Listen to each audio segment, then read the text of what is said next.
Among countless bodies, soldiers, and comrades, he alone stands, and can only watch. The giant he thought dead speaks, noting that it didn't calculate that there would be such a strong human. This giant is named a Hayut, and after he suddenly popped up in the Empire 20 years ago, along with other two giants, they destroyed everything in their path, for no apparent reason. Because of him, more than half of the Empire turned into a mass grave, yet he still dares live after all this? A Hayut tells him not to worry, as soon he will return to his side. He notes that it's good then, as his dear friends will wait for him on the other side. One was torched because of an extremely angry dragon, and the other was sealed for eternity by a mighty mage called Lorahan. Doesn't he get it? They lost. A Hayut tells him to not cover his words with sweetenings, as the children of the star share senses. He knows their opponents were also eliminated, and it means that strong people like himself no longer exist on this world. He notes that he's still alive and kicking, so what is he babbling about? A Hayut says that he shouldn't hope for much, as he feels his time is reaching an end. However, he's quite glad, as if he realized his skills and put body and soul into training, he would have become too large of an obstacle to deal with. He tries to retort this, but he knows that he had a life not worth living that much, so he should just die. With his final moments, a Hayut congratulates him for being a great human, and he should be proud. But soon, his world will be engulfed by the starlight and disappear entirely. He cuts off his head in one clean swing, leaving him alone. Things have already happened as they did. What can he possibly do now? With heavy breath, he walks around the battlefield and thinks of his comrades and the cherished memories he made with them all of this time. Among a pile of bodies, he spots one of his friends and wonders what kind of pride they had to let themselves fight to this extent. They should have noticed that they aren't on the same level and lived.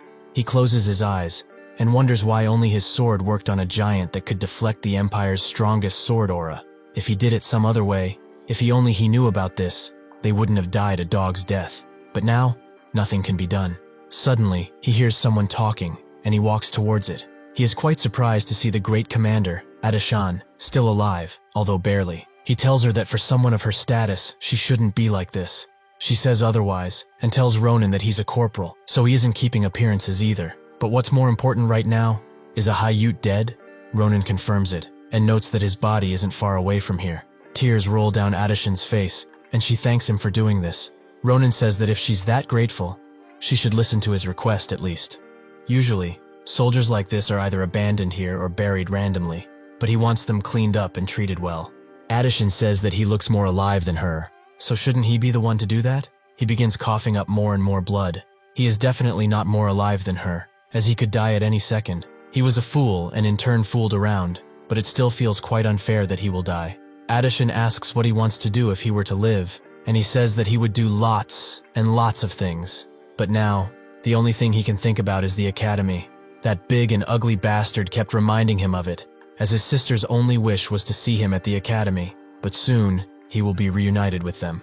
Adashan tells him to not lose hope, as a search party will soon be here, but he doesn't believe he will be holding out much longer, as he's on death's door.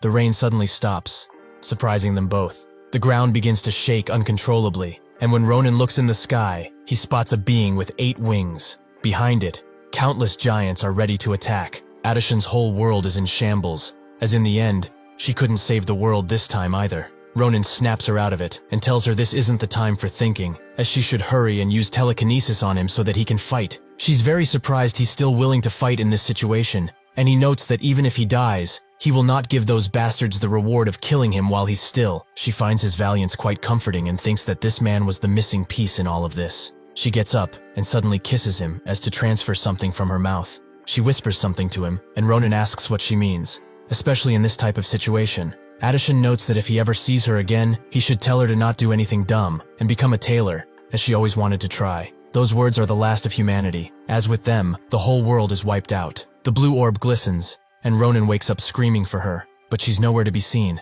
as he has woken up in his hometown Nimbutan. This is his first day of regression.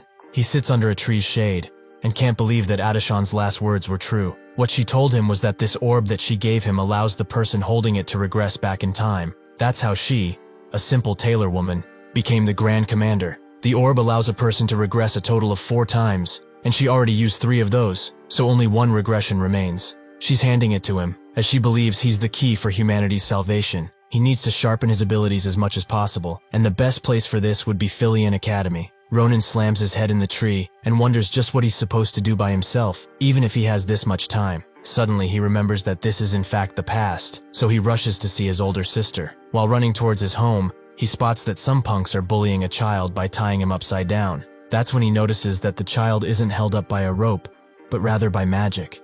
Such a person would be invaluable in the battlefield. To think they were in a countryside town like this. Come to think of it, around this time, he's sure they were here as well. The person holding the child up thinks that he didn't want any of this, and something bad will certainly happen to that poor kid soon. He begs them to stop, as he doesn't have any money, as his mother's medicine is too expensive. The bully notes that is not for him to worry about. He slaps him constantly, and says that if he wanted to be a filial son like this, he should have earned more money. He tells the guy with magic to put the kid at the top of the three, as he hasn't come to his senses quite yet. He tries to refuse, but the bully says that he's acting like a girl, as it's not like they are hanging him or something. He should shut up and do as he says. Asel wonders why things became like this. Was it perhaps wrong to learn magic? He only wanted to show everyone that he's good at something, so he needs to tell this bully that he can't do it, but he's too scared to. He still finds the courage to try, but that's when someone hits him with a stick over the head. Ronan is the perpetrator and tells them to stop, as that child will die if things continue like this. The kid falls, and the bully is extremely mad at Asel for letting him go. He tries to defend himself, but Ronan gets in front, as he has to talk with him about something. With the bully being quite angry, he's getting ignored. Where did he learn telekinesis magic? Asel notes that he learned it from a grimoire she bought from a peddler. He's quite surprised Asel became this good with such a cheap book, so if he trains, he will certainly become extremely powerful. That's when the bully draws his sword, as he has had enough of people ignoring him. It seems that he's acting this way because he let him win that day, but now, he will teach him manners. Ronan wonders how this guy managed to get a real sword, and notices his posture is extremely bad, but he's strong, so things like this should work around these parts. Naturally, with him, they will not. Although his body is much younger, what was imprinted into him while he was a disciplinary soldier remains. Battle sense. The bully notes that it must be his lucky day, as he was going to make sure he wouldn't be able to lift a spoon for his whole life. Since it became like this, he should drop to his knees instantly and beg, as he will let him go with only an arm being cut off. Fair deal, right? And if he somehow dies, he will make sure his sister is treated well. By him, that is. Ronan asks if he just talked about his sister, and the bully laughs and confirms it. Every time he sees her, he thinks of how great her body is. With one angry swing, Ronan takes his ear clean off. The pain takes a while to register, but when it does, he cowers in fear and pain. Ronan comes closer to him and asks if he really wants to die today. The bully's friends wonder how he managed to cut off his ear with a mere stick, and Ronan demands they leave with this bastard in tow, lest they want to become like him. They will also leave behind the money they stole, as well some more for ruining his mood. They can only agree. When they leave, Ronan gives the bullied kid all of the money, as he only needs the sword. He also shouldn't worry about their bullying anymore, as they won't have the confidence to wander around like this anymore.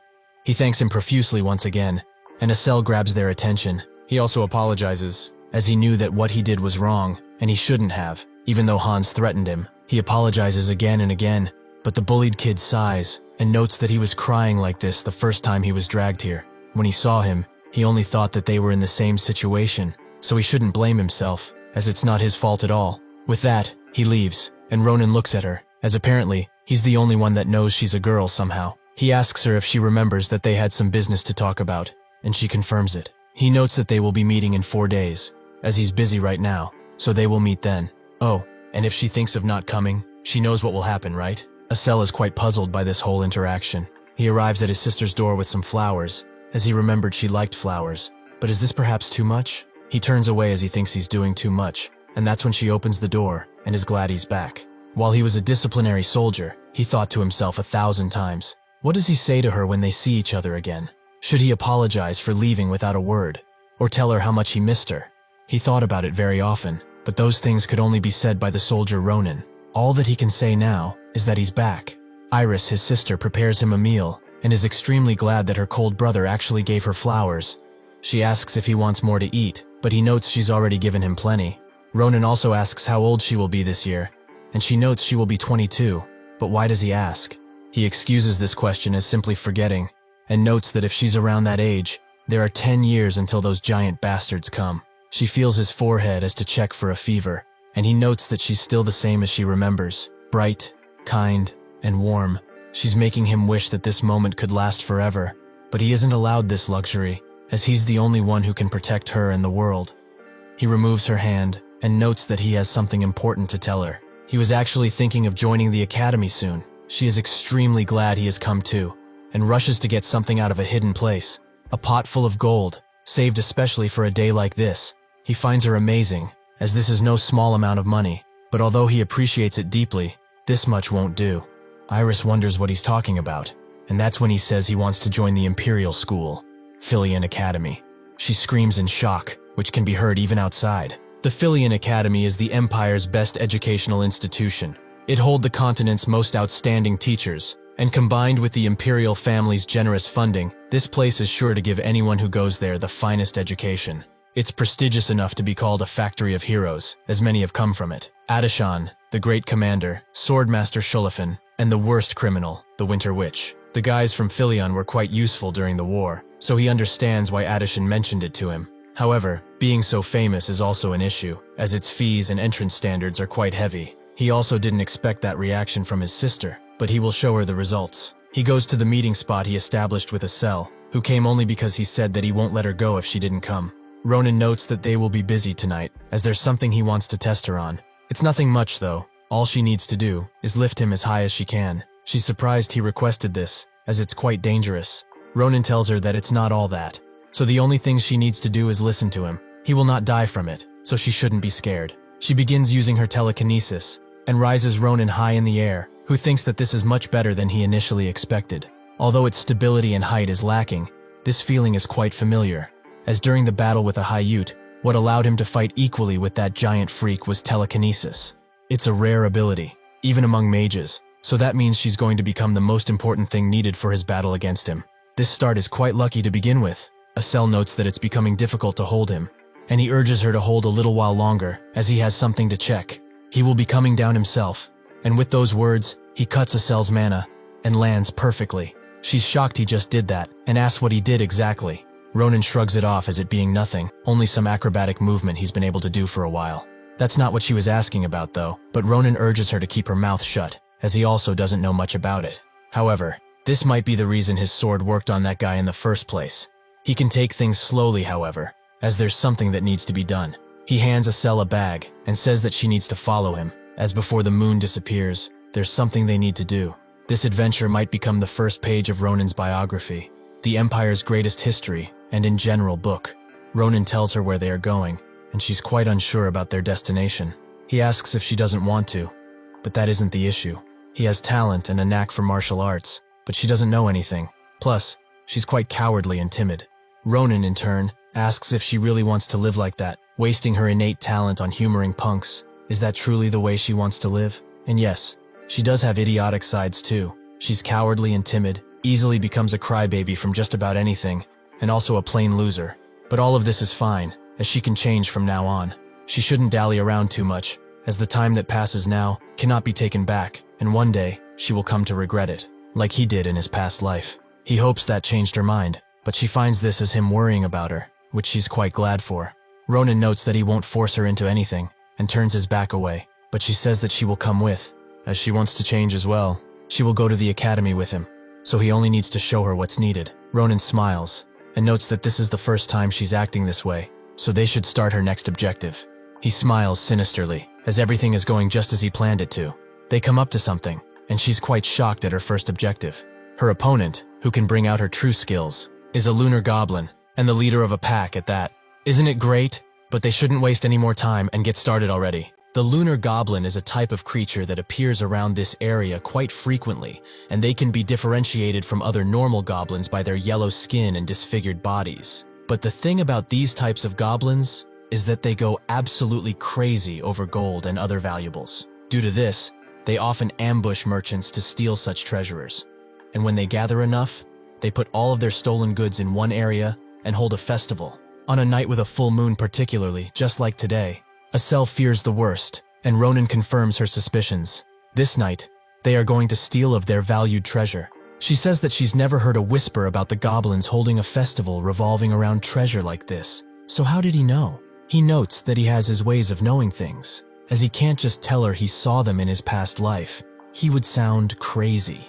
But that doesn't matter now, as all she needs to do is use her telekinesis ability and move all of the treasure into their bag, as the goblins are dozing off right now. Simple, right? Estelle says that it doesn't sound easy at all, and if something goes wrong and they wake up, what will they do then? Ronan doesn't lie, and notes that if that were to happen, things wouldn't be pretty at all. She urges him to rethink this plan if that is the case, but he thinks that she's too much of a coward. They aren't doing this because they can, as they need two things in order to get into Philion. First and foremost, they need money, so that they can afford that insane tuition fee. Secondly, real experience, as this is much more important than money. As she probably knew already, Philion is filled with aristocrats who have received the most elite training possible from birth. If she wants to win against people like them, there is only one real way: gain experience by risking their lives.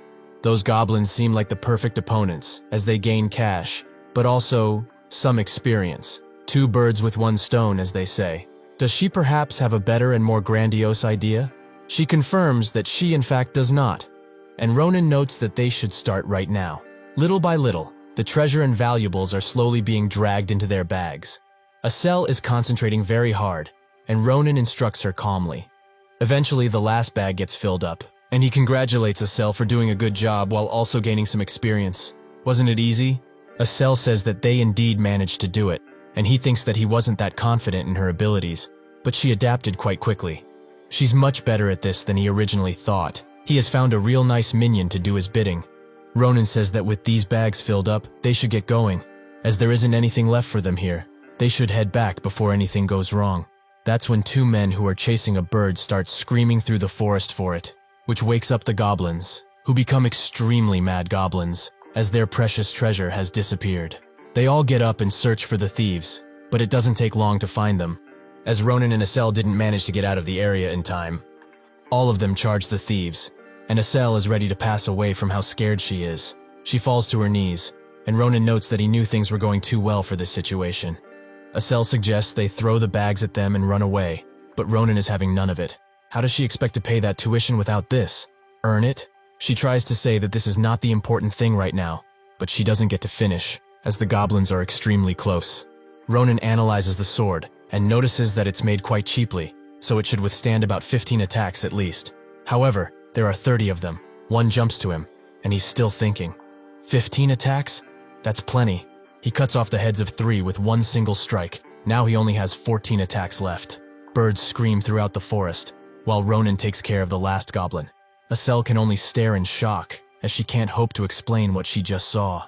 He decapitated 3 with a single strike, and for the horde rushing afterwards, he disappeared, and appeared again in half a second. He is extremely powerful, but to think he would create such a spectacle. He asks her to stop spacing around so much, and she apologizes. Ronan notes that she has nothing to feel sorry about, as they need to get their stuff and leave. They are going home. While doing that, they find the bags quite uncomfortable, as they are pretty heavy, given the loot inside of them. Ronan notices that his muscles are sore from that scuffle with the goblins. Is it perhaps because he's still growing? When they go back, he needs to do some rigorous physical training. Estelle wonders if he might know what that loud shout was that tipped them off to the goblins. He notes that it's uncertain, but it was definitely someone crazy, as you would have to be as such to scream in this forest. Someone draws his bow behind them and shoots an arrow directly at Estelle. Ronan catches it, and she realizes what happened, but where could it have come from? Ronan wonders if this god-forsaken forest is cursed, or are they just plain unlucky?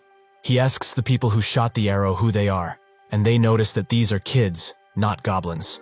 They apologize, but it's clear that their intentions aren't as pure as they would like to present, as their eyes are on the treasure in their bags.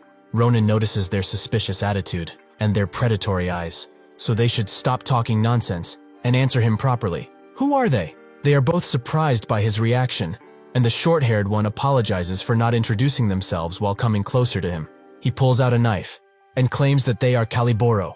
Ronan keeps calm and grabs his hand swiftly. He manages to knock his attacker out in one strike, and he seems to know that name from somewhere.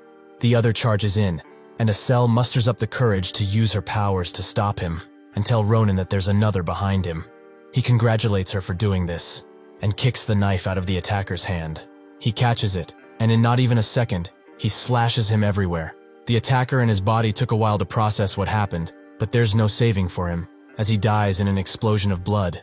Estelle cowers away and asks if that guy really is dead. He confirms it, as he won't let anyone who tried to kill him live. It's only fair, right? And didn't she hear? These guys are Caliboro. She asks what they are, and he's happy to explain. They partake in poaching, kidnappings, and human trafficking. This group does every crime under the sun, and thus, they have gained the reputation of the Empire's most evil poaching group.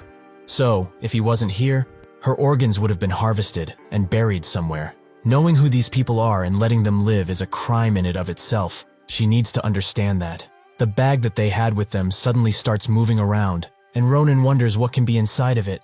Estelle thinks that it's most likely a poached animal, but to confirm they open the bag up. Blue eyes beam out of the bag, and a blue bird comes out. They are both quite surprised, and Ronan wonders what this chicken is. It watches them from above, and Estelle finds it quite pretty, as it's her first time seeing a blue bird like this one. He notes that he also hasn't seen one before, and spots that it's shackled with Caliboro's trap. This special shackle disturbs the prisoner's mana, and restricts their movements quite a bit. He thought that these guys use these things as a last resort, or when catching mighty creatures. Is this tiny bluebird one? A rune pops up behind it, and it strangely starts speaking, spooking Estelle. Ronan calms her down, as this is only communication magic. However, it was able to talk with them as soon as it came out of the bag. So, is the bag able to block mana, perhaps? Ronan speaks, and says that he's most likely the owner of this bird, right? The person says that he's right, and his name is Varen, and is currently researching fantastical beasts at the institution. He is that bird who goes by the name of Maprez, Guardian. He tried countless times to communicate, but it didn't seem to work. So he was thinking of actually making a report, but he's quite relieved he didn't have to. He also apologizes for being rude and asks for their identities. Ronan says that they are just passerby with a good heart, as they got into the poachers who captured the bird, but he can't really explain what happened, as too much blood was spilled to do it properly. He just says that they saved the bird without the additional information, and the person behind the rune is extremely surprised. It crossed his mind that poachers were the cause of this, but anyways, they are indebted to him right now. Ronan notes that such things aren't needed, but how do they return the bird to him, as it seems quite exhausted from being chained up? If he were to take the chain off, could it fly back to him?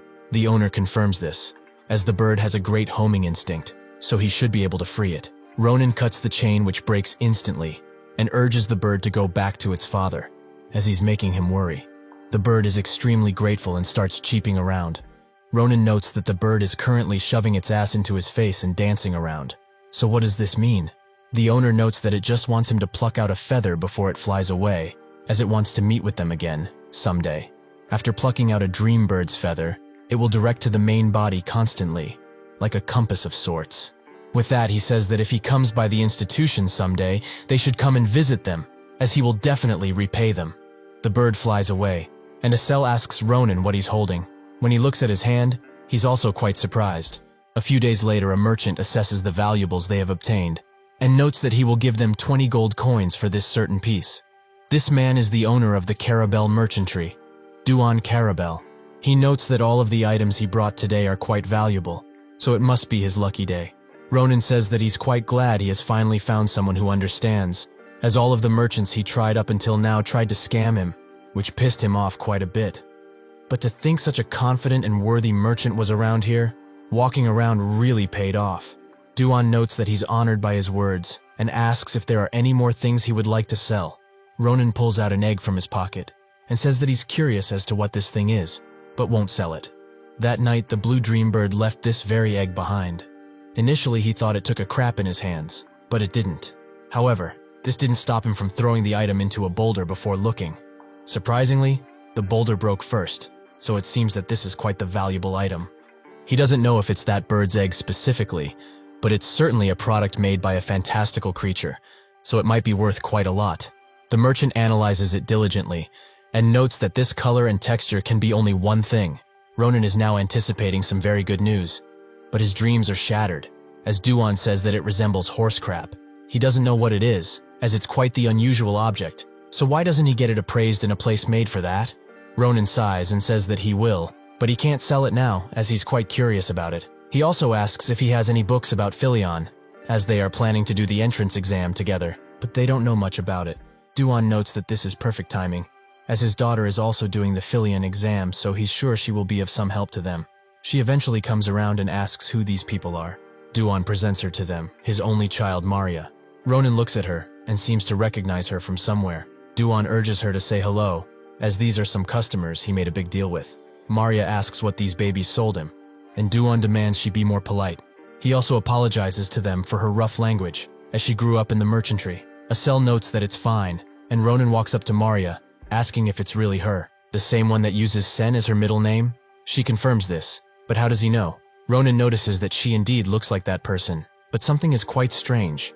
He urges her to come closer, as he has a question for her. Does she perhaps have that under there? A Johnson, that is. Maria wonders what garbage she just listened to. A Johnson? Ronan says that no matter how he looks at it, her having one seems out of the question. Does that merchant have a lost son or something? She slaps the snot out of him, and demands he shut his mouth already. This slap causes Ronan to have a revelation. This good slap. This familiar sensation. She really is that person. Count Maria Sen.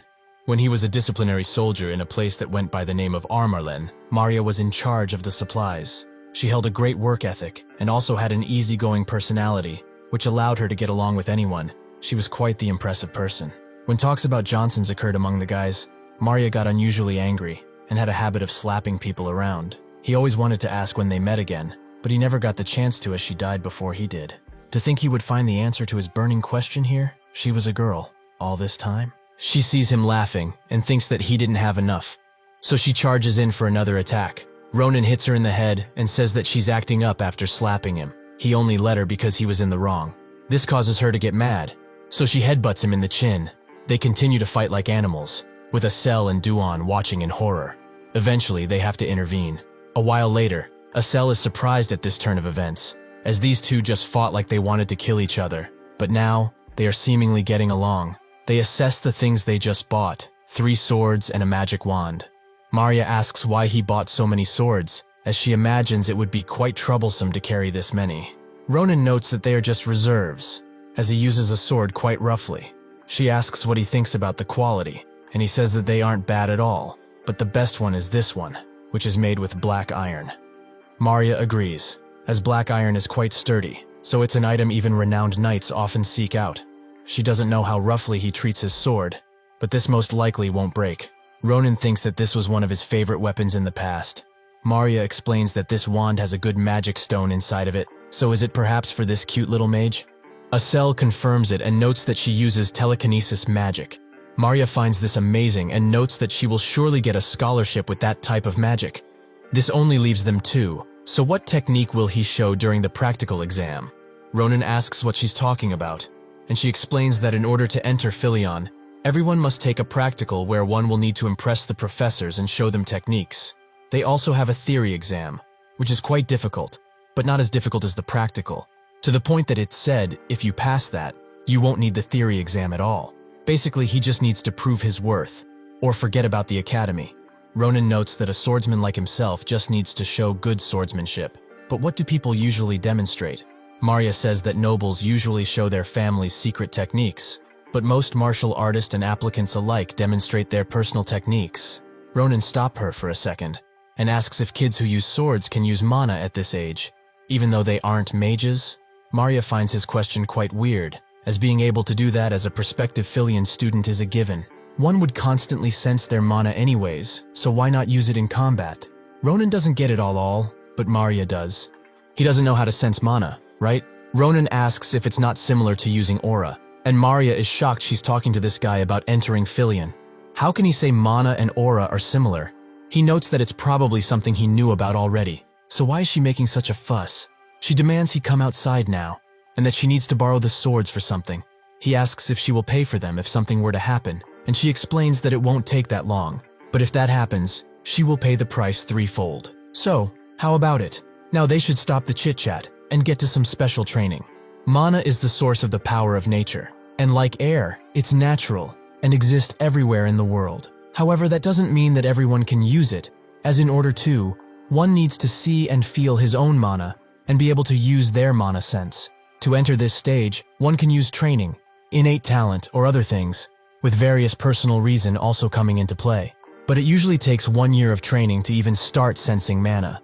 Philion's prospective students surpass that stage early, and after learning their own mana techniques, they apply to Philion. Does he get it now? He doesn't have sense, and can't even tell the difference between mana and aura. So, for him to go to Philion is just plain crazy. But it is true that aura is also a type of mana, but difference between them is extremely large. Ronan asks if it's really that big, and Maria explains that even those who have showed talent and trained for a minimum of 10 years find it hard to obtain their enlightened innate power, that is aura. Ronan says that he understands a bit, and thinks that he met a few people on the battlefield from time to time, who bragged constantly about being aura users, and used quite an unusual power. They were definitely annoying to deal with, but he's not surprised to find out they had an amazing ability, although one still dies if they get sliced enough.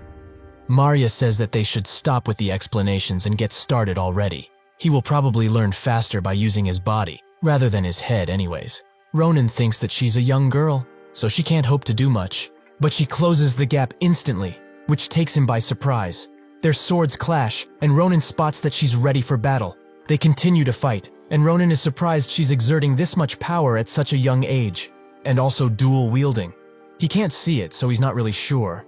But is her fighting style perhaps related to mana? Maria is also surprised, as she planned to finish him in one go, and make him give up on the test, because it thought this would be better than facing complete humiliation in the testing area. However, she's the one getting pushed back. Is this really the skill of someone who can't use mana? Ronan asks what she's thinking about. This takes her by surprise, allowing him to deflect her blades and charge a mighty attack. He warns her she should dodge this one. She barely manages to do so, and notes that if she hesitated even for a second, she would have been gone. He's not normal, isn't he? Ronan says that the same could be said of her, as she's quite talented with a sword. She's only a little rusty with maintaining her center of gravity, but if she fixed that, she would improve quite a bit. He starts leaving, and she demands that he stop, as the fight isn't over yet. He urges her to keep her word about paying threefold, and that's when one of her swords shatters into pieces, right before her eyes. Ronan tells her get the money ready, and Estelle taps her on the shoulder, as she wanted to congratulate her. With that, they leave, leaving Maria to wonder just who these people are. The next day, they go to the market to get their money, but Maria has also gifted them some books, which contain information about the Philion theory exam.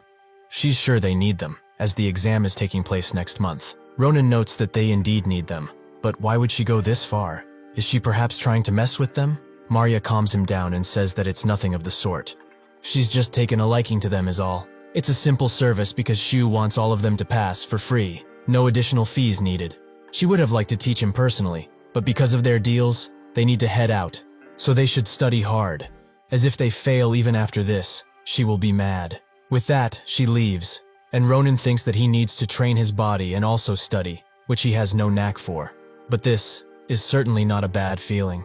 Ronan's life after returning back home was similar to how it usually was, but has started to change slightly. He ate together with Iris like usual, but he did so to the point where his stomach would burst. Filled with that many calories, he hunted beasts on the outskirts of the village, and started to increase his stamina and adaptability like that. He did it to the point where there were no more beasts left around the village.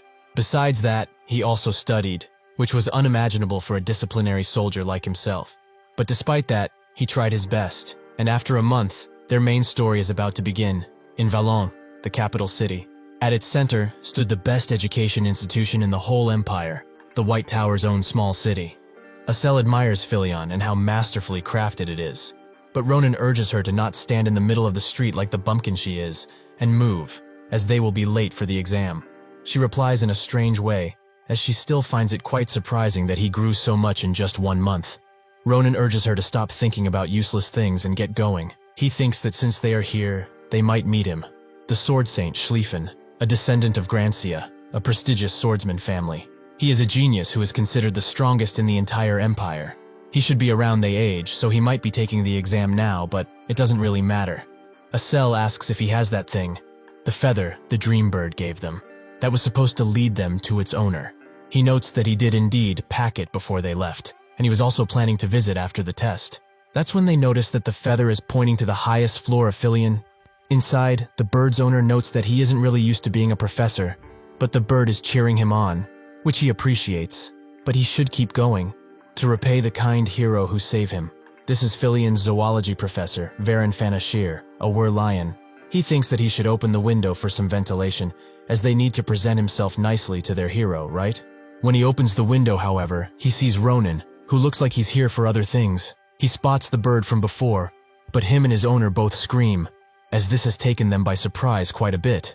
Varen backs himself from them and asks who they are and how they even managed to get up so high, as this is one of the top floors.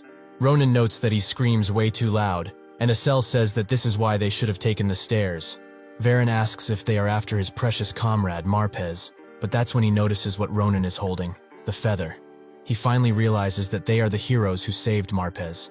They sit down, and Varen apologizes for his unsightly behavior, especially in front of their heroes. Ronan says that it's nothing, so he doesn't need to repeat himself so much. But if they would go into specifics, Asel would be more at fault, since used telekinesis to climb to the window. She denies this, as he was the one who told her to do that. However, her opinion seems to be invalid, as Ronan just shuts her up. More importantly, he certainly didn't imagine for a Werlion to be the owner of the bird, and also a professor at Philion. Varen notes that he was also quite surprised, and would have written a letter of recommendation for them if he knew they were entrance applicants. Ronan notes that it's fine, and since they are here, he has something important to ask. Specifically what this is, as that bluebird just left it behind like it was too heavy or something. Varen looks a bit closer, and confirms that indeed, this is a dream bird egg. He's quite shocked that Marpez really laid an egg, but Ronan doesn't understand him, as birds lay eggs quite often. Varen explains that it's not just a simple bird, but a dream bird, and that he has absolutely no idea about what's going to hatch from this egg. Ronan again is puzzled, and says that if it's a bird egg, a bird will hatch, right? Varen notes that a dream bird is quite different, as depending on the environment surround it, a dream bird will absorb unique mana and lay an egg. In an area of lava, a mighty phoenix might hatch, or in a monster's nest, the hatched dream egg will take the appearance of a monster, and so on. There are many circumstances where it won't take the form of a normal bird at all. If he analyzes the mana that's coming from the egg, it's possible to predict what appearance the dream bird might have. However, this certain egg holds a myriad of mana, and it's going rampant. As of right now, it's hard to say for certain what this egg contains. Ronan notes that he really likes to put meaning into mere things like eggs. But where has this bird been wandering to lay an egg such as this? Marpez chirps, and Ronan finds his attitude quite shameless. Varen asks if they will take care of the egg, and Ronan notes that they will, but isn't it a precious item? Varen confirms that indeed it is, as a dream bird lays a single egg in its lifetime, but it laid it in front of its heroes, so Marpez must have felt something special with them. He just wants to respect his friend's choices, that's all. Ronan says that he's fine with it, as he's quite curious as to what will come out of the egg as well. However, it's almost time for the exam, so they should be going now. Varen stops them for a second, as he wanted to give something to them that will certainly help with the hatching of the egg. A while later, at the practical testing hall, Galean Castle's main building, every participant sits in the waiting room. Some check their weapons, while others pray. A man announces that applicant 111 exam has ended, so applicant 112 should come forth. He does so, and Ronan thinks that if this guy is number 112, he's up next, but they really like to make they wait a long time. Doesn't she think so as well? Marya says that every exam is like this, and Ronan asks why she's wearing that, as it seems very uncomfortable. She notes that Philion is a private academy which nobles attend, who might become expensive customers in the future, so she should look the part, right? Ronan thinks that she's just doing too much at this point, and she notes that it would have been nice if Asel was here too. Ronan explains that nothing can be done about that, since the magic testing hall is somewhere else entirely. However, he will be quite glad if he doesn't see her crying by herself when she gets back. Applicant 112 gets out of the exam chamber with quite the tired face, and so, it seems to be Ronan's turn. Marya urges him to not be nervous and try his best, as if he fails, she will chase him down to the ends of the earth. Ronan thanks her for the ever-so-touching words and support, and notes that he will be back. He enters the chamber, and comes in front of the Philian professors, who look extraordinarily powerful. Among them, that old man in the middle stands out, as he's the headmaster, Archmage Krava Kratir. The woman next to him also has an overwhelming aura, and he's rarely felt this type of vigor from someone, even in his past life. This is the swordsmanship instructor, the Grand Sword Saint Nabaros. He presents himself, and Krava does the same. He explains that he will be up against a magically engineered dummy, and he needs to demonstrate a technique. So what has he decided to show them today? Ronan looks at it and thinks that a fast cut might do the trick on this dummy. The man next to Krava notes that there's always someone who underestimates the dummy just because of how it looks, and says foolish things. The man next to him concurs, but if this applicant is from the country, of course, he wouldn't know. Even if it does look the way it does, it has fast regeneration, and it's a product of magical engineering. He whispers that even the genius Schlieffen barely managed to leave a scratch on his own sword, so he really wonders what he will be doing differently. The other jokes that he might actually split it in half, and they laugh quite loudly. Krava wonders if that child will prove them wrong, and when he looks at him, he's surprised that he holds such vigor, especially at such a young age. Ronin breaks the ground with his movement, and in a single slash, impresses Nabarose a lot. He sheathes his sword and says that this is all he had to present. The two gossiping professors note that they expected this much, but when they look at Krava, his jaws drop to the floor. Nabarose puts her foot on the table and launches herself towards Ronin, with killing intent and sword ready. The sword almost reaches his neck until it stops, and she demands to know where he learned that swordsmanship from. He asks what she might mean with this, and she changes the question. Did he perhaps see her movements? Ronin says that he did, as in that instant she jumped at him. She unsheathed the sword and swung 3 times.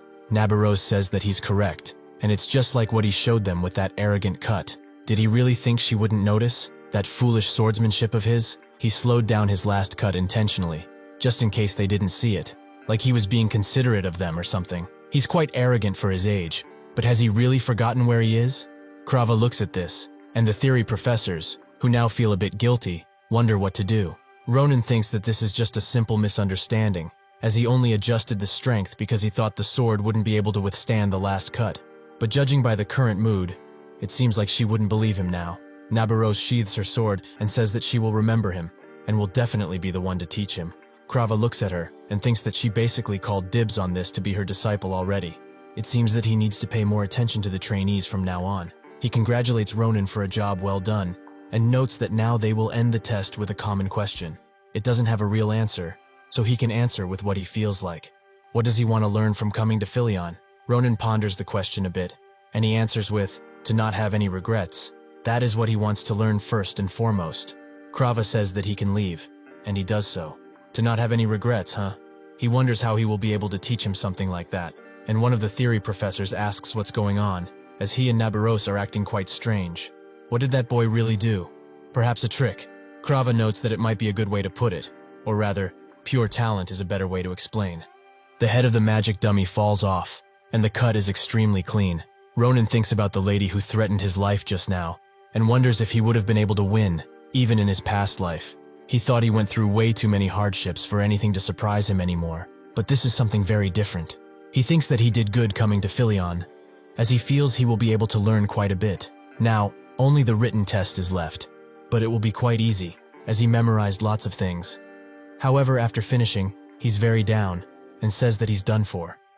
Maria asks why he couldn't answer half of the test. Did he perhaps not look at the books in his bag? Asel explains that he took the things he needed to study and moved his bag, but after hyper-focusing, he forgot about the bag completely. Maria thinks that he's a real fool, and asks if the announcement will come soon. She picks him up, and notes that it's fine, as the practical matters more, and with his skills, he must have passed. The tower suddenly starts glowing from the bottom, and the list of people who passed pops up. They go to check quickly, and surely enough, both Asel and Maria are on there, with Asel being tied first in the theory test. They are extremely happy that they managed to pass, and Maria congratulates her for being basically the first, which is quite an amazing achievement. She turns around to Ronin, but he's basically dead inside, as he did not pop up anywhere on the list. Maria urges him to look closer with those tiny eyes of his, but he says that his name isn't anywhere on the list, as he messed up royally. Suddenly, a large ball of fire drops down next to them, and Maria explains that this is the entrance exam's last cannon fire for each department's salutatorian, a glory phoenix.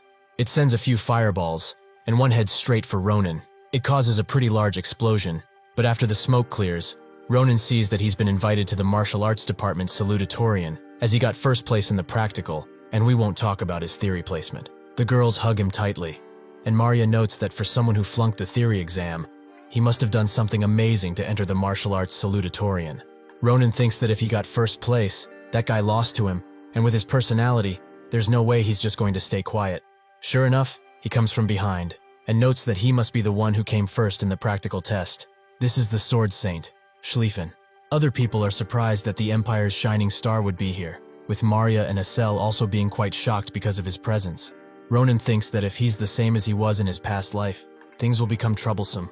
as that guy just can't stand anyone who is better at the sword than him. He has an outrageous fighting spirit. He must avoid this situation at all costs. So he tries to play dumb, but Schlieffen sees through him instantly and starts unsheathing his sword. He tries to strike Ronan, who manages to block him. Schlieffen notes that if he wasn't the first, he would have not been able to block that attack. People gather to watch the fight, and he notes that he wants to see the skills that bested him. Ronan has had enough, and notes that if this is really what he wants, he will be glad to show him. He strikes 3 times, and Schlieffen defects all of them. Ronan asks if this is enough for him, and sure enough, his hand starts to tremble from the force. Now, it makes sense he got a good score, as he has shown great technique, but this is nowhere near enough to beat him. Ronan urges him to relax already, but Schlieffen is too in his head to even comprehend words, as he still can't accept that this guy got first place.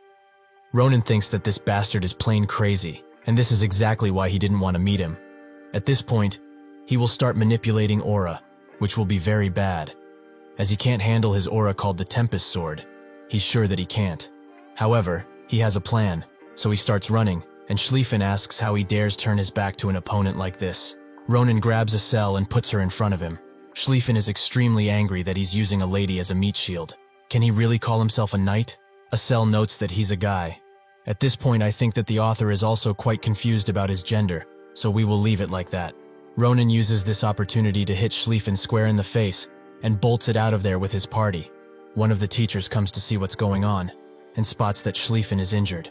He says that he will call the guards and go after those rascals, but Schlieffen urges him to speak informally, as he's not the son of an important family right now, but just an applicant with a commoner status. And he also doesn't need to worry about this, as it was a simple, fair fight. That's when he notices that his sword cracked, a sword made with the highest grade mithril. He thought that Ronan's skill wasn't that great, but to think he would do this much with such a common sword, he will certainly remember his name. The next day, at the outskirts of the capital, in a forest called Shimo, Ronan and Acel walk around, with Ronan following a map.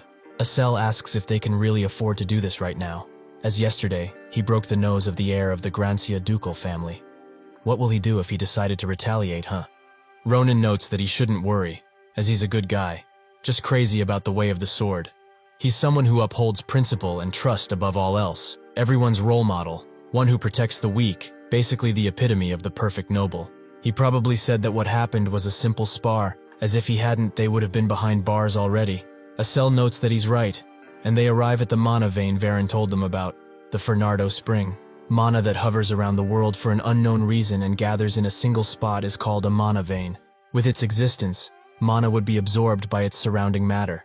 A regular plain rock would turn into the highest grade mana stone, and a random weed from the ground would transform into a rare medicinal herb. It is quite famous, and it possesses great attributes. Its value is very large, and people would monopolize it in an instant if they saw it. So the Varen is quite generous to give something like this to them, only to hatch an egg. He asks Acel if it feels any different around here, and he notes that it's his first time sensing so much mana in one place. If it's around here, he can use magic that is stronger than usual. That egg in his pocket is also doing something, as it's absorbing mana at incredible speeds. Ronan notes that they will see, but it would have been nice to also have Maria here. But she couldn't come because she was busy with the merchantry. Acel notices that something is strange, as Varen said that since there's a lot of mana here, a few fantastical species nest and relax in this place. Even for regular animals, this place is a gold mine, but they haven't hurt a single animal since they came here. Ronan takes a whiff of the air and thinks that he was too complacent. He laments that things are getting out of hand again, and he urges Acel to get ready, as he has caught the scent of blood. The hunters who wear fox skulls start assaulting them with arrows, but Ronan destroys all of them with a single strike. However, he seems to remember the arrowheads these arrows use. In the past, at a campsite, one of the people from his group explained that this arrowhead could even blow up an orc head, and that they were used by an elite member of a certain organization, Caliboro. Ronan is surprised that he ran into them once again, and thinks that only the bloodhounds have access to arrowheads like this, so it must be a team full of them. He tells Acel to go hide, if he doesn't want to become a porcupine, that is. As for himself, he will have to do a bit of hunting. The leader of the bloodhound group is surprised that this brat managed to cut arrows that had mana infused in them. Just who is this guy? He tells everyone to split, and Ronan thinks that he's taking decisions quite fast, which isn't good for him. He tells them to stop attacking, as he's an ally. The leader asks what nonsense he's talking about, and Ronan explains that he's the youngest bloodhound from the Damas branch, a Hayut. They all gather around him and immediately start interrogating him, as he's too young to be a bloodhound. Ronan tells him to ask the wolf from this branch, and also says that he shouldn't assume that people can't do what he does. This enrages him, and starts threatening violence. One of the subordinate calms him down, as even if he's still a Hid, he knows about the Calaboro ranking system, which is kept very hidden, and only members know. They should wait for the captain to confirm his identity. That's when the captain arrives, a man by the name of Viam, and the leader of the small group explains the situation. Ronan smiles, as he's quite glad they are all gathered in one place. Viam starts interrogating him and asks what he's doing here, as this mountain range belongs to Demir. Ronan says that he wasn't sure, as he's not really a Hayut. In that second he slashes most of the men in two, and before Viam can react, he cleanly cuts his head off. The only survivor is the team leader, and Ronan says that he told him already. His ending will be bad. The leader's fingers fall off, and he falls to his knees because of the pain. Ronan says that if he doesn't want to die like the rest, he will write down the locations of all the branches he knows of. Of course, if he's so loyal and doesn't want to, he will have to dispose of him. The leader asks how he can do that with one hand. But Ronan already gave him a pen, and his right hand looks just fine. Afterwards, Ronan congratulates him for drawing a detailed map, and the leader asks if he will let him go now. Ronan slashes him clean in half, as of course he couldn't have let him go. Asel starts throwing up at what he just saw, and Ronan urges him to stop overreacting and get a hold of himself. Asel apologizes, but this is a bit too much, as there are countless dead animals in here. Ronan told him before, letting people like these alive is a crime, so he should stop worrying about it. However, if Varen sees this, he will be quite saddened, as his bird is also among the victims. The egg suddenly starts shaking in its pouch, and Asel points at something while trembling. Ronan's eyes widen when he looks, as the blood from the animals starts to form into a ball. Ronan prepares to fight once again, and the egg escapes from its pouch. It starts glowing, and all of the blood starts circulating around it. It's absorbing the blood, and Asel asks what's going on. Ronan notes that he doesn't know, but one thing is for sure, whatever is inside of this egg is quite special. Eventually the egg finishes the blood, and shortly after, it starts cracking. Ronan patiently waits to see what's inside, but is greeted by a hit to the face by the dream bird, who doesn't seem to be a bird at all. Asel says that it resembles a dragon, as he saw similar things in books. Ronan wonders what that bird did to make an egg like this, but he admits that it is quite cute. However, the greeting was a little much, as a sucker punch to the face isn't the best feeling. The dream bird begins casting some magic, and it heals Ronan's injuries fully. Asel notes that it's capable of healing magic, and also seems to like him quite a bit. Asel says that they should name it, as they can't keep calling it a dream bird. Suddenly, it notices something, and bolts towards it. A Demire branch errand boy by the name of Balrus starts running away from the forest, as he saw the bodies Ronan left behind, and also what happened with the egg. That's when he notices that the dream bird is towards him, and in that moment of carelessness, he trips, causing him to fall. The dream bird starts draining his blood through his knee, which looks very painful, but Ronan comes and tells it to stop, as it will kill him if this continues. He also gives it the name of Sita, which it seems to like. Balrus wonders if this guy is the owner of this beast, and Ronan asks if he's alright, calling him by his name. Balrus notes that he is, and thanks him for saving his life. But how does he know his name? Ronan pulls his sword out, and notes that he doesn't need to know that. He didn't think they would meet like this, but it's nice that they finally do. This was a dear comrade to him in the past, who is now just a mere errand boy, which amuses Ronan quite a bit. But getting to the point, he needs him to do something, and for his information, he can't say no. Later that day, Ronan plays around with some cash he made through selling some of the water from the mana vein to Maria's father, who gave them quite a large amount of money for it. Ronan notes that they are indebted to Varen now, and they did want to thank him, but he went on a business trip suddenly, which is quite unfortunate.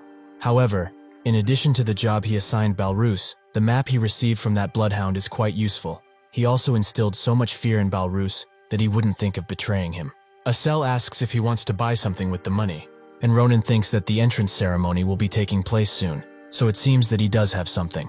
A few days later, Iris arrives in the city, which she likes quite a bit. Ronan greets her, noting that she must be quite tired from the trip, and also asks if something happened while he was gone. Iris notes that she should be the one to ask that, as she was quite surprised when a high-class carriage popped up in front of their house suddenly. And also, why has he lost so much weight? Is he perhaps not eating properly? Ronan notes that he's eating well enough, and Iris spots Sita, who salutes her. Ronan notes that they are just traveling together because of a few circumstances, but more importantly, they need to hurry, as he's going to be busy with the academy once he enters, but would like to do something beforehand. At a clothes shop, Iris says that she understands that he's got money, and is carefree because he also got a scholarship. But isn't it a bit too much? He talks with the store manager, and Iris continues, as these are way too many gifts. Ronan says that it's not that much, and it's about time she would benefit from all the hard work she did to raise him. This statement touches Iris's heart, and she screams that she has the kindest brother in the world.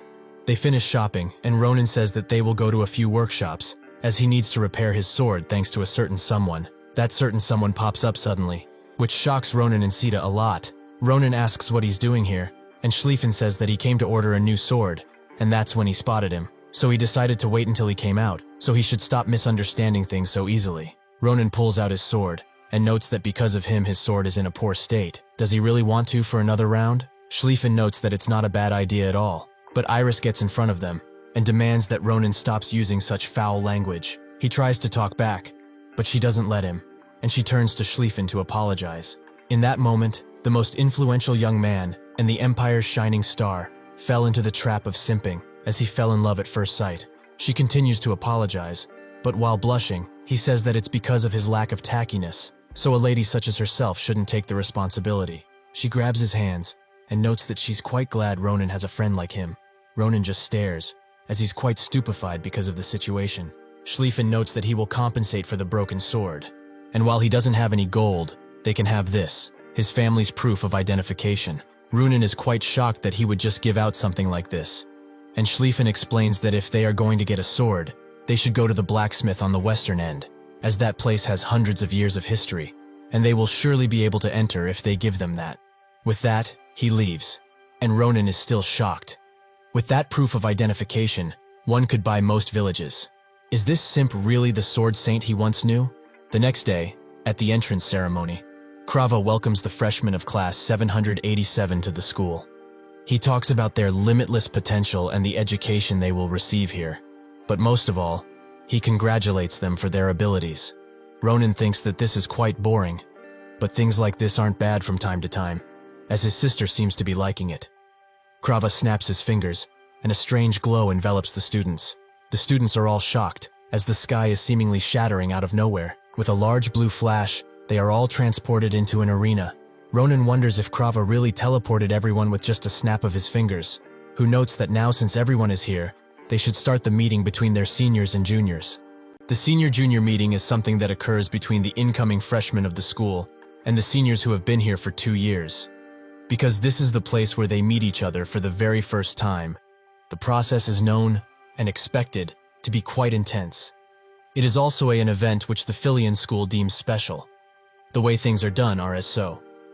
The first and second ranks go to represent the freshmen, and they are each appointed to one of the 4-year 2s that are waiting for them, which all have their individual fighting styles, representative by the weapons they use. With all of this prepared, they will be part of a one-on-one spar. Krava starts speaking to everyone, and explains that this very significant event stands close to the hearts of the instructors of this school.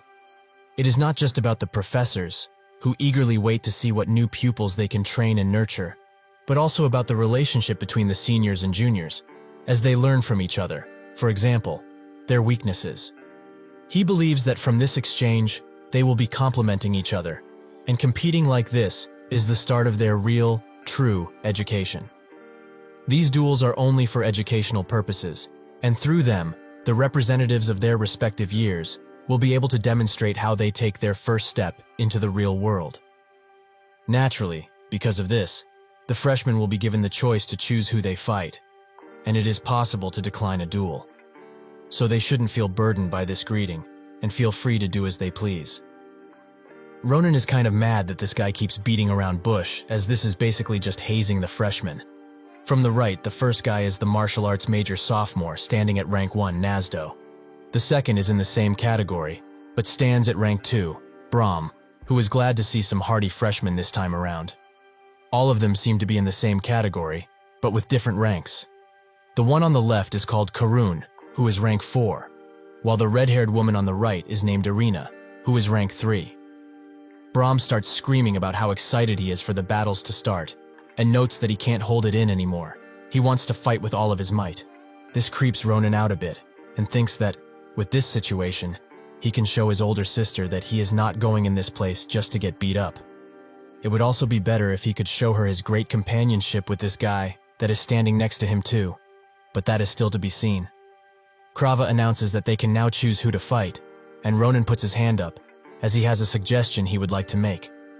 Krava asks what that suggestion might be, and Ronan explains that, since they are able to choose who to fight freely, he would like to be taught by all of his most respectful seniors. This means, of course, that they will be coming for him all at once. The arena stands silent after hearing this, and the teachers begin discussing if something like this can be done. Krava asks Nabi-Rose what her thoughts are on Ronan's suggestion, and she asks him to proceed with it, if he wishes to do so. Isn't this school's principle that if one possesses the skill, they are free to do whatever they wish? So, in this case, no matter who wins this duel, it will hold a deep meaning to a lot of people. If this goes south, like they usually tend to, she will also be intervening, if that helps his nerves calm down. Krava understands, and with this, allows what Ronan suggested to happen. All of the seniors are now serious, and stare at Ronan with anger. Karun thinks that all of this is quite absurd. Just how badly is that boy looking down on them? Irina notes that he is doing whatever he wants, just because he was ranked second. They should use this opportunity to crush their spirits into powder. Nazdo urges them to calm down, as that child is arrogant, but Schlieffen is most definitely skilled, so he is an opponent that they can't just look down on. They will be going all out immediately, even if these are freshmen. Iris worryingly looks at Ronan and tells him to be careful, and if he thinks it is becoming too dangerous, he needs to forfeit right away. Ronan just waves at her, and with that all of the way, Krava announces that the first match between the juniors and seniors will now commence. Nazdo rushes in instantly, and tries to strike Ronan with all of his might, which makes Ronan think that they are quite sharp. It seems that they are only a couple levels higher than Maria, but it still means that they are basically on another level. Irina also charges in with her dagger, but Ronan blocks the attack and throws her hitting arm away. Karun comes from behind her and demands that she duck.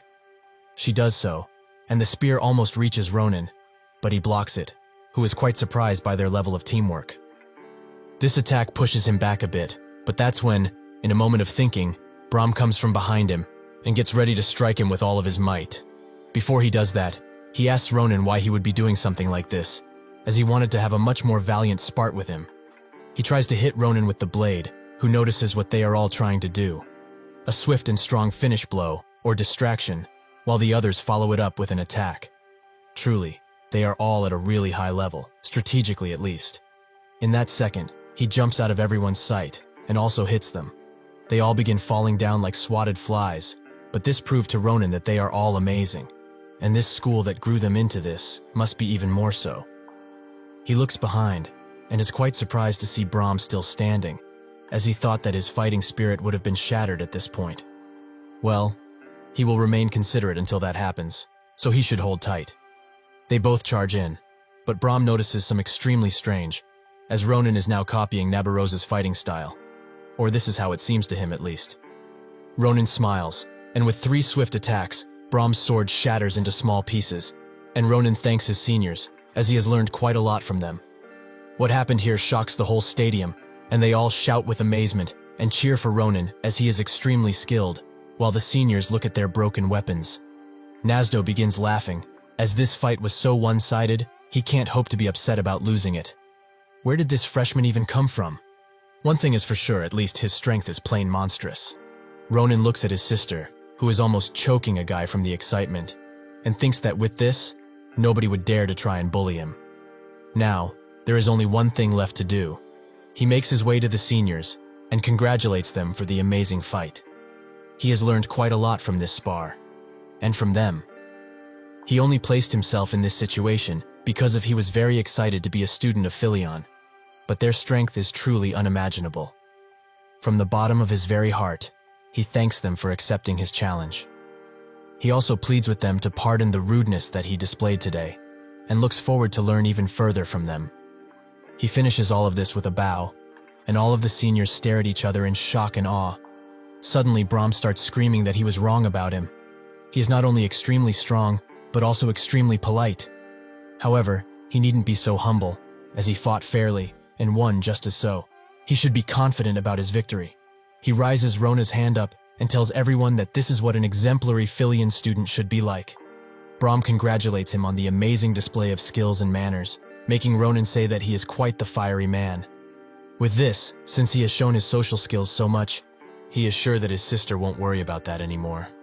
She begins crying about how he grew up so fast, while the guy next to her covers his chest, as she has ripped his shirt in half. A woman with purple hair watches this display and notes that this boy is quite interesting. That night, they hold a banquet with delicious food, and everyone seems to be enjoying themselves. Ronan looks around and says that he was curious, since this was the entrance ceremony banquet. But this is really grand. Maya notes this is the best institution for learning after all, so this much is to be expected. Asel asks if he met with his sister right before she left, and Ronan says that he did. It took him a good while to reassure her, since she is very worried about him. He also left Sita with her, so he doesn't have to worry about her returning home safely. Asel notes that he is truly one amazing brother, which Ronan thinks that is only natural. Well, after a long and eventful day, it is time to eat, so he should get to it. That's when Schlieffen pops up from behind him like a ghost and interrupts him before he can take a single bite out of the meat. This makes Ronan jump and ask him just what he wants this time around. Schlieffen says that he doesn't want anything in particular. He is just here to check on something important. Ronan asks what that might be, and Schlieffen begins his assault of questions. Where does Iris live, and how far it is from here? How are the road conditions there? Is the security good? And if there are any frequent bandit accidents around the area? All of these questions puzzle Ronan quite a bit, but Schlieffen continues nonetheless. He did employ some guards, right? He trusts that he at least employed some mercenaries to escort her home. Ronan screams at him that he did that, and who he employed is much stronger than all of them. Unless a wyvern descends from its nest and lands straight on the carriage, nothing will happen, so he can just relax. This takes Schlieffen by surprise, as it means that Iris will die if a wyvern appears, right? Ronan tells him that this is enough. He is too crazy about these things. Why is he worried about his sister anyways? Is he her husband or something? Schlieffen freezes up and explains that he is just worried about her, since they acquainted and all. Suddenly, the woman with purple hair comes around and notes that this is quite an interesting sight, as she has never seen him so chatty before. Schlieffen asks what business she has with him and calls her by the name of Akalucia. This is Elizabeth Akalucia, and is the freshman top of the magic class. She tells him to not be mistaken about things, as she has no business with him, and is rather interested in Ronan. He asks why that would be the case, and Schlieffen sighs, as this must be her evil hobby. With that, he leaves, and tells her that she can do as she pleases. Before doing so, however, he suggests sending a guard from his family to Iris, but Ronan tells him off one last time. Asel thugs on his shirt and notes that there was something going on with that girl from earlier. Ronan notes that he doesn't need to explain, as he felt it too, that she was quite powerful. In fact, she is overwhelmingly so, for a mage. She explains that those who bear their claws so easily must be taught a lesson. Surely he knows what she means, right? Ronan notes that he doesn't. But why did she want to see him anyway? Elizabeth explains that she was simply very impressed by his talent, so she is here to make him an offer, a special one, that someone as mere as him couldn't just refuse. She pulls out a pendant, and Ronan looks at it, knowing that it is Akalucia's invitation. The Akalucias are a noble family, but unlike most nobles who prioritize bloodline above all else, Akalucia prioritizes talent above all else. In the past, they have debuted many talented individuals and secured their position as one of the two pillars of the empire. They offer an opportunity to those who show potential to become part of the family, which Ronan has just received. This is the symbol of all that, an invitation into their family. Ronan asks if she is just allowed to hand this over as she pleases, making her think that he already knows what it is, for him to be asking that question. He looks at the symbol and remembers the chat he had with Adishan about it, who was also an Akalucia. She explained that if he received this, he needed to pass a test given by the patriarch, and that he would be a part of this famous and prestigious family. He should keep this in mind, as after he atones for his sins with his accomplishments in this war, he may end up also receiving an invitation. This made him feel quite strange, and that same feeling still lingers even now. Elizabeth tells him that he should think about it and make a wise choice. Even if he was born a beast, if he mingles among these sheep, he will just become a part of the flock. With that, she leaves, and Asel is quite glad. Ronan says that these geniuses do as they please around here, but thinks that it's good he has a method of contact now. The Acalusias will definitely prove useful for him. This academy is one that prioritizes a student's abilities above anything else. Depending on one's grades around here, their environment can change greatly. The most representative side of this is how the dormitory system works. The people who are intermediate rank are assigned to the Nataya Hall. Each person in there is provided with a clean room, a high-grade cafeteria, and much more. It is a pretty nice place, where one gets all of their daily necessities with ease. On the other hand, those who make up the bottom 30% are assigned to Crater Hall. And usually, the first day in the Crater Hall goes like this, with the shouting of the students. Especially the nobles, who felt wronged about the school sending them to a place like this, broken and run down. One of the academy workers explains that they will not be provided any servants, as there are no employees in this hall. It is also 4 people per room, and the cafeteria, shower, and bathroom are all shared. These are just the academy's rules, so they should study hard and get out of this place as soon as they can. Otherwise, they will also be staying in here the next semester too. And last but not least, the top 10% of the students, including Ronan in this case, are assigned to the Naberdozer Hall. One can describe this place in just one phrase. This is truly a very nice place.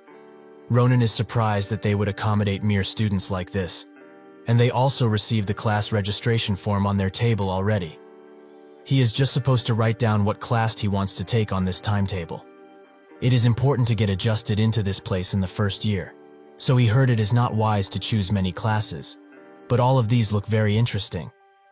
This is a common misunderstanding of someone who has yet to experience the hell of multiple classes in a single day. Eventually he finished, and his timetable is quite full, but since he is in Philion and all, he should take all of the classes he wants. That same day, one of the instructors kick him out almost instantly, as he doesn't need to take this class. This is the instructor of the Empire Swordsmanship Basics, Abar. Ronan asks why that is, as he has just begun. Abar explains it simply. It is exactly as he says. They have just begun, yet he has mastered all of the Empire's swordsmanship techniques instantly. The rules of the academy state that if a student learned everything, they should leave that class, and if he were to stay, he wouldn't do anything but demotivate the other students. With that said, he shouldn't be so prideful, and continue to move forward. Later that day, Ronan sits at the lake saddened by how this day went. He didn't get kicked out just from the swordsmanship lessons, but also the bowmanship and monster hunting classes. Why did they all have to kick him out? Suddenly, Nabby Rose appears and asks why he isn't in class.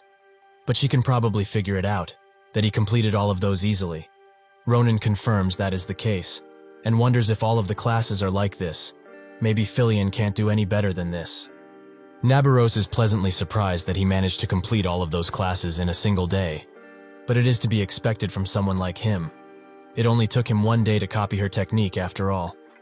She notes that she can't turn a blind eye to this, and asks him for his sword.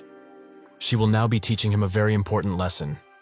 Ronan wonders what it is, but that's when she strikes near his head and into the water, creating a rainbow of sorts.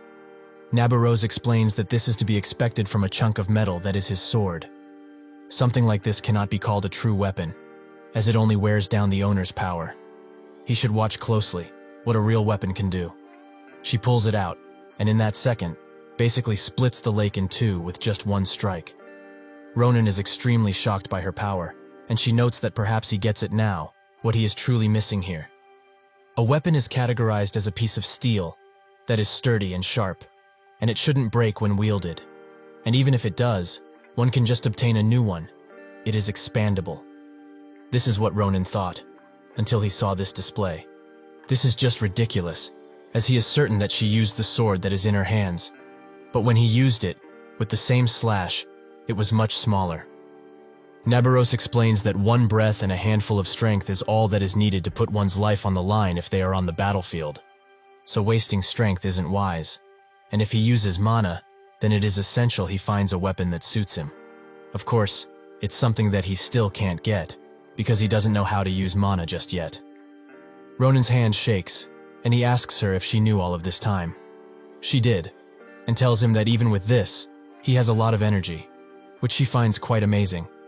One day, he will be able to use mana, so in order to use all of that power he has, he needs to have a weapon that suits him.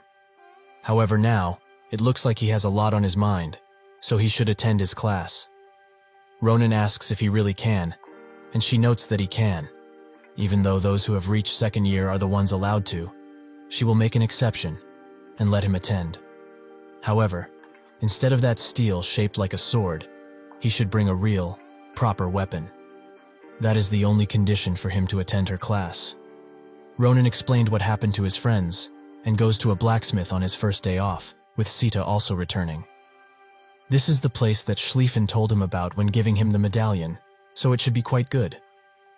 Asel asks if this is a forge, as it is quite shabby. Maria concurs, as it looks like it could collapse at a moment's notice. Ronan notes that this place was recommended by a noble, so they should go inside already. They do so but find it empty and quite dusty. There is only one door far back in the forge, which opens slowly, and out of it comes a giant wolfman, who asks who they are. Why are they so loud in the middle of the day? Don't they see that the fire is out? Ronan finds it quite fascinating that a wolf beastman is in a forge, who asks them to leave already, as this isn't the time for smithing.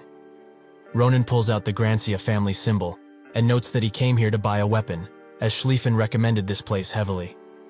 The beastman analyzes all of them carefully, and asks why he would care. Is he a Grancia too, or not? He sighs, and notes that he doesn't know who leaked this place, but he should get lost, as he doesn't serve customers like him. Well, maybe there is a way. If they hand over the arm of that soft-looking guy, they can work something out. He was getting hungry anyways, so this should do quite nicely. Asel is extremely scared, but on the other hand, Ronan is extremely angry. He grabs the beastman's attention and says that he crossed the line way too much. In that second, he strikes him with all of his might, which sends the beastman flying. Ronan notes that something is strange, and the fact that he didn't get slashed is even more so. Out of nowhere, a set of armor appears on the beastman, which surprises Ronan's companions. But not him, as it doesn't matter if he has armor on him, he just needs to break it down to get to the meat. The beastman pleads with him to wait, as this was just a test. Ronan asks him to explain himself, and the beastman notes that they do this to people they have never seen before to test them. It is only protocol to verify their skills. They also wanted to test out his invisible armor, so he provoked him on purpose. He meant no harm to any of them. He promises this. Ronan thinks that this is a very original excuse, but why would he actually believe what he just said? The beastman urges him to think about, wouldn't a smithy used by the great Gracia family have some sort of test like this? If he still doubts him, even now, why doesn't he confirm it with Schlieffen later? Ronan sheathes his sword and notes that the test is quite risky, as he almost died because of it. The beastman laughs and notes that was his own fault for going overboard. He also apologizes to Asel for scaring him like that, and notes that he shouldn't worry, as he doesn't actually eat people. With that out of the way, he presents himself. He is Didikon, and is an apprentice at this forge, and sometimes also the gatekeeper. He asks Ronan for his name, who obliges. He notes that he heard about him coming for a weapon, so he should follow him, as this place is just the entrance. The real place is beyond this door. They all get into a pretty small room, which is empty, and pushes a secret button while telling everyone to be prepared, since they will be witness of something truly extraordinary. The floor starts descending, and Ronan asks what this system is. Didikon explains that it is an elevator made from magic stone and a pulley, the fastest way to get to the real forge. And what they are seeing right now, through the glass, is the largest and best forge in the capital, Grand Carpadoki. Ronan finds something so large existing underground quite ridiculous. Didikon understands why he would say something like that, but he should be excited as he passed the test, and to take responsibility, he will take him to one of the best craftsmen in the whole capital.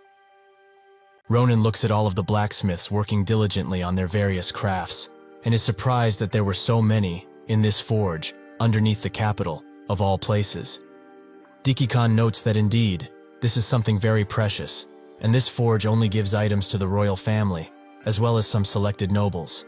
Without any discrimination of race or gender, all the skilled master craftsmen are allowed to show their talents in here. However, the best of the best, the one which everyone agrees is the best of all of them, is the elder dwarf, who lives right in this house. He is someone unrivaled in his talents, and a master that has melted metal for well over 400 years. He can also be quite stubborn, since he is so old, but his skills are worth it, so they should respect him, says Dikikan, while kicking the door open with full force. Countless weapons and armor lie on the ground, and Dikikan says that he has brought some most important guests. The old master tells Dikikan off, as he warned him plenty of times to not enter so loudly when he's working, but like the bastard he is, he just doesn't listen. Dikikan excuses his behavior by explaining that he had no choice, as there were weapons piling in front of the door, so he couldn't open it like a normal person. He should clean after himself, since he is the elder Daron. He notes that, for one that is so young, he nags like a 100-year-old hag. But besides that, he has brought guests, so he presumes that they are not bad. Dikikan explains that it's only natural. He tested this boy directly, and he passed with flying colors, as his sword skills are great and rather deadly. Daron is surprised by this, as judging by looks only, he looks like a simple child, with a strange companion. He asks Ronan to show him his swordsmanship, as he can tell a lot, just by watching him at work. Ronan obliges and pulls his sword out, but the moment he does, Daron begins analyzing it thoroughly, and eventually breaks it in two, as it is straight rubbish. Everyone from the group is extremely surprised by what just happened, and Ronan gets furious, asking why he did that. Before things can get out of proportion, Daron points to the pile of weaponry on the ground and tells him to show his skills with one of the swords from there. With the trashy sword that he had previously, he wouldn't have been able to accurately get a sense of his true skill. Additionally, he will give him the sword he chose for free, no strings attached, since any sword he will choose now will be 1,000 times better than the trash he came in with. Ronan wonders if it is so, and looks at Dikikan for confirmation, who nods confidently. Without much choice, he picks up one of the swords, and feels that it has a completely different vibe. But will it really be so different from his sword? Ronan warns Daron that if he destroys anything, it's not his fault, but Daron doesn't care, noting that he should do it probably, by putting all that he has into that one swing. Ronan looks at the sword, and thinks about what technique to use. His mind immediately jumps to the technique Nabaros used to split the river, so he accurately copies the movements, and stands ready to strike like he is in a life-and-death situation. Daron recognizes those movements all too well, but before he can stop him, Ronan unleashes the attack forwards, and a large explosion occurs in front of the forge, which grabs the attention of everyone nearby. They wonder what is going on, as it's just midday. Did his blast furnace blow up, perhaps? Ronan stands with the sword still pointed forwards, as he just took out the whole front of the building, and asks, "Just what the hell happened?" He tries to excuse this, as it wasn't his intention, but Daron doesn't care, and recognizes that what he just used was Nabaros's technique. Is he her apprentice, perhaps? Ronan asks if he knows her, and he says that he more than knows her, as he was the one that made the blade that she uses now. Ronan is surprised that he made a sword so stupidly long, and Daron explains that the sword is a secret sword that goes by the name of Urusa. It's one of the few masterpieces that he forged throughout his entire life, and right now, he's holding something that can't even compare, but it feels nice, right? Ronan notes that it actually feels amazing, and at first he didn't think there was much to the sword. Daron says that he should be the one to tell him that, as he thought he was a newbie, who couldn't judge his skills well. But in actuality, he is a talented swordmaster, something he hasn't seen in a long time. He pats him on the back with extreme force, and tells him that being too talented is also a problem, as it will be hard to forge a sword that can truly be called his, especially since he swung that sword only once, but it's already cracking from the immense pressure. What he needs is not normal materials, but some high-grade steel, and also special material to help it keep steady. Perhaps the byproduct of a wyvern would suffice, as that is extremely resistant. After hearing this, Ronan hands him something that he brought, as he thought it could have been useful, the eggshell, that is now in 2 pieces. Daron attempts to crack the shell with his hammer, but try as he might, he just can't get through it.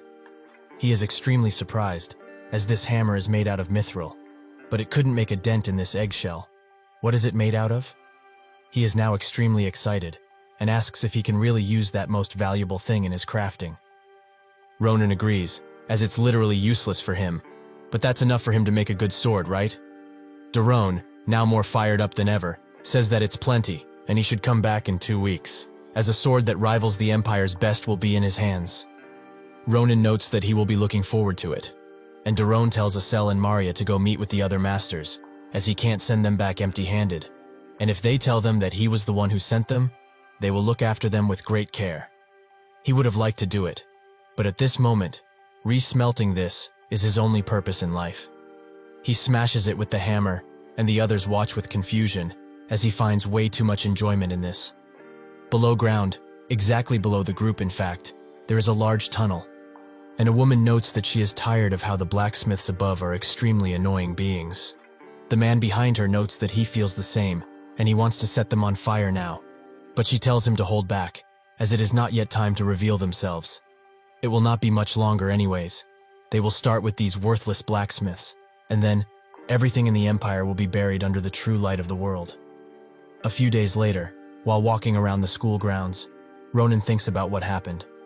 Daron promised to make him an extremely good sword, worthy of his talent. Additionally, Asel and Maria put in commissions with the craftsmen there, which will be quite expensive, but that doesn't really matter to him, as it's not his money anyway. The only real problem that remains is that it will take an entire fortnight for his new sword to be completed. He wonders what he should do in that time, as both Asel and Maria must be in their respective classes, so he can't call on them. That's when he passes the Galilean building, where there is exclusive training and lectures for the upper-class students. He is pretty sure that Nabarose also has her classes in here too, and she told him to come after he got a real weapon, so he postponed it. But now, he at least has something temporary, so he should go. In that second, Nabarose pops up beside him, and he is extremely scared by this. She pinches his ear off, and notes that it has been a long while since they met. If her memory serves her right, which it does, she told him to come to class the moment he got a new weapon. So what has he been doing all of this time, skipping class? Ronan tries to explain the situation, but she doesn't listen to a word of his, and continues to pinch his ear off while walking with him towards the building. He starts screaming to let go, and a familiar face hears it, as she was besides the window. That's when someone bumps into her, and tells her to not block the path, and move already. If she has enough time to laze around in here, she should go and prepare for the lesson, like the loser she is. She says that she will go soon, and looks out of the window, as a familiar scene washes over her. In the first sparring room, Nabarose introduces Ronan to everyone else. They probably know who he is already, since he made quite a ruckus during the interview, but she will introduce him to everyone again, since they might not know. He is named Ronan, and from now on, will be attending class with all of them. Ronan bows down and also introduces himself, which makes the other students immediately judge his appearance, with most noting that he looks too frail to be able to do anything, realistically. Ronan can hear everything they are saying, and he's rather annoyed. There are also some welcome faces around here, and some rather unwelcome ones, let's say, so things will be fun.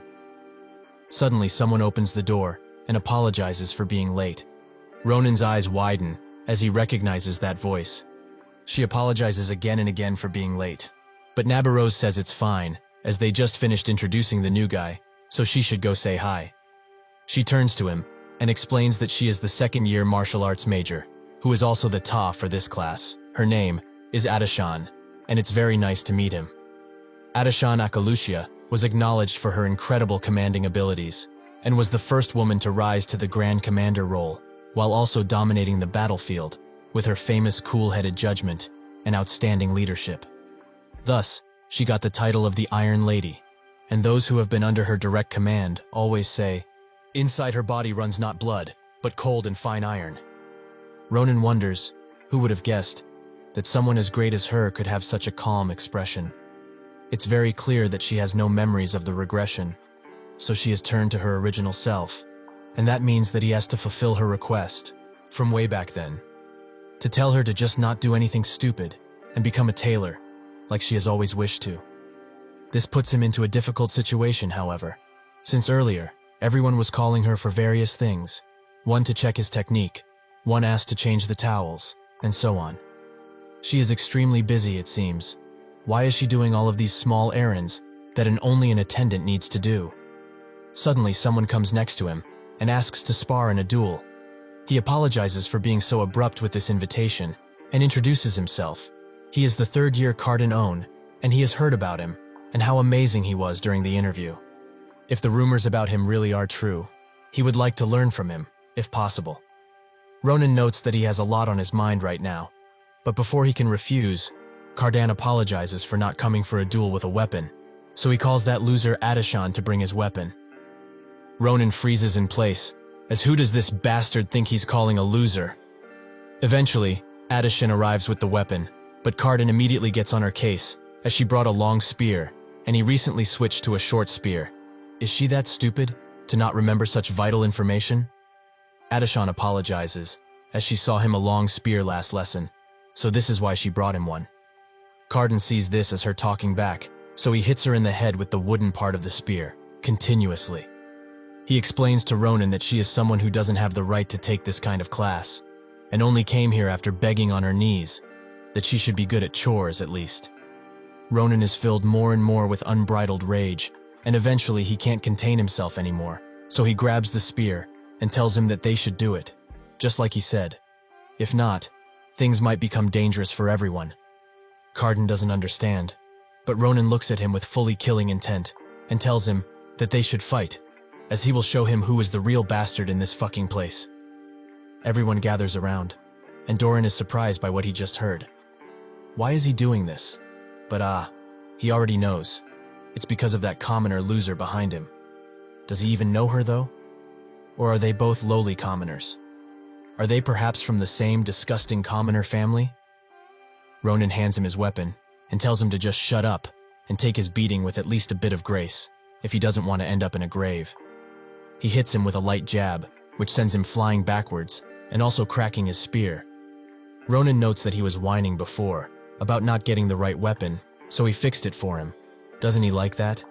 Cardan sees this as a direct insult to himself, and he charges in out of rage, exuding as much mana as possible, and asking if he really thinks he will be fine after this much disrespect. Ronan stands still while the attack approaches, but before it can even touch a hair of his, he cuts the spears into tiny pieces, and says that he will be very fine, so he should worry about himself more. He hits him with a barrage of attacks, every move being harder and swifter than the last. Eventually, he knocks him out fully, and tells him to be thankful that they are in the academy, as if this was outside, his lifeless body would have been thrown to the wolves. Everyone is surprised that Cardan lost, as he was the highest ranked throughout the first years. Ronan notes that it's time to move to the next target, and points at the scamp who complained about the towels. If they smell, she should wash them herself. Why is she making someone else do it for her? Is the assistant instructor her servant or something, huh? Ronan continues to move forwards, but Adishan stops him, as she doesn't know exactly why she's doing this. But it's okay. He should just stop. Ronan tells her once to move, as he can hold back when it comes to other things, but not when she is being looked down on like this. Not by these idiots, not by anyone in this damn empire. Nobody serves the right to do that, after all that she had one. He pushes her out of the way, as these guys deserve a stern beating, one that they will never forget. Suddenly, Nabarose appears behind him and demands that he stop. She will not ask him to take responsibility for what he did earlier, since in a real battle, that guy would have been long dead. However, if he escalates things like this even further, she can no longer look the other way. He will drop his sword and walk away. Ronan can't seem to move, and when he looks behind, he sees Nabirose's aura, a giant snake, ready to strike at a moment's notice. He knew that she was strong, but he didn't know that she was this strong, to have this kind of aura. She tells him that what he was going to go through with cannot be considered a spar, and as the person responsible for everyone around here, she cannot let anyone else be injured. Ronan says that she should have known already what the assistant was going through. Up until now, she just stood by and watched everything happen, despite knowing. Nabirose explains that this is between her and the assistant, and it doesn't involve him in the slightest. This is his last warning to stop, or else she will have to deploy drastic measures. Ronan notes that it doesn't matter. If she's the sword saint or not, his answer remains the same. Her, and the whole damn empire, can fuck right off. Nabarose says that there is no helping it, and uses the grieving snake on him, something which makes him smile with anticipation. Ronan remembers how he asked Adishan before, why did she volunteer for the commander position when everybody else declined? At the time, she told him that one day, he will understand eventually. There are some things that he can't force someone else to do. It's his destiny, after all. He was confused by that answer. But what was she thinking, truly? Just what kind of load was she carrying on her shoulders? He remembers when he last saw her. She told him to not forgive her for putting this burned on him, as she doesn't deserve it. He wakes up screaming, and then huffs loudly as he slowly realizes he is awake. Adishan is next to him, and comes close, asking if he has had a nightmare or something. Adishan asks what he's talking about all of a sudden, but Ronan excuses himself, as it was probably just a dream he had. But more importantly, are they in the infirmary right now? Adishan confirms that they are. The instructor told her to bring him here, and additionally to fix that pride of his, as she does not want what happened today to occur again. That is precisely what she said. Ronan thinks that he's in big trouble, and wonders if he should just go back to sleeping. But suddenly, Adishan asks him, did he perhaps get angry back there for her sake? This question makes him jump, and he says that it wasn't. He was just angry because he's sensitive to poor etiquette, and he's a very refined gentleman and all that. Adishan notices that he's lying, but she tells him to not hate any of them, including the guy he beat up, since she kind of understands their feelings after all. Ronan gets mad again, and wonders how that's true, as she has been a great assistant instructor. How can they just treat her like this? Since they are talking about it anyway, why was she chosen to be the assistant for that class anyway? Even if she went easy on the various students, and that they did what they did because of this, why did Nabarose just sit by and watch as it happened? Is she not angry at this injustice? Adishan explains that the instructor is doing nothing because she asked her to. She did this because she's getting preferential treatment, which she doesn't deserve in the slightest, as normally to take that class, one would need to be a sword expert, but she's currently being held back for an entire year, and she has barely started to control her mana. Ronan thinks that this is impossible, as Adishan was the best commander ever, and she was able to use an amazing aura. Did she really go through something like this in her past life too? Adishan continues. That is why she told the instructor to do nothing. No matter what happens, she should pretend to not see it. She already took her as her assistant instructor, so she did not want to make her take on an additional task. She is receiving this kind treatment, so being treated like this is nothing. She can handle it, anytime, any day. Adishan still thanks him, however, for today, as she thought she got used to most of the stuff the students did, but today hurt a lot more than it should have. Silence falls for a moment, and Ronan breaks it by asking, is her objective to become a Grand Commander? Is that why she's going through this? Adishan is surprised that he found out. Did she make it that obvious? But yeah, that's her dream. Even if she's lacking in lots of things, her dream is still to become the greatest Grand Commander there ever will be. Naturally, for someone who's not even at the expert level, she knows that saying this might seem dumb, but she's not going to give up, as even if she doesn't have the level, she is confident in military strategy, and she's working hard every single day. That can be clearly seen by how rough her palms are. Eventually, the next class is about to start, so Adishan tells Ronan to rest and come back later. He thanks her for looking after him like this, and she says that it wasn't a problem. With that, she leaves, and Ronan's mind is filled with the Grand Commander's last words, to not let her mess around that place anymore, and become a tailor instead, as she's always wanted to be one. But now, he's conflicted. What would she want him to do? A few days later, on a sunny weekend, in the forge, at the entrance of Grand Carpadoki, Ronan, Acel, and Maria arrive. But there is nobody inside to welcome them, which is quite weird, as they sent a messenger bird in the middle of the night as his sword was made, and it's apparently the best sword Daron has made yet. Out of sheer anger, he kicks stuff out of the way, and the other two wonder why he's being like this, as it seems he has become more sensitive for some reason. Ronan notes that if they are not going to let them in, they should just let themselves in. Maria asks if they are allowed to do such a thing, and Ronan explains that they are the ones who invited him in here, so they should stop talking about it, and go already. They all go to the elevator room, and Ronan presses the button to start it, which he surprisingly remembered. While they go down, He says that he will teach that old man about the basics of customer service, as he appears to have zero knowledge on that. Suddenly, the elevator arrives at the glass part, and they see that the entire place is up in flames, and that most people are on the ground, unconscious, or dead. Asel tells him to look in a certain direction, and when he does, he sees a rock giant that is chasing after the blacksmiths. Asel wonders what they should do, but that's when Ronan grabs her tightly and tells Maria to go back and bring any instructors or whoever she can find that can help. With that, he jumps down with Asel, who can barely use telekinesis in her flustered state. Eventually, the blacksmiths are too tired to run anymore, and just when all hope is lost, Ronan strikes its hand with enough force to break it. He notes that this is great timing, as he's been thinking about tons of stuff lately, and they seem like the perfect stress relievers. The rock giant tries to strike Ronan with its remaining hand, and he lets it approach until it's inches away. That's when he jumps on Giant and cuts its head with one swift motion. The giant did not even realize what happened, and its head fell to the ground. The blacksmiths are amazed by that kid, as he took on a rock giant at such a young age. What power! Suddenly, Ronan appears before them, and he asks them to quickly explain what is going on around here. Ronan carefully listens to their story, and he's surprised to find out that dozens of rock giants suddenly attacked in groups. One of the blacksmiths says that they don't even know the reason. They just suddenly appeared out of the ground and started destroying everything, killing blacksmiths in the process.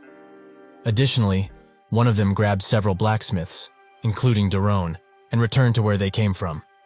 Didikon decided to give chase, but he isn't that great at fighting, and at this rate, they might all become food, which Ronan knows much about. He notes that if there aren't any more giants left here, they should go. He orders Asel to look for anyone else who is injured, until Maria arrives with backup. He will also hand her Sita, as she can heal the people easier with her. Asel asks what he will do, and Ronan says that it's quite simple.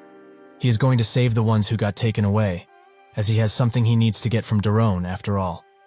Somewhere else, Daron is holding the sword he made tightly, and thanks Dikikon for coming here. But there was no need for him to be here and risk his life like this. He should just run and get away while he is still able.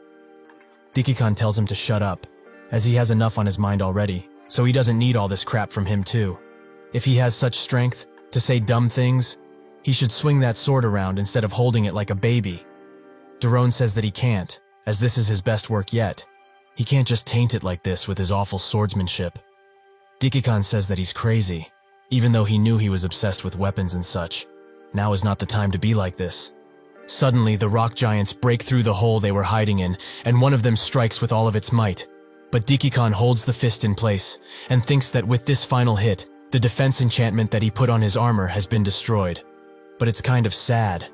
As if he knew he was going to die like this, he would have done tons of things. Suddenly, before he can regret further, Ronan arrives.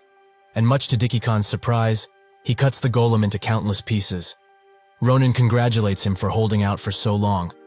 But now he can rest, as he will take care of everything. They are both shocked to see him here, and Dikikon asks how he got in here, as there were tons of giants along the way. Ronan explains that they were just fodder. He killed all of them, and saved the blacksmiths that were captured.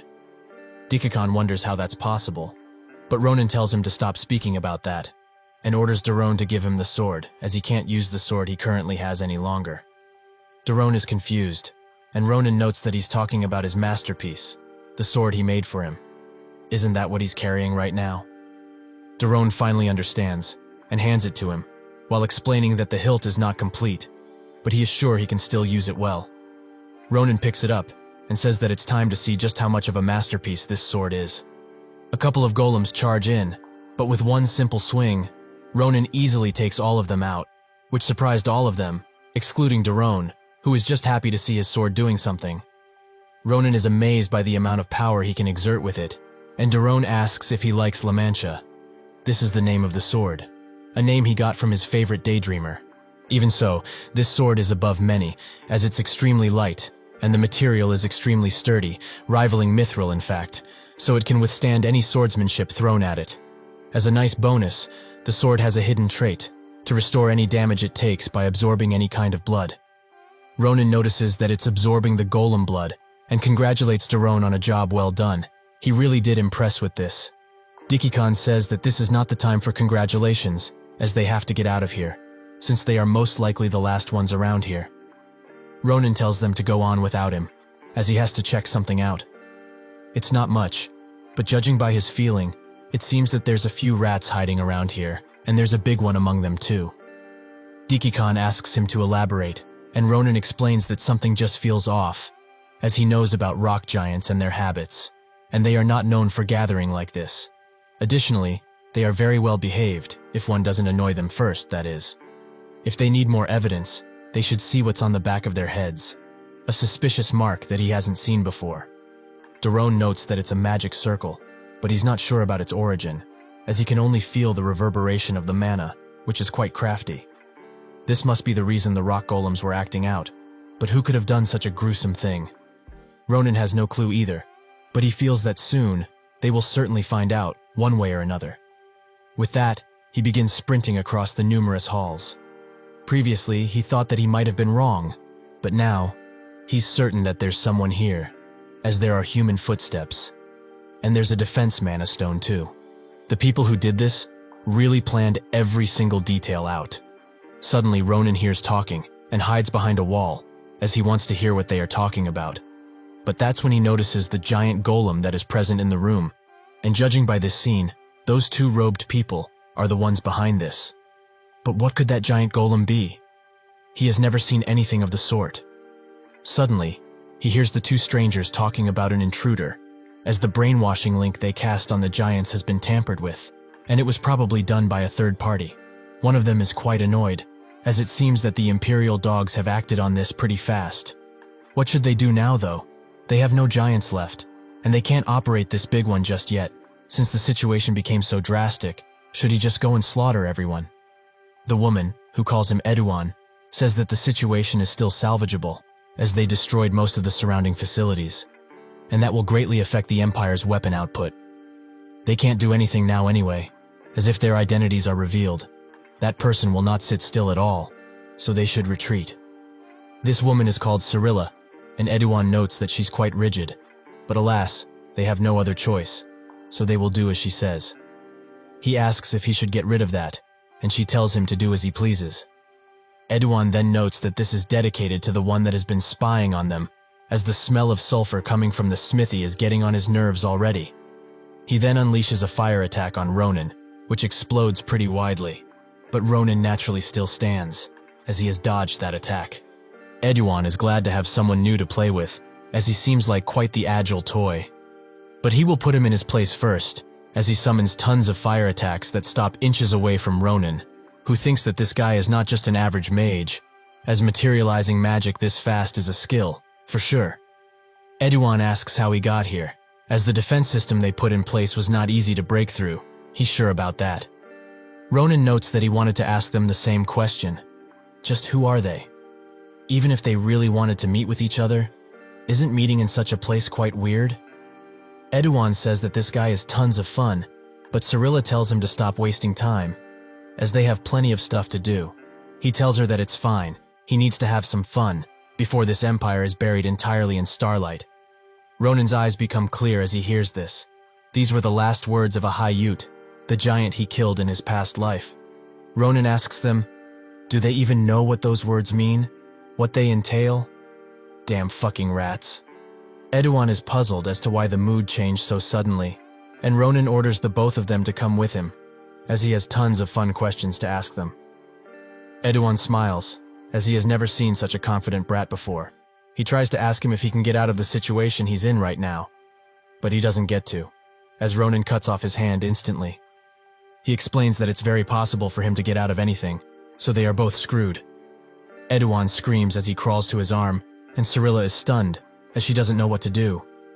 Ronan suddenly grabs her by the neck and clenches tightly. He explains that she should answer his questions obediently, and not cause a fuss, if she doesn't want to end up like her little friend, that is. Ronan continues to threaten Cyrilla, but even if she's scared, she has had enough, and activates her mana shield, which send Ronan back. But he isn't distraught in the slightest by this, and instead, cuts at it in seconds, and stabs Cyrilla's shoulder with his blade. That's when Ronan notices that she's a half-elf. But what are they doing, for her to be associated with such an organization? Suddenly, from behind him, Edouan unleashes a mighty explosion, but Ronan is swift and cuts it away, making it land on the golem behind him. Ronan is surprised to see him standing, as he already cut his limbs off. But when he looks, he sees that Edouan's limbs were replaced with a kind of wood. Edouan demands that he get away from Cyrilla this instant. But instead of that, Ronan stabs her in the leg and notes that it seems they have not yet grasped the situation they are in. He will make it clear, however, they are screwed beyond repair. But he will give them a choice. They will either listen obediently to him and answer his every question, or he will give this half-elf a nice amputation. Perhaps she will also grow her limb back, right? Reluctantly, Edouan deactivates his power and accepts his offer. He will follow him. Ronan congratulates him for making the smart choice, as he also doesn't want to spill more blood than he needs to. That's when he notices that Cyrilla is smiling from ear to ear, but before Ronan can even wonder why, he notices that the giant golem is trying to crush him, which he tries to block, but he is still sent into the wall from the sheer force. After the dust clears, Edouan asks Cyrilla if she can still move, and she confirms that she can, while also thanking him for the help. If he hadn't diverted his attention then, with his attack, she wouldn't have had time to use magic and hinder his perception, nor have the time to activate the giant. Although it was only his arm that he activated, that damn child is surely damaged. Edouan tells her to go to the church and report to the church about it. He will come too, but only after he's done with this guy. Cyrilla warns him to be careful, as he has already done too much damage. But Edouan knows full well that this thing is no child. It's a demon. That if he doesn't kill now, he will become a huge threat. The moment he sees Ronan is the moment he is cut up into 100 pieces until he is sure that he cannot regenerate anymore. He then asks Cyrilla, where is she going? He thought that he made it perfectly clear already, that he has a lot to ask. Before Ronan can make another move, his body gives up from the fatigue and he falls on one knee. He tries his best to move it, but it's just not responding. He's stuck in this position. Cyrilla thinks that this is really lucky. Even if it came to this, they can at least guarantee that she can report this to the higher-ups. That is the priority here. She opens a portal and tells Ronan to prepare himself, but even if he does that, she will make sure to find everything about him and take away everything from him. His family, lover, friends, she will destroy it all. Ronan is in a state of desperation at this point, as he managed to find a clue about the future. But if he lets her go, things will not change at all, so he tells her to stop with all of his might. But that's when, out of nowhere, Nabarose appears and demands Cyrilla to stop, which she does instantly, as the pressure is too much. She has a lot of questions for her, but she will confirm, first and foremost, did she really dare to touch her disciple? She also congratulates Ronan for what he did, and for holding out for so long. He notes that her timing is impeccable, and that he's very glad to see her here. With that, she shifts her attention to Cyrilla, who cannot move at all, as Nabarose's aura has paralyzed her from head to toe. How can one have this power? Before she can even think of running away, Nabarose grabs her head and says that she has committed a few things she should have never committed. But the most grave one is that she harmed her disciple's body. Now, she will look into her future, with her own 2 eyes. The aura snake opens its mouth, and the only thing Cyrilla can do now is apologize to her stars. Naturally, she faints, and Nabarose congratulates Ronan once again. But now, after they treat his injuries, they will report all of this to the principal. Before she can continue, Ronan asks about the future she mentioned. Was she perhaps talking about the Lodlin prison? Nabarose confirms that she indeed was. But why is he interested? Ronan was right on the mark. Lodlin is titled the Fortress of Screams, and it's in the middle of the sea. It is famous for interrogating criminals who have dared to go against the Empire, and they use all sorts of methods in order to receive every ounce of information from someone. Knowing this, Ronan asks to observe their interrogation, which Nabarose says that it isn't appropriate, as it's a dark place. Ronan grabs her hand and explains that he only wants to go just this once. He begs her to allow him, as this is extremely important to him. Everyone around the forge, who was left alive, is now getting proper treatment, and Maria is glad that everything is dealt with. Acel also feels the same, as she and Sita are poofed. Still, she hopes that Ronan is coming back soon, as she doesn't want to think about something happening to him. Suddenly he appears, and notes that he heard the summary of what they did here. They really worked hard on this. While Maria brought more and more backup, Asel and Sita saved over half of the people who were buried. He also asks them if they are in a hurry, but they should be asking that, as he is full of wounds and doesn't look well at all. Asel tells Sita to heal him, but the little guy can't do that, as it doesn't have any mana. Ronan tells them to relax, as he has already received treatment, and now there is something that he has to do. A few hours later, at the secret rendezvous for Lodolin's convoy, specifically at the Grengo Forest Cliff, Nabaros and Ronan wait for Lodolin's escorts, and they eventually arrive on a gigantic crow creature. They get down and announce that they have been called here by the Empire in order to escort the criminals. Nabarose shows them the perpetrators and warns that the male has regenerative abilities, so they should be careful.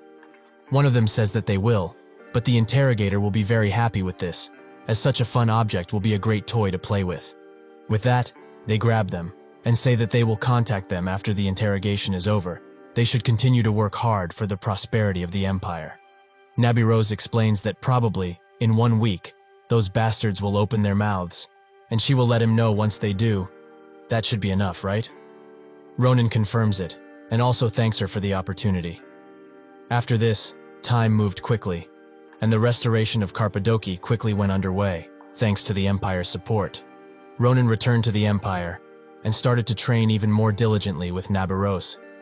And a few days later after that, at Lodolin, the captives' torture continued. But today is special, as a special guest will arrive soon. Nabaros and Ronan arrive at the prison, and a man welcomes them, while also introducing himself as the interrogator who has been in charge of interrogating the new criminal, and the one who is in charge, Karaka. He explains that he will show them the criminal first, and tell them details on the way.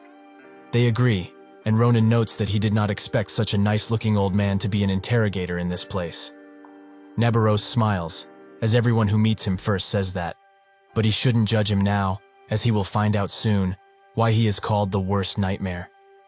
While they are near the cell, Karaka gives them a summary, and the first thing he will tell them is about the Nebula Clasier. That is the name of the organization they are a part of. This is the first time Nabirose heard about them, and so she asks, is it a criminal organization, like Caliboro? Karaka confirms that it is, but it is much more dangerous, as from the great fire that destroyed the Nalanda granary, to the explosion at the magic engineering facility, Ataman, it has been confirmed that they were behind these cases. Ronan is surprised, as he has never heard of them in his past life.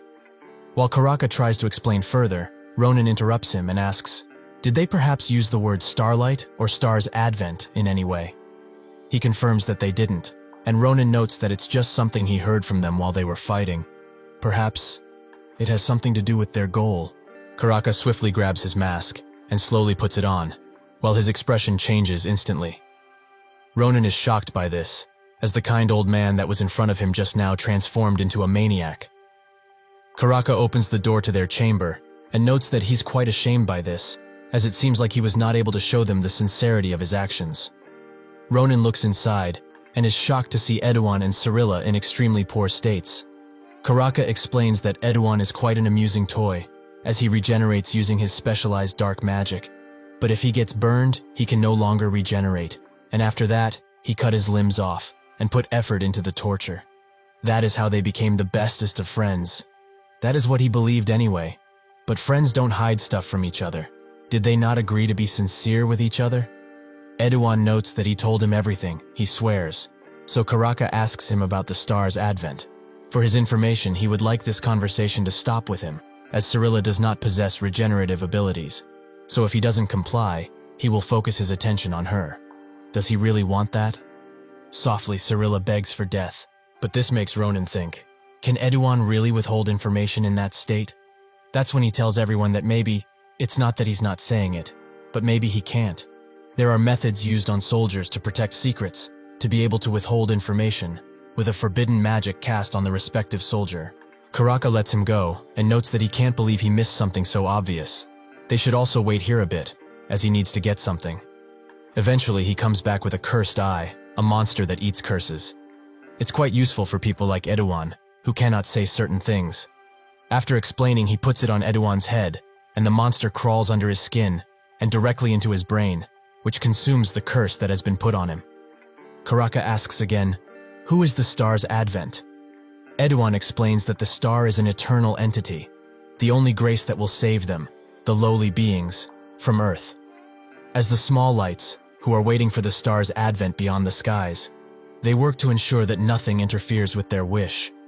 Cirilla tells him to shut up, and Karaka notes that from what he understood, something will fall from the sky soon. But what is it? That's when Edouan says it. The star's children.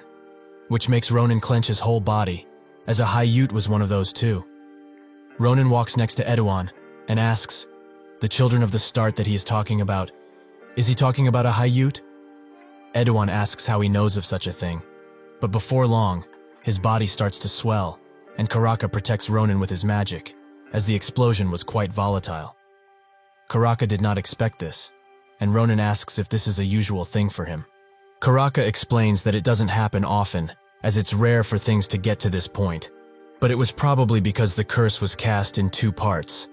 The first part was to not reveal anything about the organization and the star's advent, and the second, when the word he said was mentioned, the curse would explode within him.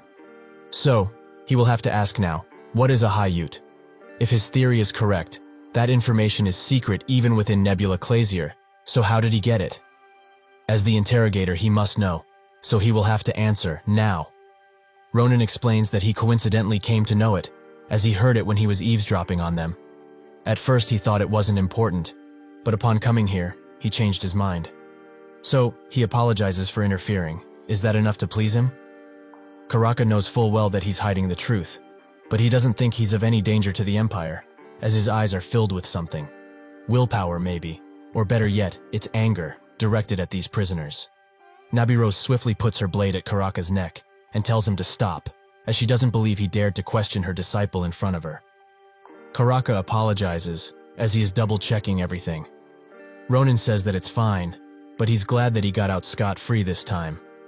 Karaka says that it's a shame they lost a cursed eye, as they are very hard to kill. Ronan asks if it really is that powerful, and Karaka explains that it is, but that's when he notices that its eye is glistening. Did it absorb a curse? But from who? That's when he remembers that he touched Ronan's shoulder, so he grabs the eye and puts it on Ronan's hand. Before long, the creature explodes, meaning that inside of Ronan there's a curse that it cannot handle, so Karaka tells him that he's cursed. He also asks him, has he ever felt restrictions regarding day-to-day movements? Perhaps he can't run, or hold objects made from steel. He's asking if something happened like that. Ronan just stays silent, which tells Karaka everything he needs to know, but he will not press further. But he should know this. Judging from the curse's power, it was cast with extreme amounts of ill intent. Shortly after this, it's time for the guest to leave, and Karaka explains that as soon as he lifts the spell from Cirilla fully, he will let them know, as it will take time. He also looks at Ronan and notes that he must have a lot on his mind.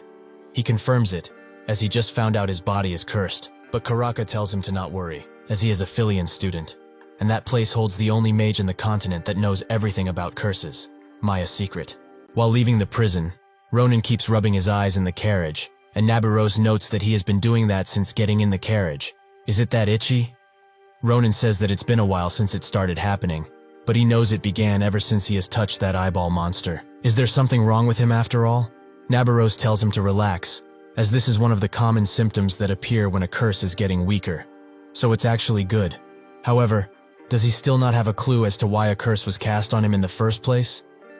Ronan can't think of one, as surely he has lived the life of a saint, so he really doesn't know who would have ill intentions towards him. Nabirose finds it hard to believe that, but her thoughts are interrupted by Ronan thanking her for what she did back in Lodolan. When the interrogator approached him, he could feel the intense pressure from only his eyes, and if she wasn't there, he would have made up something to confess. Even though he didn't do anything, he was that scary. Nabirose tells him that she was just doing what every instructor should. There is no need for thanks.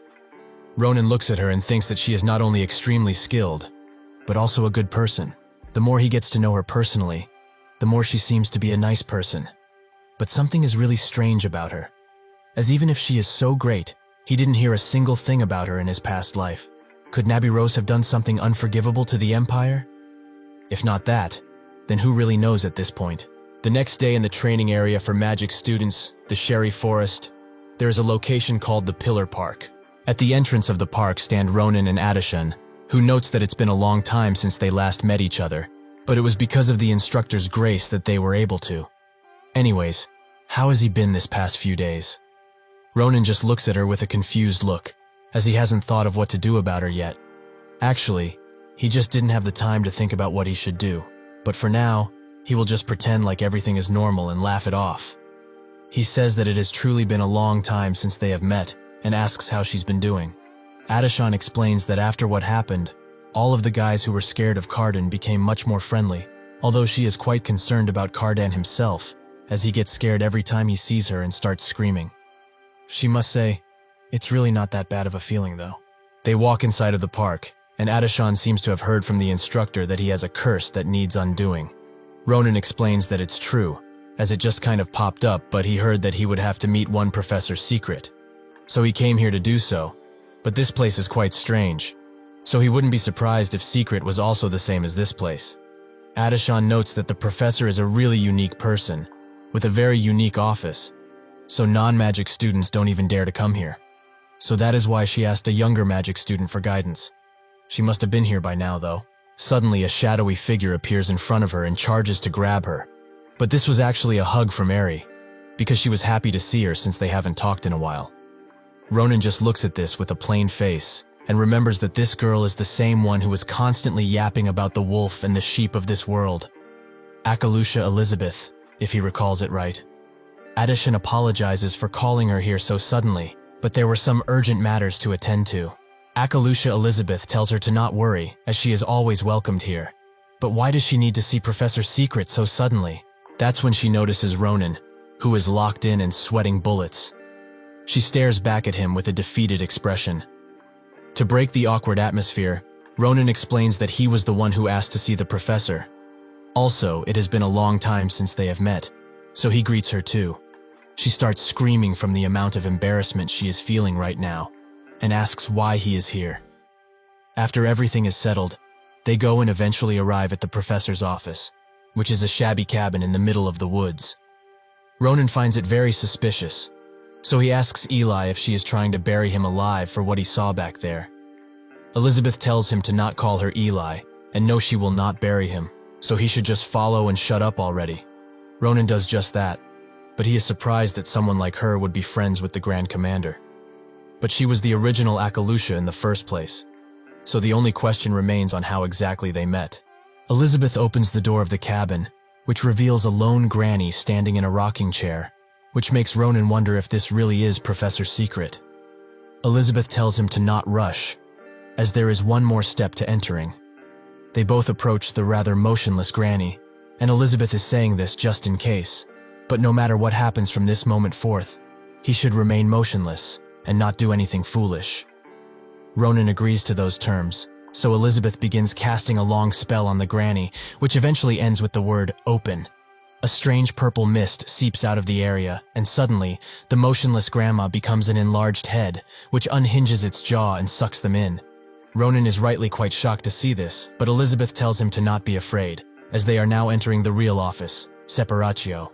Before Ronan can ask what the hell just happened, the professor floats behind him and says that he must be student Nabarose sent here. She suddenly approaches Ronan with a teleportation spell and touches Ronan's eye. While noting that it is just like Nabarose said, he truly has something that makes him very determined deep within him. This is the continent's best curse artist, Maya Secret, a being that has lived for 83 years, and now finds Ronan quite interesting. Ronan looks at this person with a puzzled look, as he cannot believe that this kid is the professor of this place. Maya tells him to not be so surprised, as there are some personal circumstances to her look, but besides those, her body is over 80 years old. Ronan is even more surprised by that, as there is a limit to how young a person can look once they get older. Yet she would fit as one of this academy's students quite easily. Maya says that they should talk about her beauty routine another time, as there is something more important at play here. With one snap of her fingers, Ronan is engulfed in strange runic lines that seem to seep out from inside of him. He asks what these are, and Maya is quite surprised to see that there are so many curses inside of a single body. Their origin is also strange, as it's closer to ancient magic than anything else, This situation is quite dangerous. Even a person with tons of great skill wouldn't dare to touch this. Ronan asks if this whole meeting is pointless if that's the case, but Maya tells him to relax, as even if the amount of curses are beyond what she anticipated, she naturally came prepared for anything. Suddenly a large symbol appears at Ronan's feet, and Maya explains that right now, she is going to materialize the curse within his body into his mind realm. What he does then is up to him. But he must do one thing in order to be free of the curse. Find its source and slice it. Ronan understands her words. But how is he supposed to know what to cut in the first place? Maya notes that he will know instinctively. She taps his head with one of her fingers and wishes him a safe trip. Ronan is pulled below into a dark realm, but eventually, it changes, and he is sent to a forest area. However, when he looks behind, he spots his house. Does that mean the source of the curse is inside of there? Out of nowhere, a little girl rushes past him and tells her mother that she's home. Ronan recognizes this voice, as it's of his sister's, Iris. When she gets inside, she starts looking at Ronan and finds him quite cute, but asks her mother why he is always sleeping like this. Is he sick, perhaps? The mother explains that babies grow while sleeping, so she was like this too when she was a baby. However, if her younger brother gets sick in the future, she should look after him, since she is his older sister. Iris agrees wholeheartedly, as she will protect him forever if she needs to. Ronan looks at this interaction and doesn't know what to say, as no matter how he swings it, this is their house, and this is what it looked like when he was born. Additionally, that baby that is in the cradle must be him. He does not like to see himself like this, as he thought that he was a pain to deal with as soon as he was born, so this image is not pleasant to him. Anyway, even if this is the past, he couldn't have remembered it, so why is he here? Suddenly, the door behind him opens with a slow creak, and from the outside comes a malevolent being that makes Ronan's heart almost stop in place. He cannot even move his body. Just who the hell is this mysterious figure? Iris rushes to hug the mystery figure, but he ignores her completely, and presumably asks where Ronan is. The mother notes that he is in the cradle behind them. He must be curious about his appearance, right? That's when he pulls out some dark magic and says something intangible, but he knocks the mother out with a single dark spell. Iris rightly is confused, and calls out for her mom, which makes Ronan turn around and see his older sister be put to sleep by the same dark spell that did their mother in. Ronan screams at the top of his lungs for him to stop, but this is just a memory. So the man moves on to him and pulls out the curses that he cast. With a bright light, he begins casting them, but this gives Ronan a target. It's him. The fucker he needs to slice is this bastard. Back in the real world, Maya finds it surprising, as she did tons of preparations, but even so, she still used up all of her mana in a single spell. What this child has is truly unbelievable. Elizabeth is shocked to see the professor so defeated, and asks just how many curses are cast on him. Maya can't say for sure, as there may be hidden ones somewhere, but for now, there are around 10 curses on him. Elizabeth is surprised, but notes that this must be why she is out of mana, because she is trying to lift 10 curses at once, right? Maya says otherwise, as right now, she's only dealing with a single curse out of the many he has. The shadow figure finishes casting the curse on him and says something before leaving. He also looks at Iris one last time, and with that walks away. The confinement that was put on Ronan is finally lifted once he leaves, so he rushes to his family to check up on how they are doing. But they are just sleeping, so he didn't do anything malicious to them.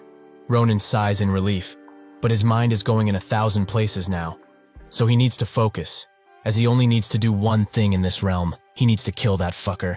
With a few slashes and a mighty charge, Ronan breaks through the door and gets to following the figure, but he is stopped dead in his tracks, as it seems that the figure was waiting for him.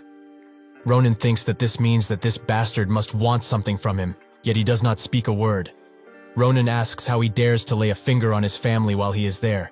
He will never forgive him, no matter what.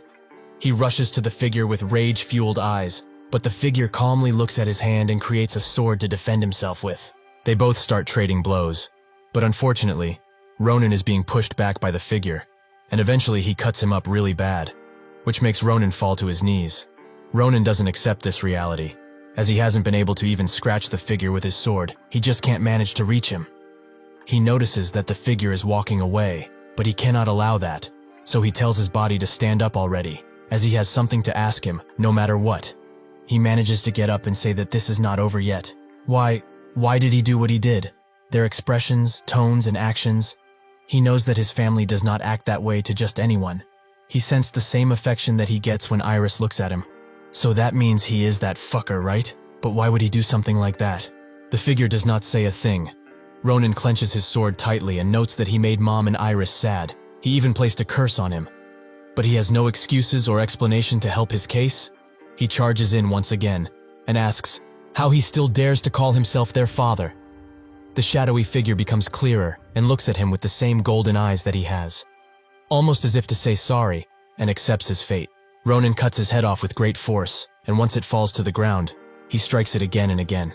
If he doesn't want to talk, then so be it, as he will just find everything out for himself.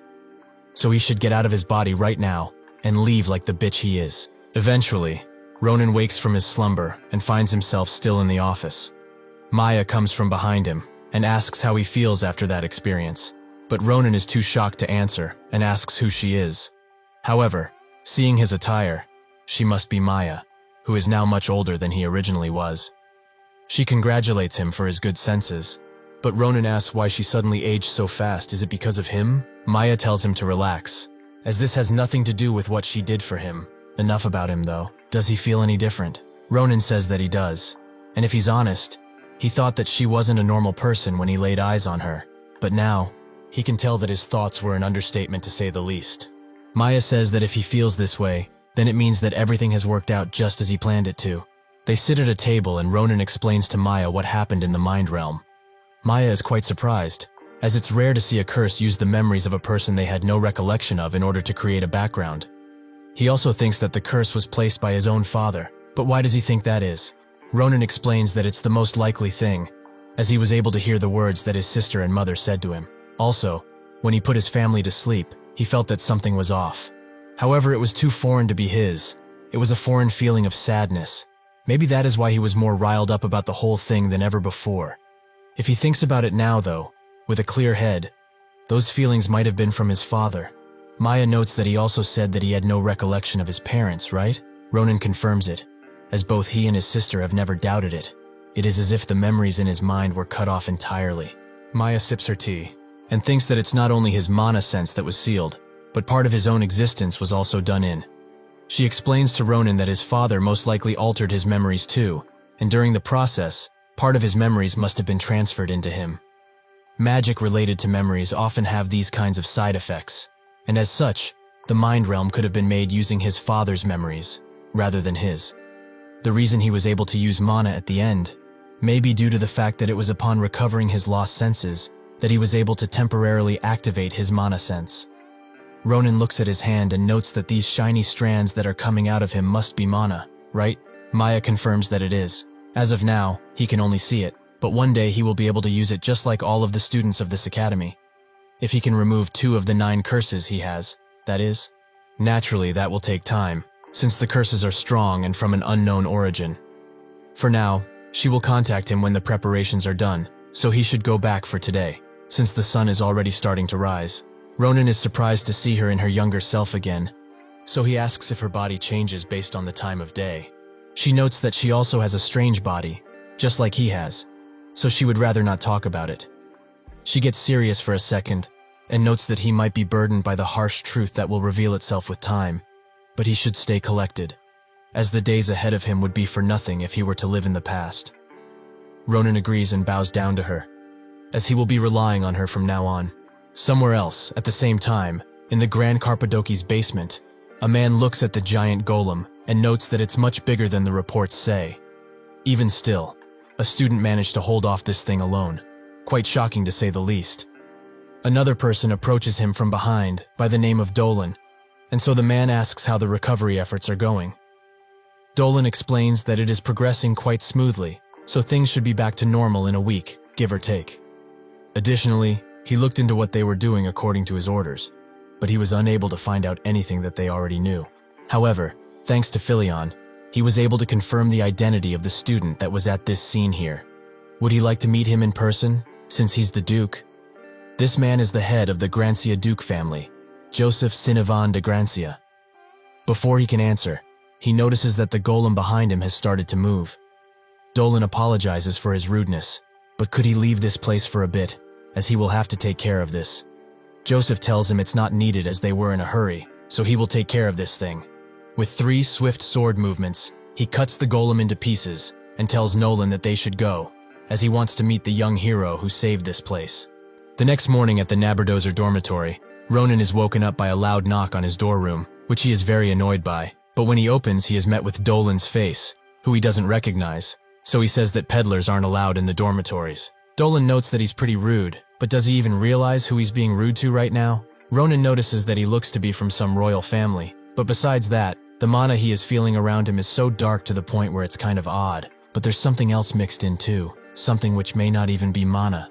Before he can deduct more, his thoughts are interrupted by Joseph, who tells Dolan that they are in the wrong for coming like this unannounced first thing in the morning, which Dolan agrees with, and calls him the Duke. Ronan is shocked by this, and Joseph apologizes to him for his night's foolishness, but could he spare them some of his time?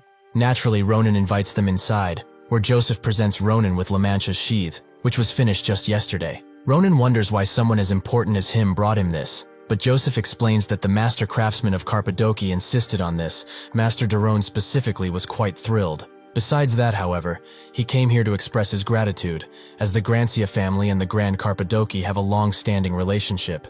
His personal blade, the Pale Road, was also made by Daron, so as a token of appreciation for the hero who saved Grand Carpadoki, he just wanted to express his gratitude, and naturally, that comes with a gift.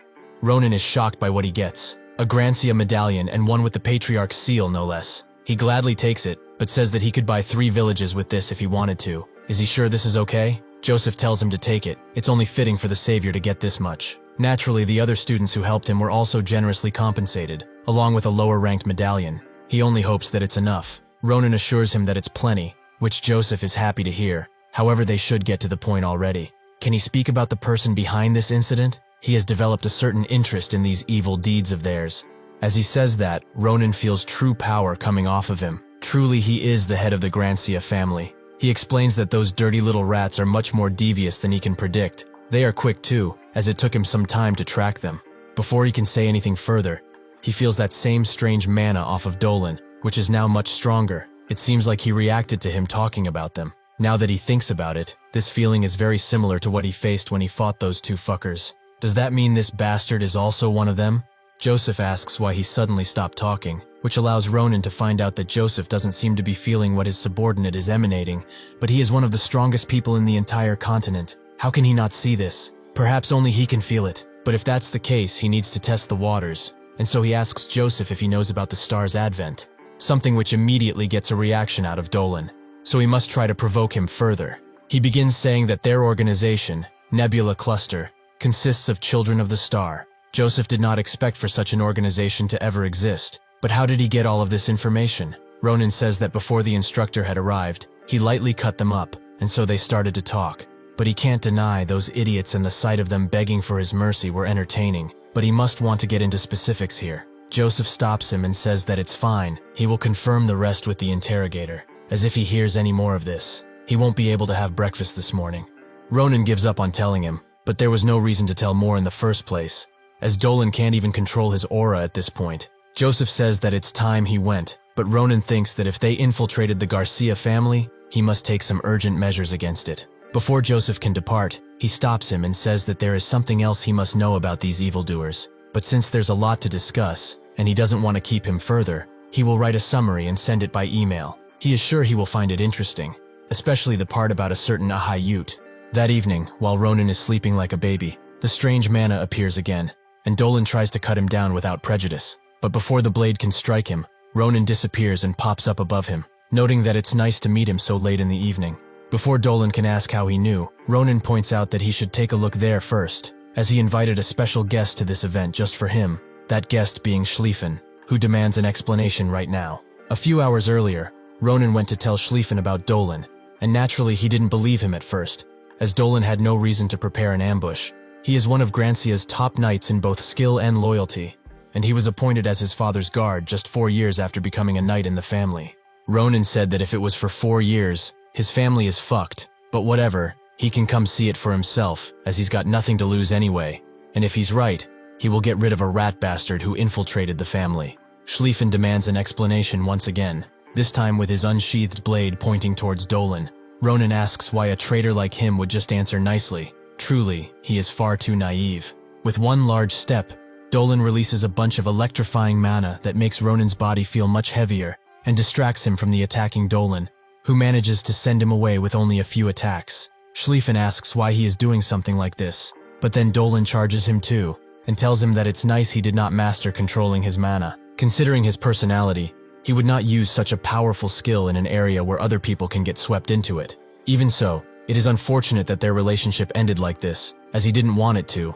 That damn child ruined everything. Schlieffen notices that his skills are different from what he remembers. Why has he been hiding his real skills? Why has betrayed the family like this? Dolan says that it's not a betrayal, as he has never been a part of the Grancian family to begin with. As he goes to strike Schlieffen down, he says that he understands with a defeated voice and will now let him do as he wishes. That's when Ronan appears in front of Dolan and blocks his attack completely. Ronan says that he is truly an annoying kid, but he must feel better now, right?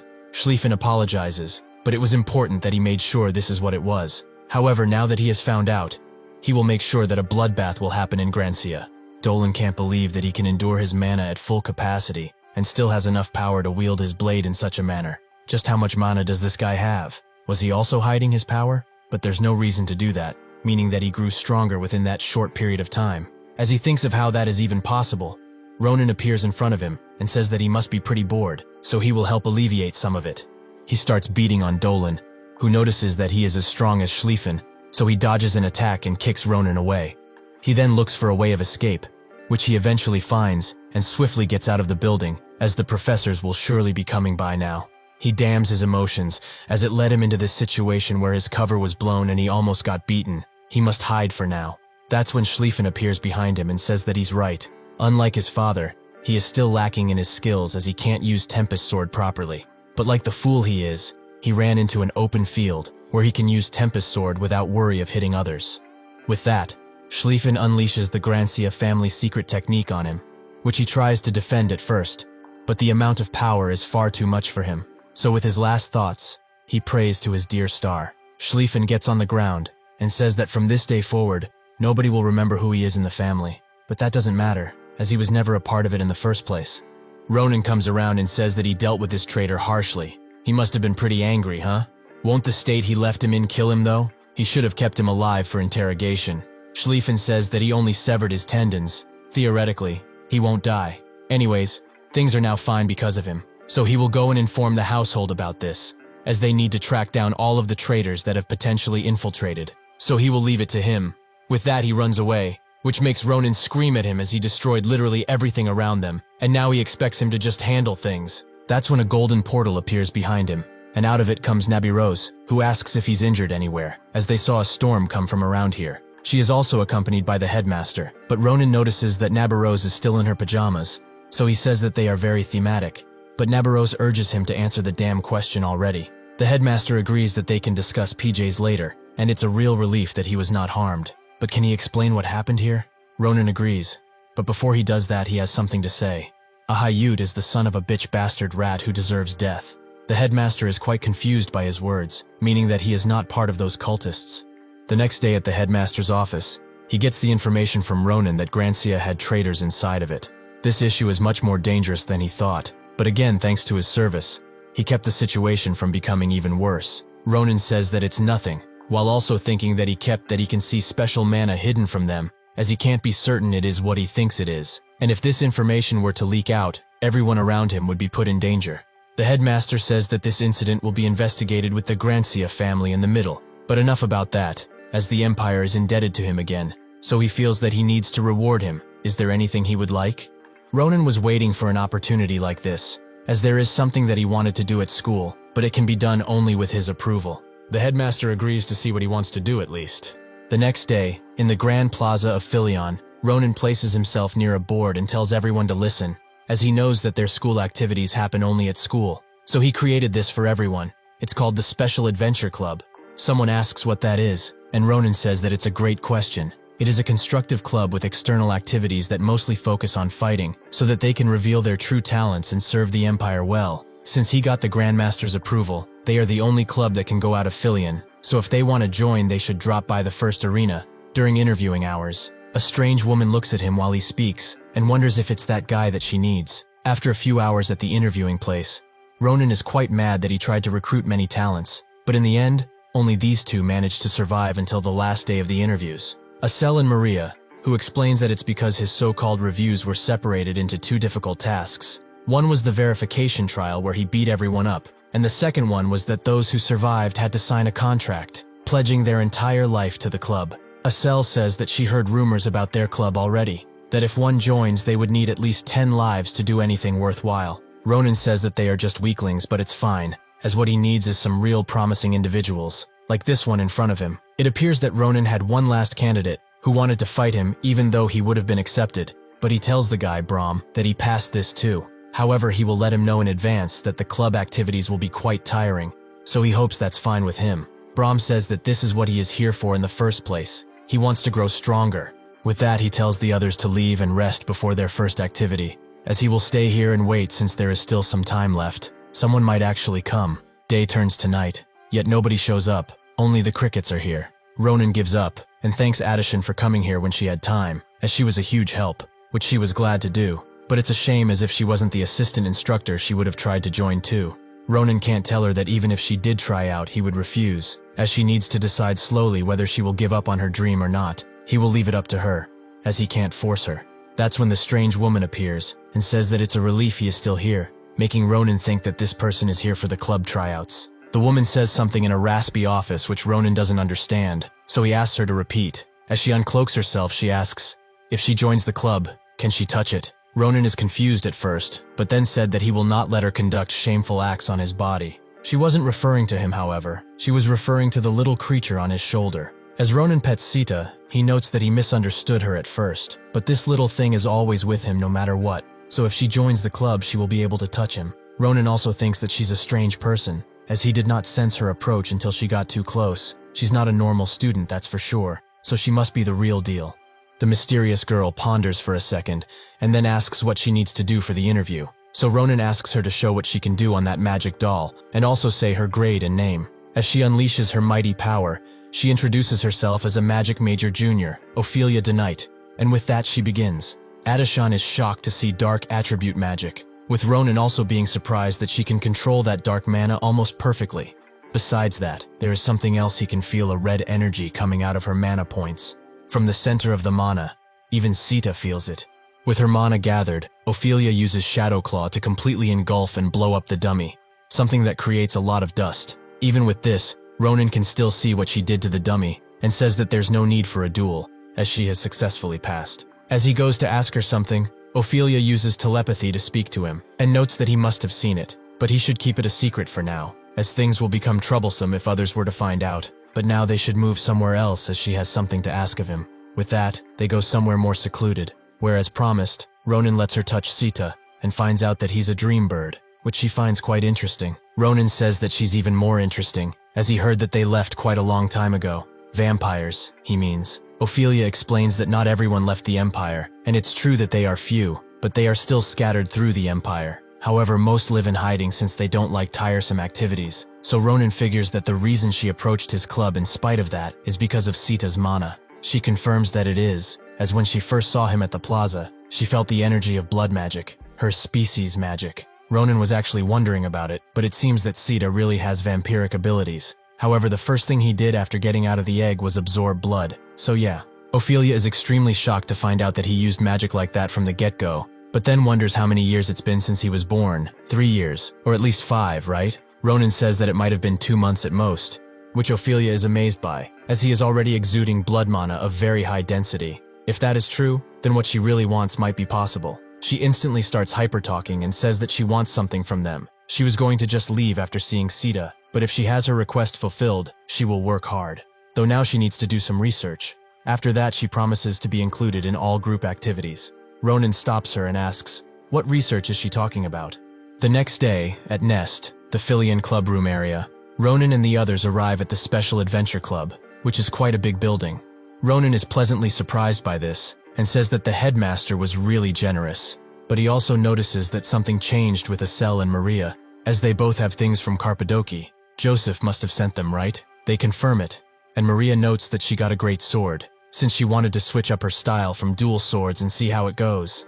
Asel got a magic bracelet, made with materials from the magic city, Delpium. It also helps her mana and power increase. Ronan is glad for both of them, but says that they should get inside, as they will have a pretty important conversation. Inside of the building, he explains that they have only one goal: to improve their latent abilities as swiftly as possible through real-life experiences. But he's the only one that needs to know it's actually for that day. He points at a map and says that this is their first exploration zone, as this mountain range hasn't been fully discovered by the Empire. So the Vadian Mountains will be a good place to get experience, since it will be unusual. Additionally, he also has some personal things to do there, but that isn't the most important thing, as there's a problem with these two that needs solving. Instead of explaining what it is, Ronan tells them to come outside, as they will have a sparring session. As they walk to the training room, Ronan mentions to them that the problem they have is that they haven't completed their modules yet, something which they need to do. If they leave, they will do so for about a week at least, but they have classes, and it will be difficult to juggle both of them. He is also sure that the headmaster will not allow it, so the solution is pretty simple. They need to finish their classes early like he did, and become as free as a summer bird. When they arrive at the training room, Ronan notes that before training them individually, he will assess their skills, so they should come at him, as he promises to only use the sheath for them. However, it won't be fun if they are relaxed, so they better do their best, or else. Maria doesn't feel too comfortable with him, but this is an opportunity to test that out. They should show him just how much they have grown. Estelle understands what she's trying to say and promises to do her best as she uses magic to support Maria. With that, she charges in with a heavy attack, which pleases Ronan, but why did she hit the floor with it? That's when he notices that Estelle is using her magic to pick up the rubble and starts to throw it at Ronan, who is pleased with her telekinesis control, but he will not allow himself to be hit. As he removes her attacks, however, Maria appears behind him and tells him to dodge if he knows what's good for him. Ronan does just that as the attack lands to the ground, with him also being amazed at the amount of power she put into this one attack. She isn't finished, however, and starts to swing at him, but he starts pushing her back with his heavier blows. Before he can do anything else, however, he looks above and sees Estelle, who just ripped a huge chunk of the arena out and is now throwing it at Ronan while telling Maria to dodge. Instead of dodging the attack, Ronan meets it with his unsheathed sword and cuts it into tiny little pieces, but he is amazed by their growth. They have really improved quite a lot, meaning that they weren't just playing around all of this time. Especially Estelle, her new abilities are simply amazing. It's like she's a whole other person. With that, he ends the test and notes that 2 weeks should be enough in order for them to be ready, so they should begin right now. They both say that they just finished sparring, but Ronan doesn't care, and immediately starts whipping them into shape. From that day onwards, Estelle and Maria have commenced their special training, something which caused them to lose a lot of sleep. 2 weeks later, as promised, Ronan hands the headmaster all of their early completion certificates. He explains that it's not for all subjects, but this should be enough to let them go out. The headmaster is surprised that they managed to do it, but as he promised, they are allowed to leave, so he wishes them a safe journey.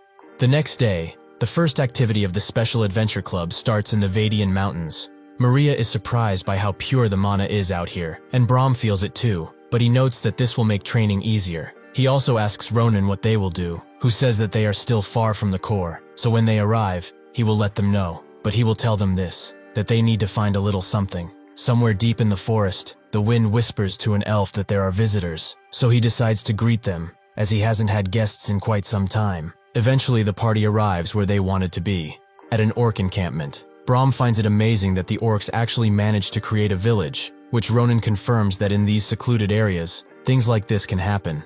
Even though this is just a village now, these bastards are pretty fertile, so soon enough the entire mountain range will be covered in orcs. The people in the vicinity will suffer when that happens, so to nip the problem in the bud, they will fight them. Pretty simple, right? Estelle is surprised that they are actually going to fight them, since they are so many. But Ronan assures her that everything will be fine, while noting that there is a variable to think about, that being the dominant species of this place, the ogres. These guys will not do anything to those giants, and especially the leader of the bunch, the twin-headed ogre, was so strong that even he had trouble with him in his past life. However, it's not like he will appear now, so he shouldn't be a problem. Before they can jump in, the elf appears behind them and says that even with pure intentions, they should not go and do that. It is not the right time to do that. Ronan is extremely surprised that he didn't feel him until he spoke, but the elf tells them to not be on guard, as he is a simple priest that stays in the mountain. Ronan asks what kind of priest, and so the priest explains that he serves an ancient spirit with the divine name Senial, though now they should move somewhere else so that they can converse properly.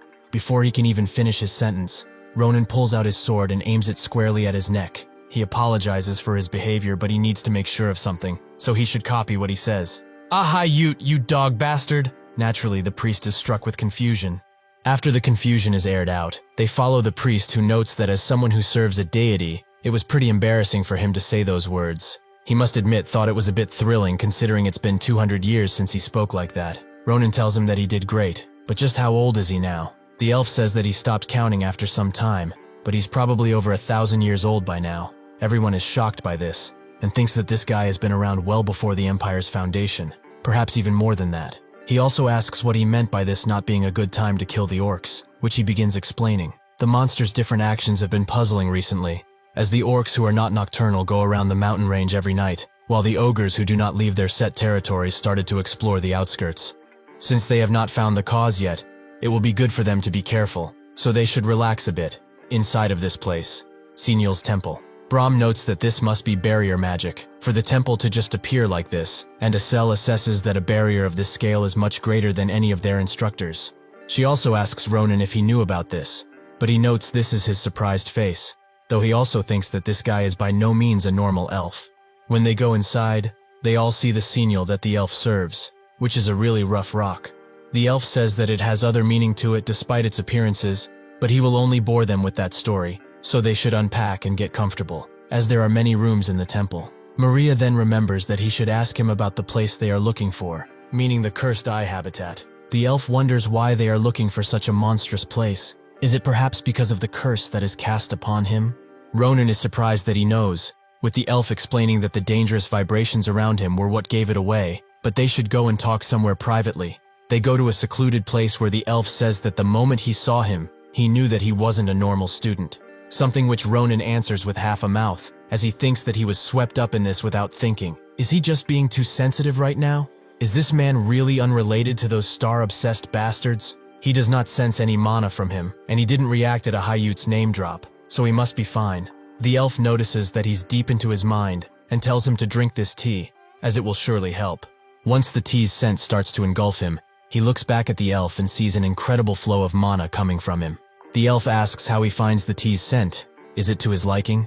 As Ronan feels true mana all over, he notes that it's like his pupils were refreshed. Just what is in this tea? The elf explains that it's a mix of herbs that rarely grow into the mountain range, and it pierces through blocked veins and revitalizes senses.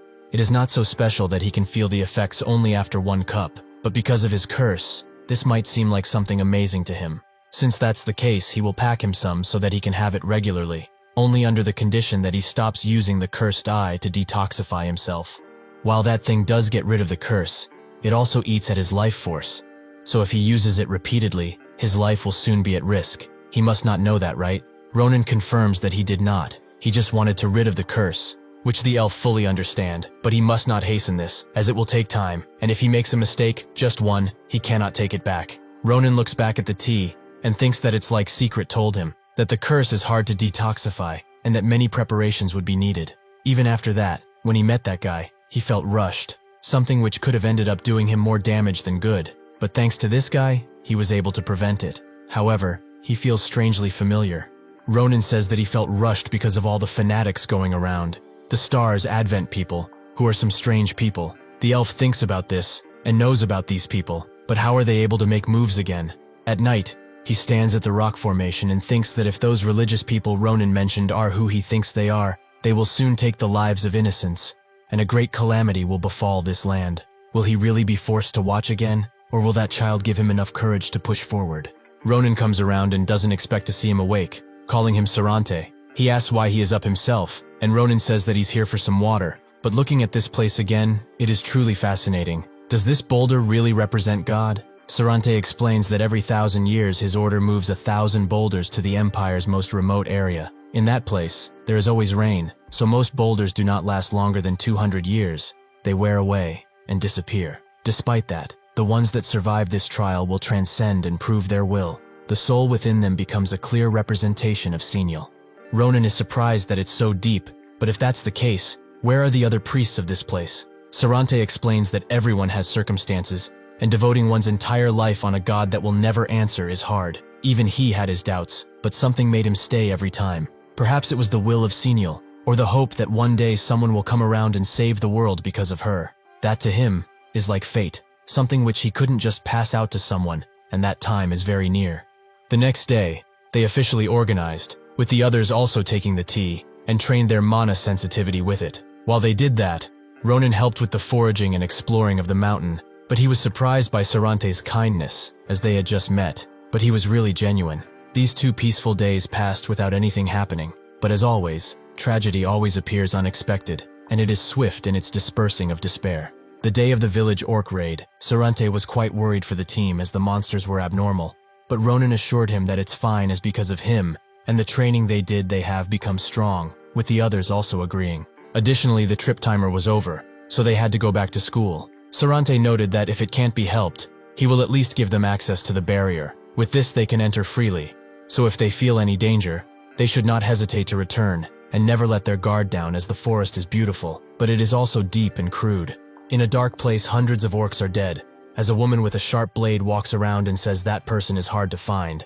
But she can't rely on dumb beasts anymore, so she will go meet that bastard elf herself. Eventually, Ronan and the party arrive back at the orc village, where the orcs are relishing in their spoils with newly acquired clothes and jewelry that they know nothing about. Ronan can only come to one conclusion, that they raided a nearby village, so he tells the others to get ready, as he will not allow these beasts to tarnish their lands any longer. 2 orcs start talking, with one complimenting the other's necklace, as it looks good on him. The other orc says that it belonged to a kid from the village they raided, which was quite annoying, as he kept whining while he was being beaten to death. He could barely hear because of that. Suddenly, with the help of a cell, Brahm and Maria jump down the mountain, with the orcs being quite confused by their sudden appearance. Before they can even move a single muscle, they are both cut up in bits by the 2, with the other orcs noticing the commotion, so they all get ready for bloody combat. They start charging in, but that's when a boulder hurls into one's head and knocks him out in a second. The one next to him is quite confused, but that's when a boulder crashes into his head too, completely erasing it from this world. Ronan congratulates Acel for her accuracy, as she must have gotten pretty proficient with her now. As they both float off the ground, Ronan tells Acel to destroy them completely, which she reluctantly agrees with, and brings down a rocky calamity upon the orcs, who all want to run away. After that is done and the dust clears, Acel looks at what she did, and thinks that she will surely receive divine retribution for this awful sight. Ronan tells her not to worry about such things, as if she would receive it, they will all receive it too. He asks Brahm to back him up, which he does, as he will be with her till the end, but it's pretty obvious that she will receive the biggest punishment out of all of them for this massacre. Ronan thinks that it was a grand idea to bring everyone here, as they got a chance to show their true skills in a real fight. Some battle experience is always worth it. That's when Sita pushes his face and tells him that there is something over in that direction, and when Ronan looks to see what it is, both him and Acel spot an injured and tied up elf. Ronan immediately goes to untie her as he orders Sita to use healing magic on the elf, which slowly wakes the elf up, who is surprised by the mana she is feeling around them. Before she can do anything though, she starts to cough up blood, with Ronan being surprised that Sita's healing did not work. The elf, with bated breath, asks if they are from the shrine, and when Ronan shows an ounce of approval, she grabs him and tells him to take her to that man. As they are coming, they do not have any time left. Sarante and the shrine are in immediate danger. Before she can say anything more, she passes out completely. As Sarante is clearing around the shrine, Ronan rushes in with the injured elf, and Sarante asks what happened. Ronan tells him to look after this elf, as she was a prisoner they saved from the orc village, and she seems to desperately want to meet him. When Sarante looks at her, he is quite confused, but then he remembers who she is. Brygia, just what happened to her. The others were left behind with Maria and Brahm looking around in their respective areas, but both of them found nothing. It seems like the elf was the only prisoner. Maria says that they should go back too, but that's when she notices Acel and asks what's wrong. She explains that there's something strange about these orcs, as they did not have these things before. Maria agrees, and asks if she knows anything about them, which she doesn't, as it seems that they were hidden with double magic up until now, but just what do these magic circles do? Sarante eventually stabilizes the mysterious elf with basic first aid and some potions. Ronan wonders if she really is okay, as even healing magic does not seem to work. What if she's been poisoned by something? Sarante notes that he took care of that first thing by giving her an antitoxin, so she will be fine in that regard. However, he is in debt now, as if it were not for him, he would have lost another one of his precious siblings. Ronan asks what he's talking about, and so Sarante tells him that she is one of the few senior believers that still exist in this world. She once had the deepest faith out of everyone. She is a true sibling in his eyes. since he has saved someone so important to him. How can he repay him now? Ronan notes that he didn't do anything special, but if he wants to give him something, then he wants a question answered. When he first met his sister, she was constantly rambling about and warning them. Is his life perhaps in danger? Just what is going on? He and Sarante go back to Senil Rock, and he starts explaining. If he is honest, he does not know much. All he knows is that they are a religious group that worships an unknown being, whom they have deemed to be the one true God. They have been so intricate in hiding their identities that even he does not know who they really are. But one thing he knows for sure is that they commit all sorts of evil deeds. They call themselves the Religious Order, Nebula Clasier. Ronan can't believe that those bastards are after him, with Sarante being surprised that he knows about them. But they have sent some people to him several times in the past. He thought that they gave up, because it's been something like 100 years since they tried, but it seems that they are back. Ronan screams that this is not something that he should be so calm about. He needs to run away from this place with them. Sarante refuses, as he cannot leave this place while evil spirits meddle about, and if he really moves, innocent people will start to be harmed. He does not want to be responsible for pain, so with this in mind, he wants him and his friend to hurry and leave, as he really does not want to bring any other harm to anyone else. He hopes that he understands why he is doing this. Before leaving, Ronan tells him to wait patiently, as he will bring the strongest person he knows and come back, so he should hide until then and wait patiently for them. Sarante is amused by the words of this youngling, but says that he will do as he said. However, he should take this as payment for saving Brigia, the elf. Ronan is handed a ring, an item that can be used as an entry pass to the Mage Tower. If he ever has the chance to visit the Mage Tower of Dawn, he should show this to the librarian, as they will most definitely have some information about how to help him with the curse that is on him. With that, he wishes him to be safe and healthy, as these past few days that he has spent with him were truly a blessing. Ronan notes that he's speaking like they won't see each other again, which is not true, so he should wait patiently as he will be back soon, with reinforcements this time. After Ronan has left for a while, Sarante sits at a doorway and speaks with someone, saying that it would feel nicer to meet her after such a long time, as they are long-lost siblings. However, that title does not befit her anymore. She is the religious order's assassin, Brigia. The elf suddenly changes form, and notes that he shouldn't be complaining about that with their relationship in mind. How has he been anyway? Sarante tells her that if they really chose her out of all the people as an assassin,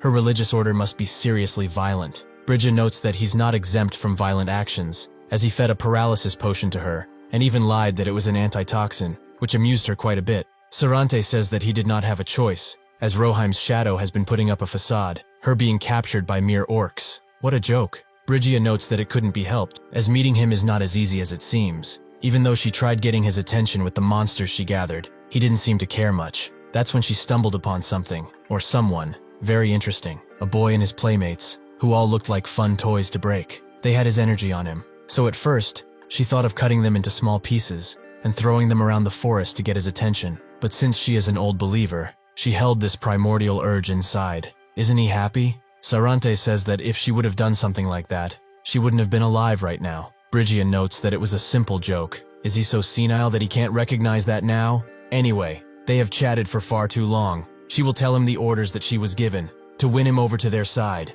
If he refuses, however, she has every right to kill him. As soon as she finishes that sentence, they start to trade blows, something that shakes the entire mountain with energy, with Ronan feeling some of it come down to his level. That's when his friends arrive, with him asking if they have checked their surroundings for anything. Maria confirms that they have, and they found nothing weird except Acel, who stumbled upon something quite scary. Acel explains that after he left, she found something strange on the orc corpses, some kind of magic circle that she has never seen before. Ronan tries to ask what she is talking about, but that's when a flurry of dark and green energy explodes behind them, with Ronan knowing that something bad has happened to Sarante. He does not have enough time to worry about that even, as a mighty beast treks through the forest, smashing everything around it with great rage. The two-headed ogre has arrived. At the once peaceful worship temple, Sarante is now fighting Brigia with everything he's got, as he summons a large gust of wind to protect himself, something she likes very much. She starts to retaliate with her expression changing slowly into that of a killer. She stabs the protective barrier he cast with a large amount of dark energy, something that manages to break it. As the dust clears, both of them stand looking at each other, until Brigia rushes in with a blinding attack that Sarante barely manages to block with another barrier. But this too is swiftly broken. They both stand opposite each other, and with Brigia noting that he is as cunning as he is old.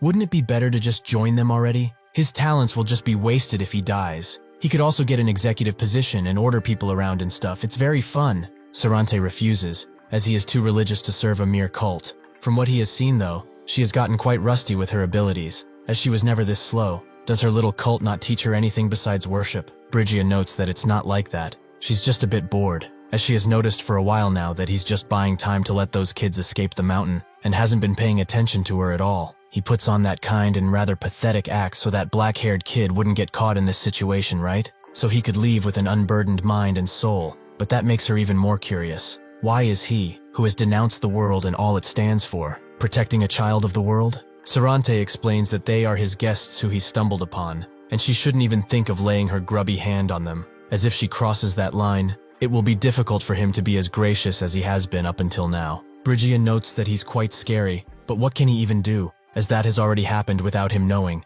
That's when a large thump happens, right in Ronan's direction. Sarante turns around, allowing Bridgia to zoom behind him and use this opening to cut one of his hands off. The others are extremely shocked to see a two-headed ogre, but Ronan tells them to not just stand there and get behind him, as they couldn't handle him even if they wanted to. The ogre does not wait for them to move and immediately slaps Brahm away into a nearby tree without an ounce of care. Up next he moves to the others, Estelle and Maria, who cannot move at all under the ogre's might. Seeing this, Ronan passes them and blocks the ogre's fist with his sword. This surprises both the girls and the ogre, who did not see him arrive. Ronan tells them to take Sita and look after Brahm with great care, as he will make sure that the large guest will have an enjoyable stay in this forest. He tells them to hurry as he deflects the ogre's fist, but he is sure of something. That magic circle that the ogre has in his eyes is the same one that controlled the giant when they attacked that forge. These Nebula Clasier bastards are at it again. The ogre attacks once again, but Ronan is prepared with a dodge, allowing him to counterattack with tons of cuts,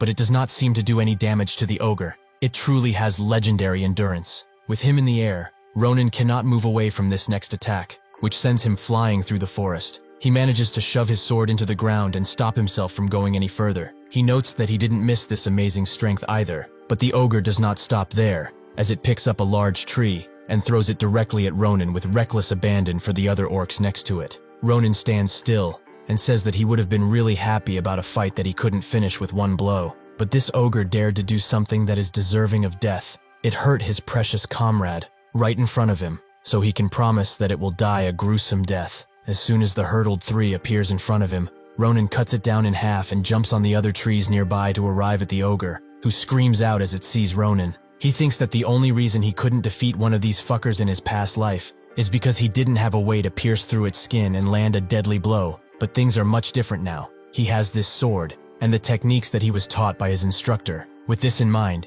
he uses the Nabarose-style fourth form, revolving sword. He instantly slashes the ogre and gently lands on the ground. As soon as he sheathed his weapon, the ogre fell into dozens of pieces instantly. Even with this victory, Ronan notes that he has a long way to go, as it took him quite a while to defeat such a weak enemy. He can worry about that later, however, as he is more worried about Brahm, so he asks the others if he's alright. Maria tells him that with Sita, they were able to treat him pretty well, though he still needs a proper checkup when they get back. Ronan is very glad to hear this, but they should go on ahead, as he has something to do and go back to Sarante. When he arrives there, he sees that the once beautiful temple is now rubble, which he can't believe, as he hasn't left for even half an hour now. That's when a very injured Sarante appears, who is very glad to see that he is safe. He apologizes for not coming to rescue them, but with his current body, he can barely move. Ronan immediately runs up to him and asks what happened. Why is he in this state? Who did he fight? He tells Ronan that he's fine, but he needs to get out of this place, as he has managed to end things now, but they could come back at any time.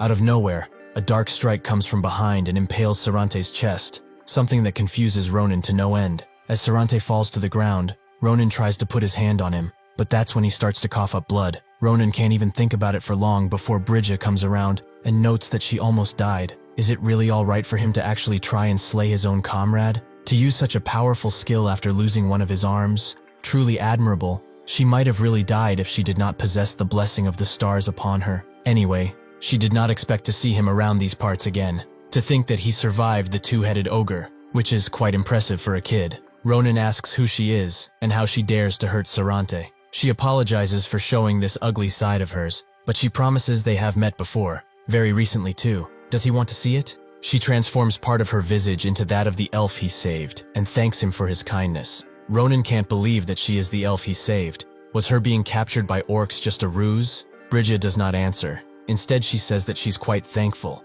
as she was able to cross this pesky barrier thanks to his intervention. As a reward, she will make sure that he suffers no pain as he dies. Tons of dark strikes appear out of nowhere and attempt to strike him, but he has ample time to dodge and put Sarante in a safe place. She notes that if he managed to dodge that so effortlessly, he must not be an ordinary kid. Ronan looks at the injured Sarante with a gloom on his face and tells Sita to heal him as much as possible. After that, he turns around to face Brygia and starts speaking. They are like fucking rats. Not only have they destroyed a beautiful smithy, they also dared to spy on the duchy, and worst of all, they dare to crawl with their dirty fucking feet to where he is. Brygia notes that if he's acting in this manner, he must have met her children. She heard that there was a man going around killing believers. Before she can ask if it was him, he instantly goes for her neck, but she has ample room to dodge. She notices that his movements are very swift for someone his age. He must be the one who killed her children. So since he has made her curious, what else is he hiding in that flabby body of his? Ronan notices how strong she is as she strikes,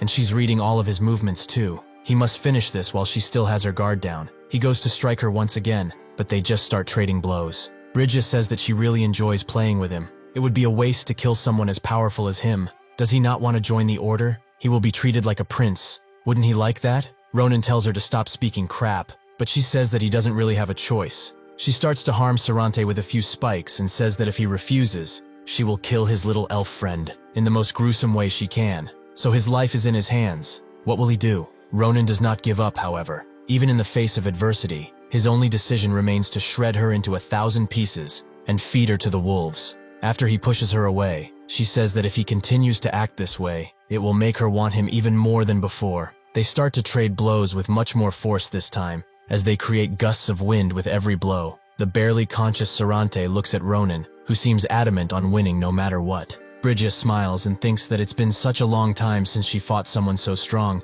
It would truly be a waste to kill him now that he has made an awful mistake. After she catches his fist with ease, she tells him to be a nice boy and not move, as he might die if he does. With that, she stabs him in the chest with her dark arts, allowing her to have the complete advantage. The last message she leaves him with is that when he opens his eyes, the starlight will greet him and everyone else around him. As Brygia lunges her sword forward towards Ronan, he desperately tries to move, but at this point he is completely defenseless. That's when a green mana shield protects him, with this shield being deployed by Sarante, which makes Brygia even madder than before. He notes that he already told her once, but he will say it again. If she dares to lay a hand on that child, she will never be forgiven or allowed to leave. Ronan tells him that it's far too dangerous for him to do anything in his state. He will be the one to take care of this woman. Sarante notes that he has done plenty. He has stalled enough so that he could prepare. Now all he needs to do is leave him and stay far away. He blasts Ronan away with a gust of wind, but Brygia refuses to just sit back and watch while he does as he wishes. As she tries to strike, however, her hand becomes electrified, knowing full well what it means, her eyes opening wide at the realization. She looks up, and sure enough, Sarante has stacked spell after spell onto her, which she never expected, as he seemed far too injured to unleash something like this. Sarante charges up the spells, and notes that this is where her life ends, and even though he is saddened that he couldn't do anything for her, he will at least not let her old self experience the atrocities that she is doing now. With that, he unleashes a mighty strike on Brygia that seems to fully engulf her. Ronan can't do anything but just watch, as this is a battle he cannot hope to intervene in. Sarante continues to put his energy into the attack, and thinks that he will have to end everything here, even if he runs out of mana, even if it takes life force to continue. Brygia refuses to give up, however, especially in front of some idiot who still believes in ghosts. She will never yield to him. This surge of power makes Sarante's spell stop, and Brygia explains that they are the disciples of the Great Star. As long as the blessing is upon them, nothing or nobody in this world can hope to stop them. Since he has shown that he will forever rebel against his rightful rules, she has no choice but to kill him. Sita stands in front of Sarante, who wonders if this is truly how it ends. He starts communicating with Ronan telepathically and tells him that there is no longer any time. Brygia can nullify attacks with a skill called the Blessing of the Stars. Fighting her would be meaningless, but her movements are restricted because of the injury he caused her, so he must run away and prepare for the day she comes for him. What happened here, everything, was his fault, so in his last moments he wishes to apologize. As Brygia's sword falls on him, however, Ronan tells him that there's no need for goodbyes, while he attempts to strike Brygia, who cannot believe that this little shit is still here. Sarante is surprised too, and Ronan tells him that he shouldn't even think about giving up. This is not over until they are both on the ground. He should also know one more thing about him. For a very long time, He has never run away from a fight. That is what makes him a warrior. All he needs to do is trust him this one time. Brygia starts to attack him to show where they stand in power. But as the attacks rush Ronan, lightning rain starts to cover him, and the attacks disappear entirely. Brygia is very annoyed, but knows who did it. That being Sarante, who strikes her once again as she turns around, annoying her even more. Ronan charges in while she tells them that this will all amount to nothing. She has the blessing of the stars. She cannot be defeated by weaklings. As she tries to strike Sarante, Ronan charges in with amazing speed, and with one amazingly swift blow, he completely cuts her attacking hand off. All of this time, Ronan has been waiting for this moment, the moment where she leans towards her powers. Sarante is amazed, and Brygia is shocked. How did he get through her blessing? Ronan doesn't know the answer, but if she really wants it, he can give it to her. She goes ballistic and tries to say that this isn't real, but with more than a few cuts all across her body, Ronan defeats the woman who has caused so much harm. He explains that if she really wants her answer, maybe she should go ask her stupid fucking star and see if it even answers. As Brygia's consciousness fades away, she wonders if this is really death. She only needed a bit more time to reach the truth. It was something she has sought after for an eternity, it seems. Now, in her eyes not filled with hatred and control, she wonders if Sarante has reached that truth. Ronan catches his breath as he looks at Brygia and thinks that if she hadn't let her guard down because she had that blessing or whatever it was, he would have been the one lying there in cold blood. In his past life, people other than him couldn't lay a finger on the giants, as they also had a nullifying ability. It seems that the higher-ups of the nebula can also use the same in the form of a blessing. Sarante barely has any strength to ask if he's alright, but Ronan immediately forgets about any possible injuries he may have and asks if he's alright. And he also orders Sita to use her healing magic on him already. He tells Sarante that it's fine, and he will be back on his feet in no time. Sarante grabs his hand and tells him that truly, he is fine, but he wants to ask one last favor from him. Ronan does as he is told and puts Sarante next to the Senyul, but starts to cough up blood at this point. His body can no longer keep up with him, and so he apologizes for being so unsightly. Ronan looks at his hands and apologizes profusely. If it weren't for him, if only he hadn't come here. Sarante tells him to stop saying things like this. It was all a timing thing, and nobody was truly at fault here. He also tells him that what he will go through will be unending, and that he will lose more than he could imagine, and being hurt shouldn't even be out of the question. He truly feels bad for asking someone like him for this, but he should never give up. He begs him, in fact. He is sure that he is the only one who can do it. As he finishes his speech, Senyul's light washes over Sarante,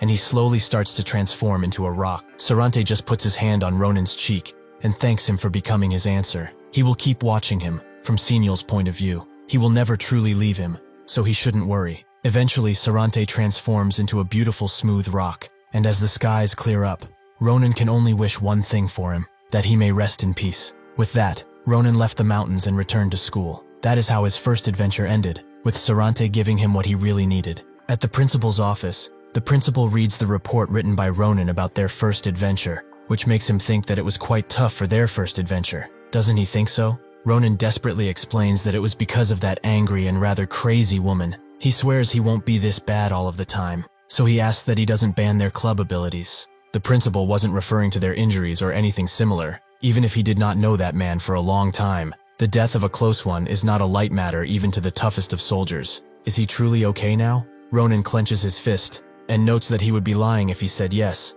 but he would probably be sadder if he was just sitting around crying about the situation. So there is no need to worry about him, though he thanks him for his concern. The principal closes his eyes and notes that he understands, so he will let this matter go. They also raided an orc habitat, and even took down a dangerous criminal. He cannot punish them for achieving something so great, though he would like it if he would promise that they won't do anything too hasty if they encounter that group again. As the school principal, he cannot stand idly by while his students are getting hurt. Ronan immediately agrees and bursts out of the door as he has something to do, and apologizes for the inconvenience. The principal is naturally quite surprised by his sudden departure, though this made him remember that he has not been to class as of late, so he might not know that thing is going to start pretty soon. A bit later, at the Special Adventure Club building, Ronan goes inside to oversee the training session that was supposed to be happening, but he finds someone else, that being Schlieffen, who hopes that he has some time, as he wants to talk about Nebula Clasier. Ronan sits down and asks what it is. What is this about Nebula Clasier? He also asks if he dealt with the rats that he had in his house before coming here, which Schlieffen confirms. As from around yesterday until today, they have been searching non-stop. They tracked 19 traitors, and among those, he dealt with 5, which was quite unpleasant. The rest are being moved to Lodolin as they speak, where they will receive a really nice interrogation. As he might already know, However, there is one problem they have. Prohibition does not work on them anymore. Ronan is quite surprised by what he just said. How can prohibition not work? Schlieffen explains that upon tracking and gathering the 19 traitors, prohibition just stopped working. But considering how scrupulous they've been up until now, they might have already dealt with prohibition, something that Ronan was also thinking. He notes that this is a real piece of work, and wonders if the only way to detect this bastard is to look at their mana. Schlieffen gets up, as this is all that he wanted to say, but he will expect a lot from him, as they will face each other once again in the approaching midterm exam. Ronan doesn't get what he is saying, as surprisingly enough, nobody told him. 2 days later, Nabiros's midterm exam, the real battle with high-ranked word techniques, took place on an island that was under Filian's control, promptly named Finland. When everyone has gathered, Nabiros gets to explain the exam instructors to them. As they may know already, her classes are focused on real battles. If she could, she would have dragged them to some battlefield somewhere. But according to school guidelines, that's dangerous and unprofessional. Dumb aristocrats. Ronan is also kind of sad about it, as it would have been fun, and Nabiros tells them that instead of that, they will disperse through this island and begin a limitless real duel. Naturally, they don't need to worry about dying, as she has prepared safety gear for all of them. These bracelets will ensure that as soon as a wearer becomes incapable of fighting, they will be transported to the Grand Plaza, where their injuries will be healed by the best healers they have. This means that they can have a real battle using whatever techniques and fighting styles they want, and at full power too. On this day, they are allowed to go for the neck and kill each other as much as possible. Ronan notices that she sure is excited about this, and she tells them to come around when she calls their names, as when they put on their bracelet, they will be moved to fixed coordinates. Naturally, the first one is Adashan, with Ronan not knowing what to think about her participating in this. The others begin talking about her behind her back, saying that she's being treated as a paid student, and that she's a dunce who can't do anything. All of this pisses Ronan off, but currently, that is the most objective assessment of the once Grand Commander, though he thinks that the battlefield is currently not a place for her, even with that bracelet. Eventually, everyone is transported to their coordinates, including Ronan, who is glad to be the only one who was isolated. He really wished that was true, but that's just not possible, so he tells the student behind him to come out and stop hiding, as he seems quite uncomfortable there. The student wonders how he even noticed him, but that's when another jumps at Ronan's neck, ready to strike him. But even if he gets close enough, Ronan easily puts him in his place, and notes that they are doing too much to a junior. Don't they think so too? More and more people reveal themselves, and Ronan says that he is glad to see that they actually managed to form an alliance against him, and they also handled the situation pretty well considering. He picks up a rock, and instantly throws it at the archer of the group, while saying that this really isn't their best idea. The leader of the group tells everyone to prepare, as their ambush has failed, but they still have numbers. Even if this guy is a fighting beast, they have the advantage in terms of numbers. They all decide to attack at once, and after a while, Ronan has dealt with all of them in all kinds of ways. He admits that it took him a while more than he expected, but now he wonders if things are alright the way they are. Somewhere else, Adashan is cornered by 3 students, who didn't expect her to last as long as she did. But this is the end, so she best give up and not suffer any unnecessary injuries. Adashan knows that she has passed any limits, but the 2 in front of her have their guards let down, probably because of the guy behind them,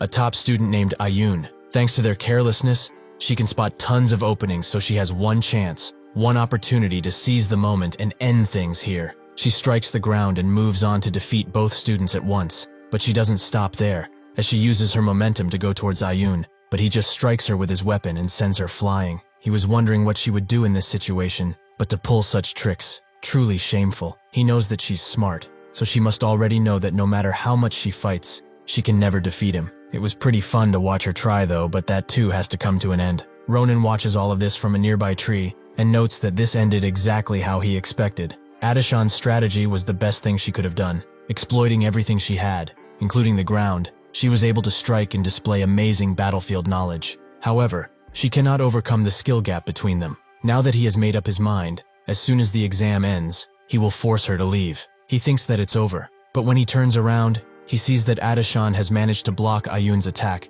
and even stood up, making him wonder if she really wants to be even more injured. Adashan tells him that it's only natural. The exam has yet to finish, and she has yet to give up. She does manage to strike Ayun, but her attack was far too shallow, allowing him to attack her right in the gut, making her fall to the ground. He is shocked that she managed this, but he also asks who is backing her, as she is acting way too strange. He is also curious about her background and abilities, as she doesn't have any talent, so why isn't she giving up? She should already know that there is no hope for her. So why go this far in the first place? Adishan sees a vision of someone hugging her tightly in front of a large tombstone, and notes that she must become the Grand Commander no matter what. Ayun asks what she's talking about, but she just goes on. This is not about giving up or things like that, because her dream is one that nobody can fulfill for her. This is something that only she can do and that fate will lead her to. Ayun has had enough of her nonsense and tells her to just fuck off, as dreams are only for those with power. The weaklings should be happy with what they have. As his mallet flies towards Adishan,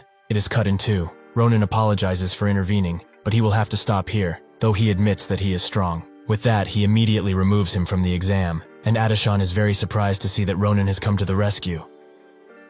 He asks if she's okay, which she confirms, and also thanks him for the rescue. But why is he here right now? Ronan tells her to look past these details and come with him, as he wants to hear something from her. They go to a cliff, and Adishan is surprised that he wants to hear the reason she wants to become Grand Commander. Ronan notes that it's important for him, so he would like her to say it, even if it might hurt. Adishan looks at him for a bit, but then asks if he has heard of the Night of the Canine before. Ronan remembers it happening 10 years ago. It was an invasion from the werehumans, right? Adishan adds that it was the first battle between the Empire, which wanted to expand their territory north, and there were humans who wanted to block them. On that night, she lost her family. Just when they were about to have dinner, her two brothers and mother went to the battlefield, and she was asking where they were going all of the time. Her mother crouched down toward her and said that they had some urgent work to attend to. She wanted to come with them, but her mother only apologized and told her to take care of herself. That was the last time she got to talk with her family. After that, she heard what happened. The knights of the village were deployed to protect the breached castle walls because of some strategy,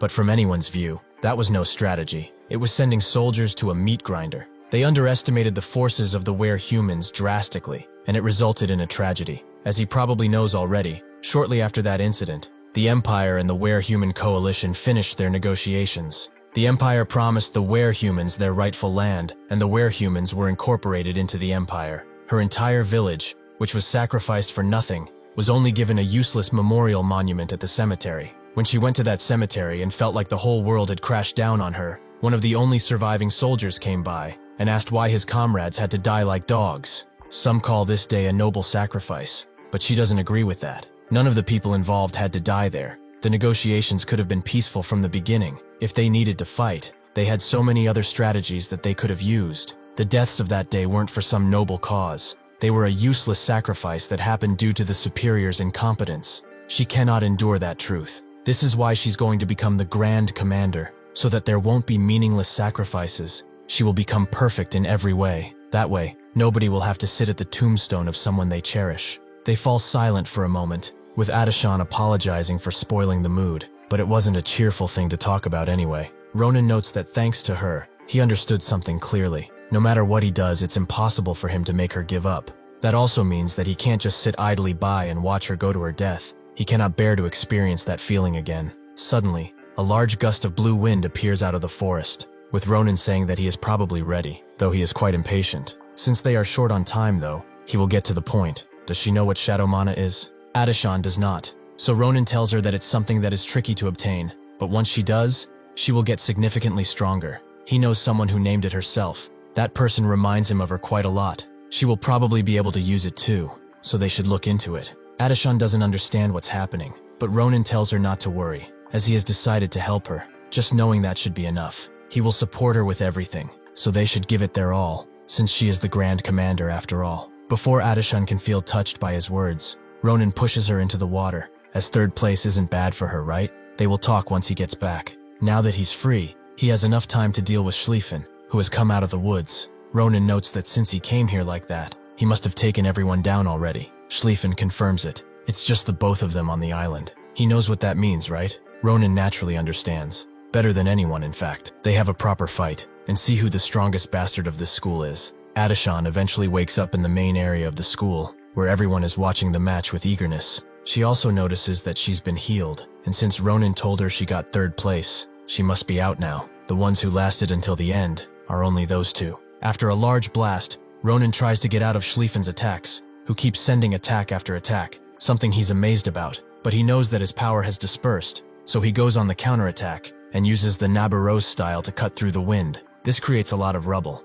but Ronan is just glad that he actually managed to deflect all of it. However, he is also surprised that Schlieffen has become even stronger than last time. something way past his predictions. Even though he used to be slower than him, they are almost at the same level now. Does that even make sense? That bastard has gotten stronger than himself at this time in his past life. Schlieffen also thinks Ronin is impressive, as he used Tempest Sword at full power, but he just slashed his mana attacks away with no problem. Not to mention, he was able to recreate Nabirosa's swordsmanship almost perfectly. He thought that he was superior in technique, but that gap is getting smaller and smaller each day. Since he is at his limit in terms of mana, he must end things now. Ronin also thinks that he cannot drag this on for longer, as his technique is starting to fall behind. He gets out of the shadows, and they both attack each other at the same time, creating a flurry of light before they dash away. Ronin charges in again, making Schlieffen use Tempest Sword to clear the way, something Ronin takes head on. After the attack is finished, Schlieffen starts breathing heavily. He expected him to dodge the Tempest Sword, but also use it as an opportunity to set up such an attack. He keeps surprising him again and again. Ronin asks why he is smiling if he got cut, and runs in again, but Schlieffen uses his superior technique to attack at the same time, making them both bleed. After that, they clash swords once again, and everyone watching is amazed by their abilities and the way they fight. Adeshan is worried for Ronin, and Nabiros is quite amazed by how much they have both improved, but anyone with a keen eye can see that they are at their limit. The next clash will decide the winner. Schlieffen says that he is glad that he came to Philion, as he was able to meet such a good rival. It was the best decision ever. He must feel it too, right? It's about time to finish this fight. Ronin tells him to stop with the pleasantries, as he will get attached to him. After they dash away, Schlieffen charges up all of his power, as he will leave without any regrets. So he should do the same, and come at him with everything. Ronin notes that he's a crazy bastard, but thinks that he must bring him to his side no matter what. Before that though, he must make the hierarchy clear to this bastard. He charges in with amazing speed, and Schlieffen barely has any time to block the attack. He is shocked at Ronin's abilities, as even with his injuries, he got even faster. He doesn't have the energy to use the same speed. However, if he goes on to use this much speed, his body will soon crash, and that's when he will strike. He notes that he keeps learning from him, so he should try and see if he can get past this. As soon as he puts his sword in the ground, Ronin is blasted with power, as the bastard in front of him is scattering his mana all around him. Due to his injuries and mana precision, he is getting injured too, but that doesn't seem to stop him. Ronin doesn't just give up, however. He refuses to move aside, and since they are both at their limits and can't have a boring conclusion, he will put everything into this one attack. He thinks that it's over as soon as he has his blade over Schlieffen, but this is what he has been waiting for all of this time. He notes that he met all of his expectations. He will put everything into this, even if it injures him. He uses the entire aura of Tempest Sword, creating an attack that breaks everything around them and leaves both of them bleeding and almost passing out. Ronin didn't expect him to use Tempest Sword at full power. This was enough to almost kill him if he wasn't careful. He truly is a crazy bastard when it comes to swordsmanship, but now he's thinking that coming here was also the best decision. Ronin charges in one final time, as this is the final stretch to the finish line. Everyone watches with bated breath as the match ends, and Nabiros already sees it concluding. They both strike their blades, creating one final array of light, bright enough to light up the forest. After the dust clears, they both stand in front of each other, but Schlieffen is the one who falls first, as he has nothing left to give. Ronin notes that he shouldn't have used all of that power since he got more injured than him, but he also falls to the ground, unconscious from everything that has happened. Everyone is silent at first, but then the crowd erupts in a giant cheer. With this, the real battle of the midterm exam has ended. After a while, Ronin awakes in the medical room, where Nabiros and Adeshan sit beside him. Nabiros tells him that the exam is over, and although the aftermath was something to deal with, because they both wreaked so much chaos, it was truly an incredible fight that made it all worth it in the end. However, considering that he awoke first, it means that he is better in terms of stamina. Ronin asks if this means he pummeled that bastard into the ground,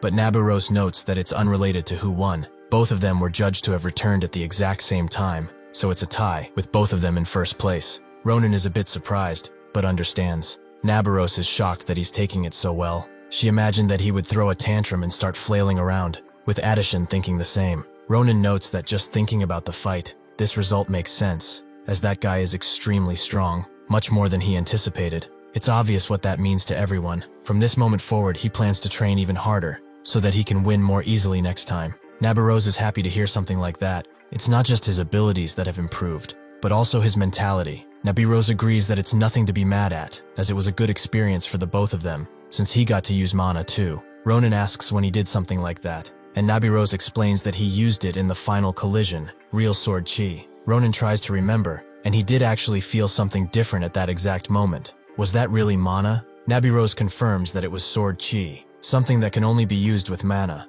Compared to the internal chi he has been copying up until now, the depth of it is on a completely different level. Judging by his expression, she can say that he has not yet claimed this sensation as his own. They must take action, since unlike the other students, they do not know when his body might spring up with new restrictions. She tells Adishan to bring Ronan to that useless bastard early tomorrow. She doesn't get who the useless bastard is, but she remembers that she calls Professor Jared in Stonesong that all the time. The next day, Adishan does as she is told, though she notes that it's been some time since she last saw Professor Jaredin. Ronan notes that if Nabirose herself wants to introduce him, it means that he must be amazing. Adishan explains that he's the best in the mana utilization sector, which is why others often seek his counsel. Rarely during classes that use mana, a student's mana will become entangled, and their core will harden. Whenever that happens, they go to Professor Jaredin, who easily fixes them right up. Ronan asks why Nabirose seems so annoyed by such a person, and Adishan herself does not know the circumstances, but they seem to have different personalities.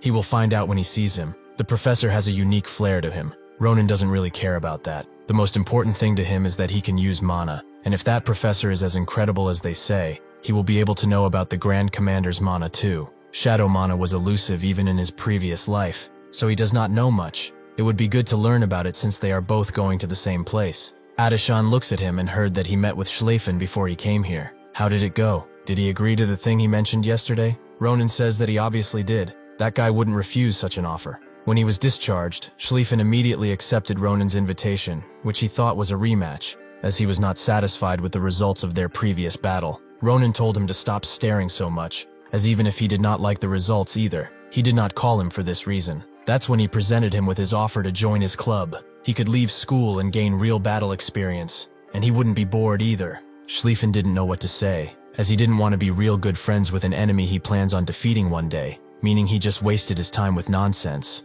So he is leaving. Ronan told him that it was a shame, because the club was planning on having a real fun housewarming, and he timed it with his sister's arrival on the island too. Schleifen was shocked to find out that Iris was moving to the islands, and began asking all sorts of questions about when and if he had hired any bodyguards. Ronan refused to tell him, as he wasn't a club member, although he would be more lenient if he joined. In an instant, Schleifen pulled out his pen and spread ink everywhere as he wrote his signature. After that, he wanted to know every little detail. Ronan is worried that Schleifen will one day become Lord, and what that might entail, but he doesn't have time to think about it, as they have just arrived at Professor Jaredin's place, which is creepy as hell. Ronan feels the eeriness around the place and wonders what kind of guy he is, but that's when he comes from behind, and asks what she wants now. Adishan explains that she is here with Ronan, who is having a hard time manifesting his mana, so Nabirose advises they come and seek his help. Jaredin notes that he must be a promising student, for Nabirose to recommend him. Ronan tries to introduce himself, but Jaredin tells him to cut it short, and asks how much he has prepared. He does not do charity work. He must pay a fee for work outside of his working hours, though he is sure that he has prepared quite a sum for him, right? Ronan asks if he's really asking for money now, and Jaredin notes that his understanding is that of a scholar. Additionally, it's 10 gold per hour, per person. Ronan thinks that he must be joking, but when he sees the greedy look in his eyes, he realizes that he's serious. But how can he just rip off students with such confidence? Ronan tells him that he has no money on him right now. Perhaps they can do something else, but Jaredin swiftly moves around him and tells him to go back, and while he's doing that, he should ask Nabirose for some pocket money, since she's the one who made them come here in the first place. Suddenly, Jaredin notices something about Ronan that changes his mind entirely. Perhaps they can do something else. He will offer him a deal for it. Ronan answered every question about the ring Sarante gave him, which allowed them swift entry. But now when he's inside, he is quite surprised to see how desolate this place really is. Additionally, the moment the door closed, they stopped anything coming from the outside.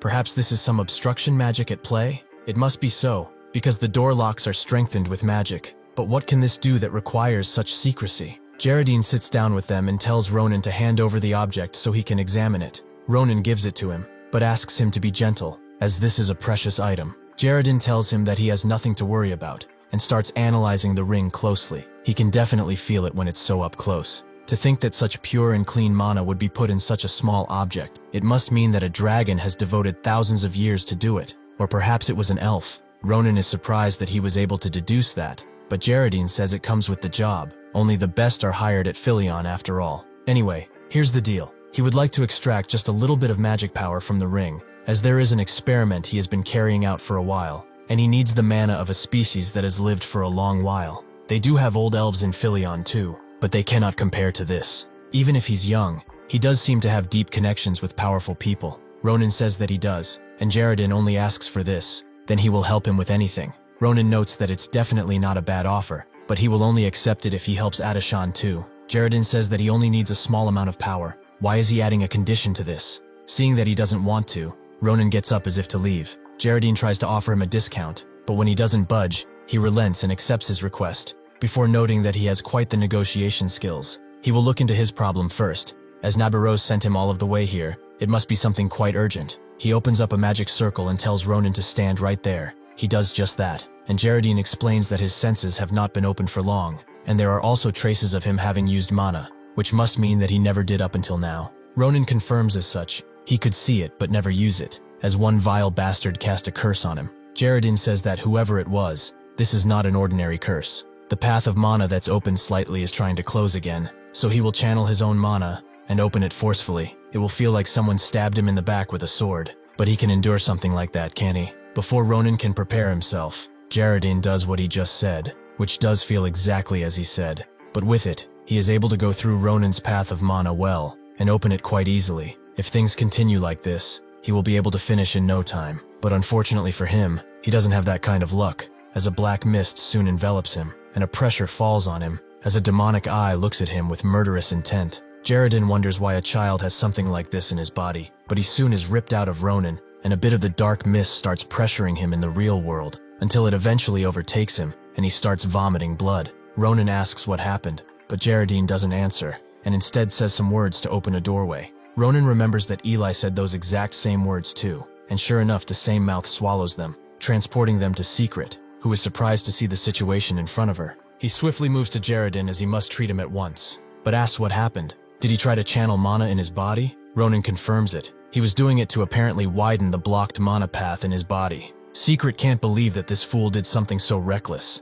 but it seems like part of the curse inside of him has ridden the mana and moved right to Jaredin. Only he can handle this curse easily. Others will succumb to this curse of extreme evil in an instant. If this continues, Jaredin will die. Ronan can't believe that he will die because of his curse, but Secret says that it's not rooted too deeply, so thankfully he can still remove it with ease. He starts doing just that, and it's not long before an evil-looking thing comes out of Jaredin's mouth. Secret grabs it and throws it at Ronan while telling him to cut it until it's dead. Ronan instantly cuts the curse up into 100 pieces, making it disappear in some black mist. Jaredin thanks Secret for the assist, as it's only because of him that he survived. But Secret notes that it was his judgment that saved him. If the curse had rooted deeper, he wouldn't be alive now. He also told him about Ronan recently, the student with an unbelievable curse. Jaredin remembers, but he didn't expect this bastard to be that guy. Ronan also rushes to him and asks if he's alright, which he confirms. He had a wonderful experience because of him, as he never believed that such an evil curse could ever exist. He must have had quite the sad life to be living with that thing. But enough about that, he kept his promise. He asks Secret to look at his condition for a second, and when he does so, he's shocked to see that mana is flowing through Rona's body. He truly cannot believe such a marvel. Even though it's weak, the mana meridians are open. He asks Ronan if he's done anything to undo the curse recently. A skinny dip in a pool full of cursed eyes? Ronan notes that he did nothing like that, which surprises Secret. He does not know why the curse that was blocking his mana has weakened so much. Even at this moment, this power is eroding the curse little by little. It's just like the rain weathering a boulder away with time. Naturally, because the curse is still active, it's still trying to close the mana meridians. But due to that unknown power, as well as Jaredin opening his mana meridians a little bit,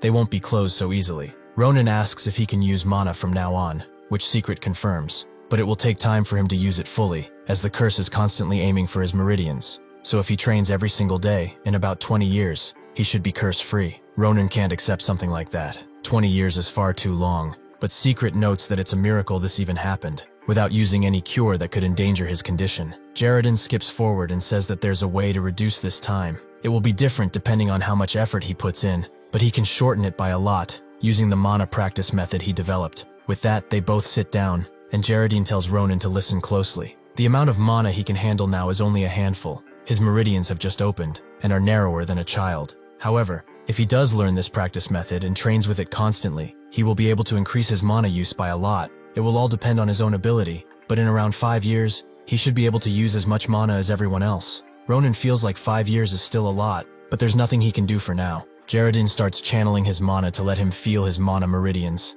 Although this procedure is risky, it is only possible right now, when the curse is already weakened. Ronan thanks him for the encouraging words, and with that they begin. Almost instantly, Ronan's body starts jolting, and Jaredin explains that this practice method is much different than others, only because he needs to adjust to the speed and direction of the mana to the extreme. However, he must not rush right now. He must guide his mana as carefully as possible. His feeble paths have been suppressed for far too long, to the point where they might just break, but they will be supplemented with this mana. He should follow the flow of mana like a drawing, do it little by little and slowly. Only then will his mana become his source of power. Does he understand what he must do? Ronan takes a deep breath and says that he certainly does, so he will try it out. Jaredin is shocked to see that Ronan memorized the practice after feeling it just once, and he's doing it perfectly too. It seems that the potential he had within him was not something fake after all. He is thankful that he won't have to encounter that ugly curse ever again, and he must repeat this every day when he has the time, of course. Ronan feels the mana surging within him, and thinks that he is changing constantly from his past self. Back then, he couldn't even dream of having mana. Right now, this shows him that in the future, he will be able to control it even better. Ronan thanks Jaredin for doing all of this, but he suddenly falls to the ground, heavily weakened. He grabs Ronan and says that since he solved his problem, he must keep his promise, which Ronan understands, but he must take care of his body. Jaredin does not care for that. What is important to him is something he must save, which he will sacrifice 1,000 lives for, so he wants the ring he promised him, right now.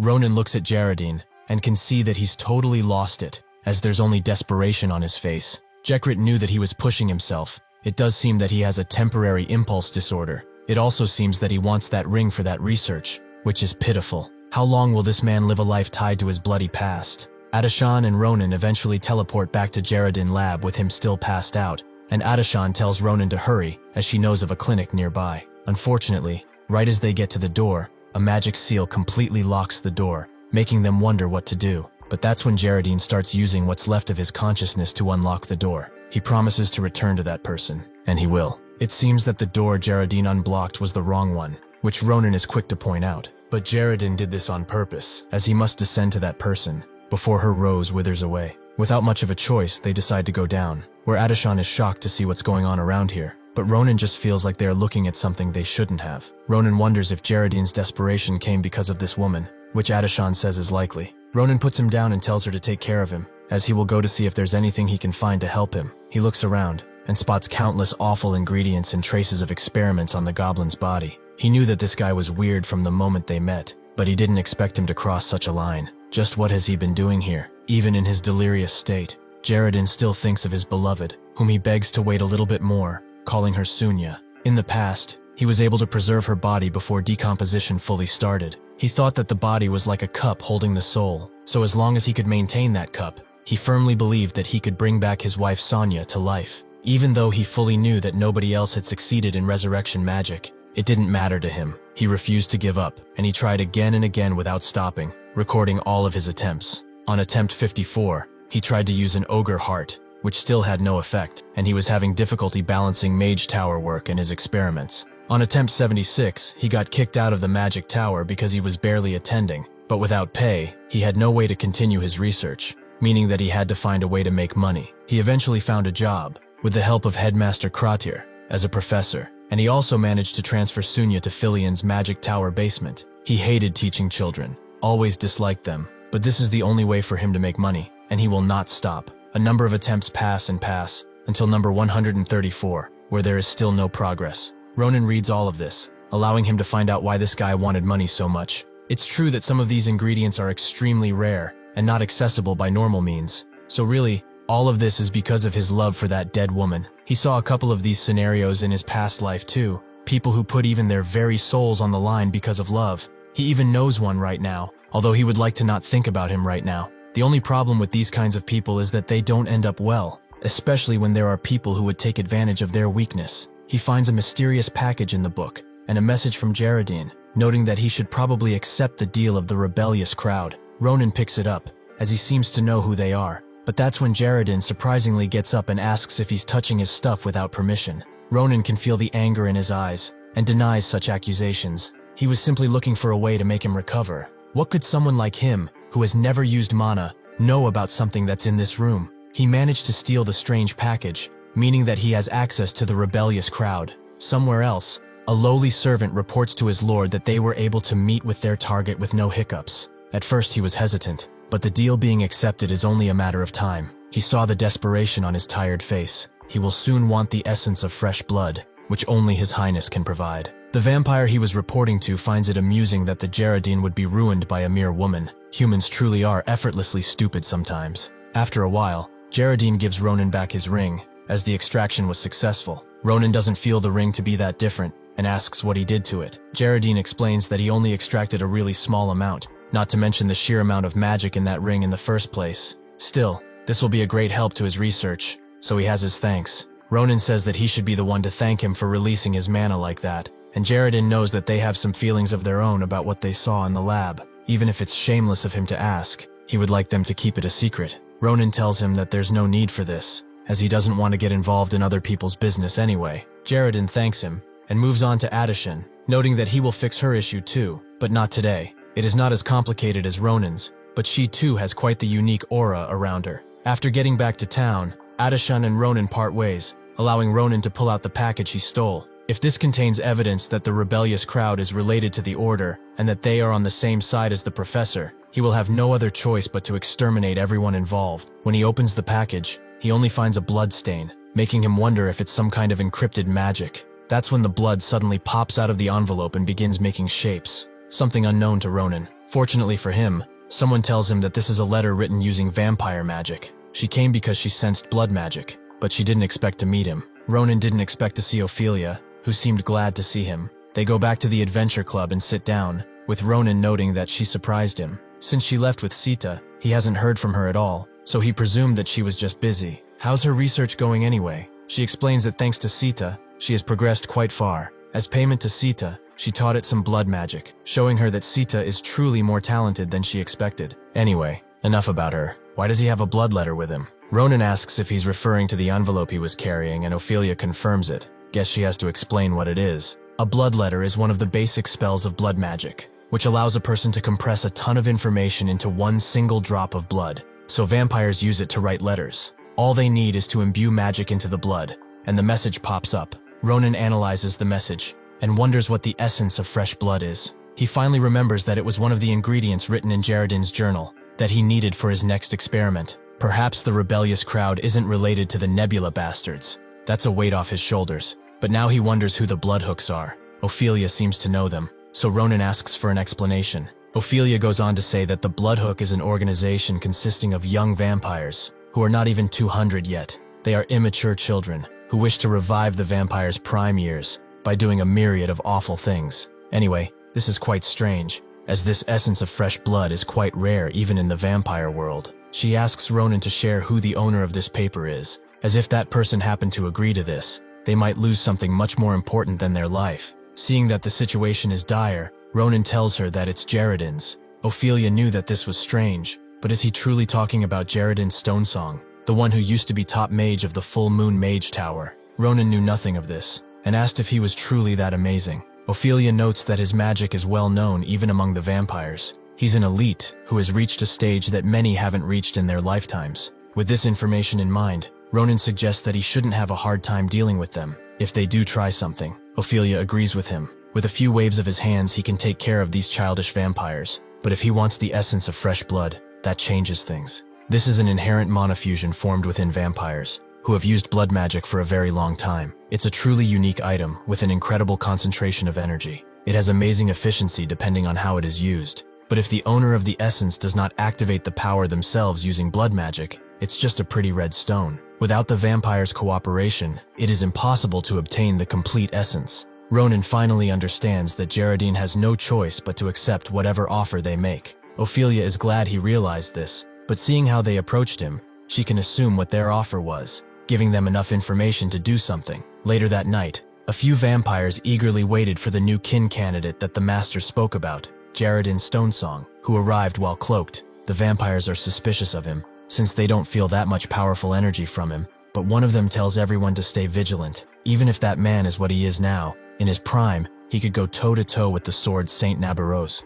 Geraldine arrives and asks where their master is immediately. The vampires explain that he's waiting inside, but first he should take his cloak off, so that they can see that it's really him. Jaredin notes that their name does not fit their fearful attitude while taking his hood down, and asks if this is enough. The vampires say that it's plenty, and want to escort him inside, but that's when they see a sword at his waist, something that a mage shouldn't really have. Suddenly, Jaredin grabs it and says that they saw it already, before cutting up most vampires into tiny pieces, leaving only one.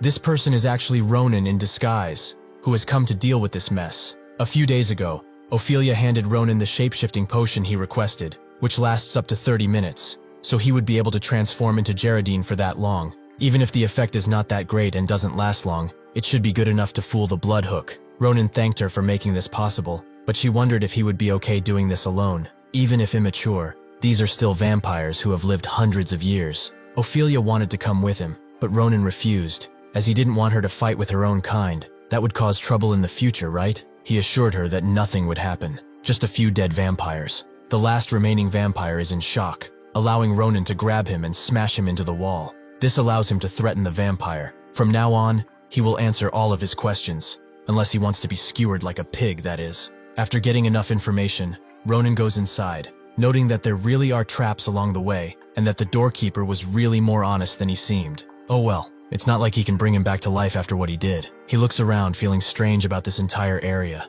These patterns on the walls give him a sense of déjà vu, like he has been around here before. Suddenly, his nose is attacked by the smell of blood, meaning he has arrived at his destination. This place reeks of blood, but what are they even doing for it to permeate through this thick door? When he opens the door, he sees a shocking sight. Vampires are feasting on the corpses of innocents left and right, and at the center is their leader, who notes that he must have had a tiring journey to this place, but he should feel welcomed. He introduces himself as the leader of Bloodhook, Zwei von Arnstaffel. He apologizes for welcoming him into such a mess. He arrived much later than expected, so they were having their evening meal. Would he like to join them? Ronan would like to cut them up right now, but he must remain calm and focus on his original goal. He says that he will pass, as he's a bit queasy. Besides that, this is quite the crowd for one meal. Zwei tells him to not feel burdened and to welcome such talent. It's only natural they put in this much effort. It's been quite a while since the entire Bloodhook group gathered like this, but he hopes this will show him how serious they are. Ronan notes that as long as he gets the fresh blood,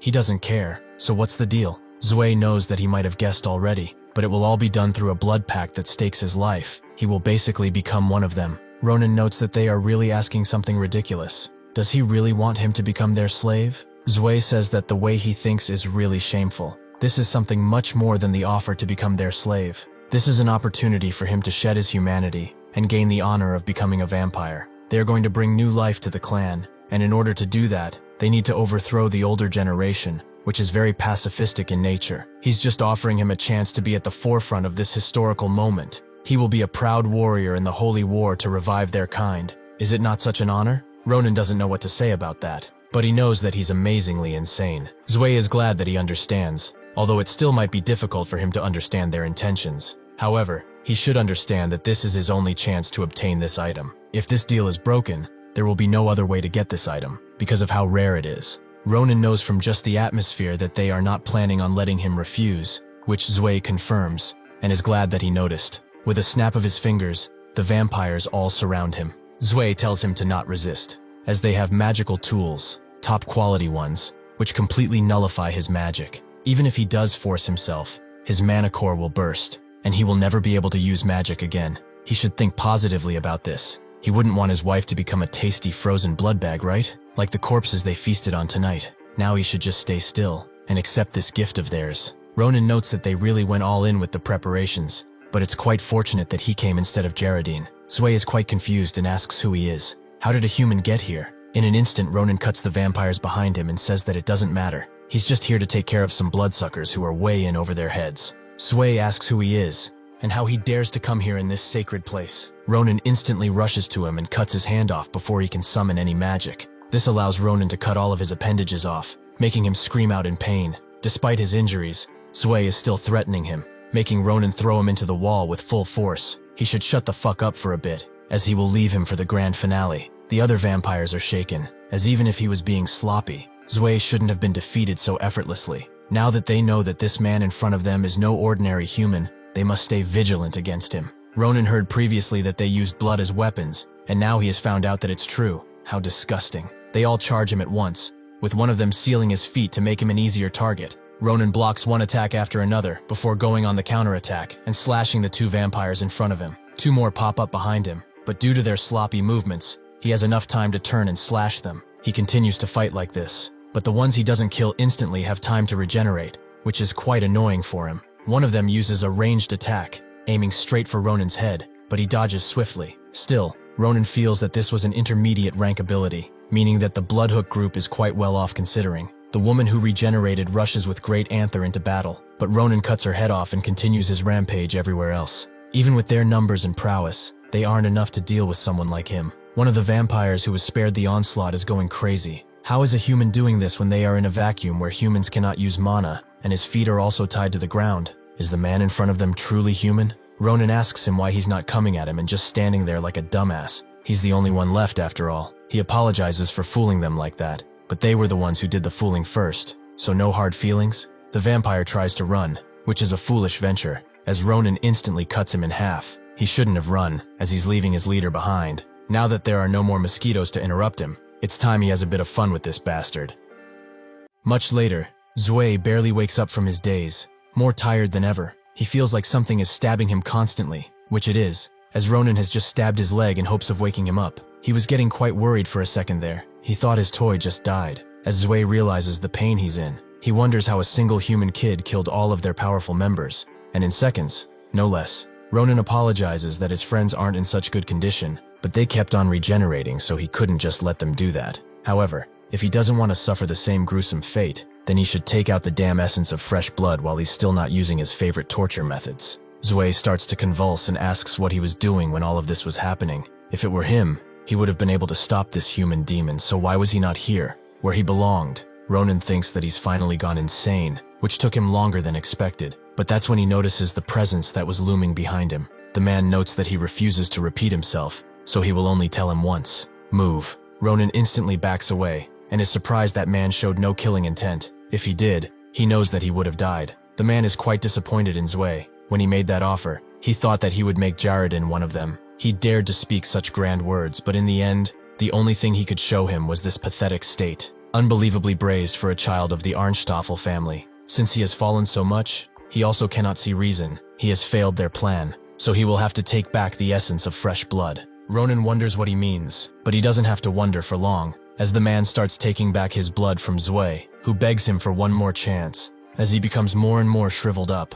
After taking everything, he forms it into a perfect sphere, and Ronan asks why he thinks he can just come in between them like that. If he truly is the owner of the essence, he will need to cooperate from now on, if he wants to get out of here alive, that is. The man is quite sad that his arrogance is just as boundless as Zui's, but those words are quite amusing. What if he just refuses him? Ronan charges in while noting that he will just get beaten up, and the attack lands, but the man does not seem concerned. His fangs are truly sharper than he shows. To be able to inflict damage on him, who has strengthened his mana for eons, he is truly worthy of impersonating his name. Since he is curious about his other talents, he will help him show his absolute best. Ronan can barely dodge the incoming bloodcutter attack, but even then it sends him flying. He refuses to let such a simple attack put him to the ground, so he cuts through it with all of his force, allowing the man to point a bloodshot at him. Ronan looks at the attack, and remembers that he has faced something similar before, yet this time, it's much larger. He refuses to give up, however, and cuts through it,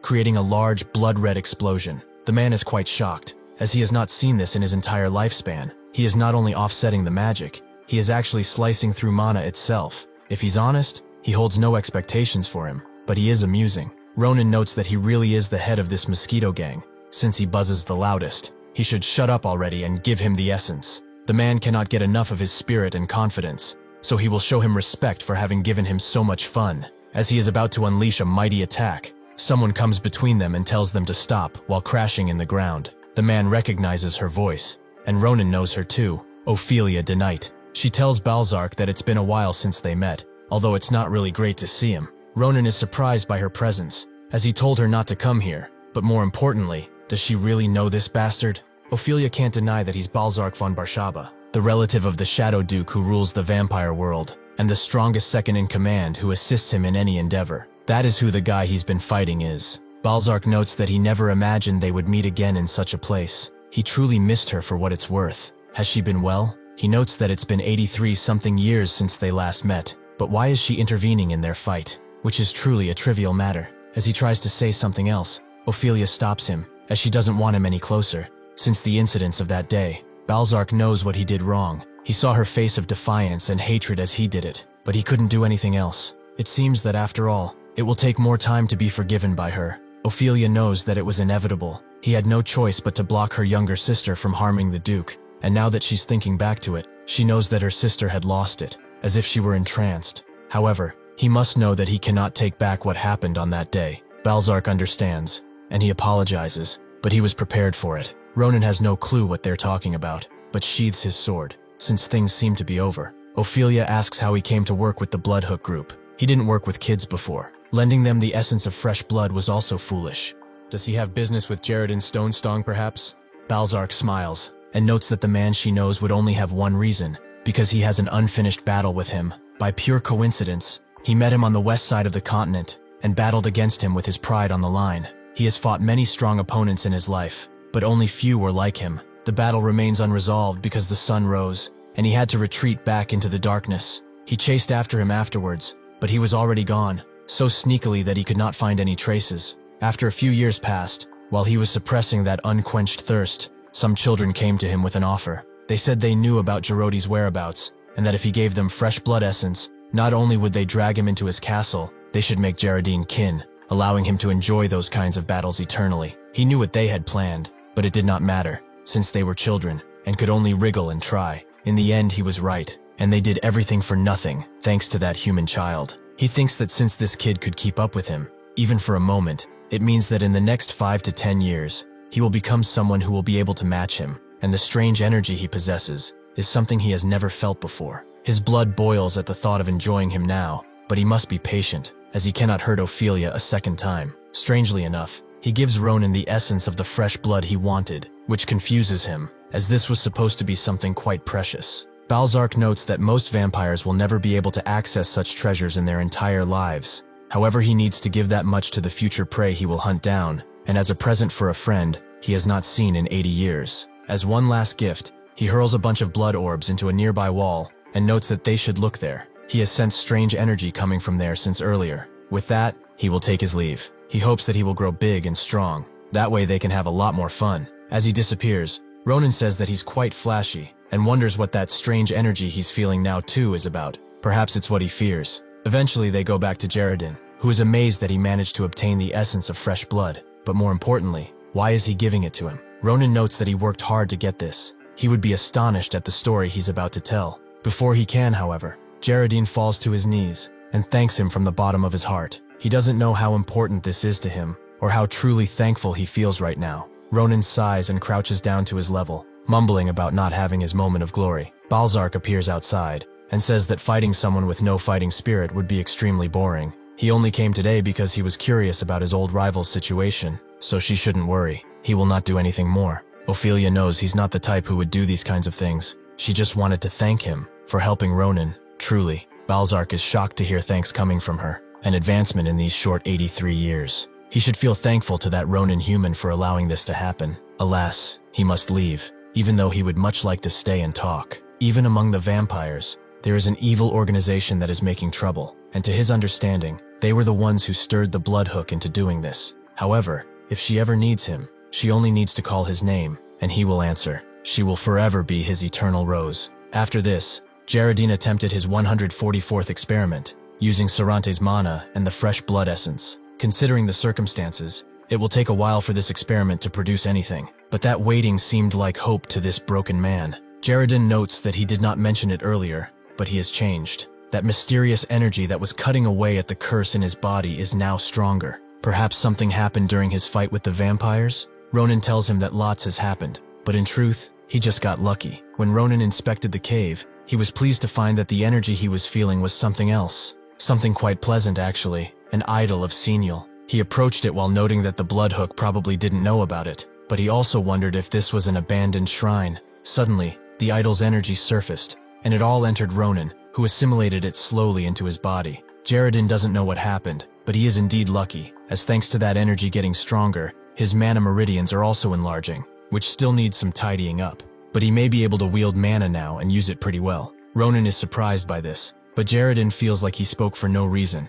since he must be feeling it himself. Ronan confirms that he can sense it way better than he does usually, but as he unsheathes his sword, he wonders if he will be able to use sword chi now. 4 days later, in the mountains of Ramira, in front of the Marba city, people are getting ready to evacuate, while armed forces are also coming in. Ronan and Schlieffen, accompanied by Asel, also arrive, with Ronan noting that there really must be a wyvern here. The reason they came to this random town is because 4 days ago, he received news from Schlieffen, who said that monsters surrounding the Ramira mountains were in a state of frenzy for an unknown reason. He said that the damage did not reach Nimbuton, and even some knights were sent, but that is not enough to appease him. Since this morning, more witnesses have popped up saying that a wyvern came by. Due to their flying abilities and deadly claws and fangs, even top-grade mercenaries are afraid to battle them, so if a pack gathers, they cannot guarantee his sister's safety. This is why they decided to prepare for her move a bit earlier than expected. Schlieffen is in full rage mode, as he cannot forgive those who dared to inconvenience Iris, who had all her plans set up. As soon as they get her to safety, he will end the bloodlines of the wyverns until there is none left on this earth.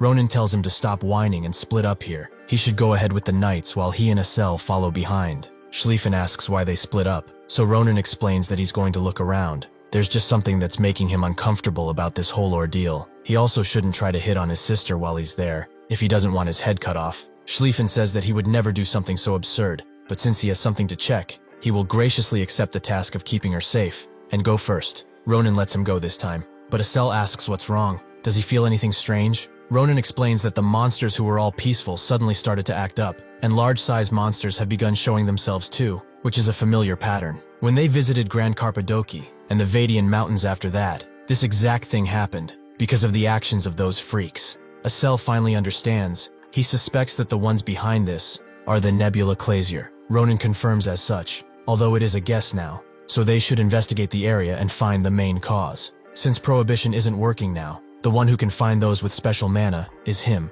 and only him. Later, in a deep part of the forest, a bunch of orcs, big and small, stand ready to strike, under a man who notes that all of the monsters have been subjugated. It's a shame. If it were not for Lord Varen's direct order, he would have crushed all of the non-believers in the area. Suddenly, one of the orcs begins making weird noises, which the man knows that they only make when they are terrified, and more begin to do so as well. They should not be able to feel anything when they are under his spell, but something suddenly approaches from the forest, and his aura makes the man just as horrified too. He sees his huge scimitar, and his sharp claws, ready to tear into his flesh. Why is this man here? The beast asks why he's hiding, and before the Nebula Clasier man can say anything, the beast takes his head and crushes it in his hand. This makes the orcs have control of their bodies too, but the beast takes care of them all with a single claw strike. He will hunt all those who stand in the darkness and fear showing themselves. This is the Sword Saint, Jaipa Turgung. As Ronan and Asel explore, they find a route that has been blocked, and by werehumans no less.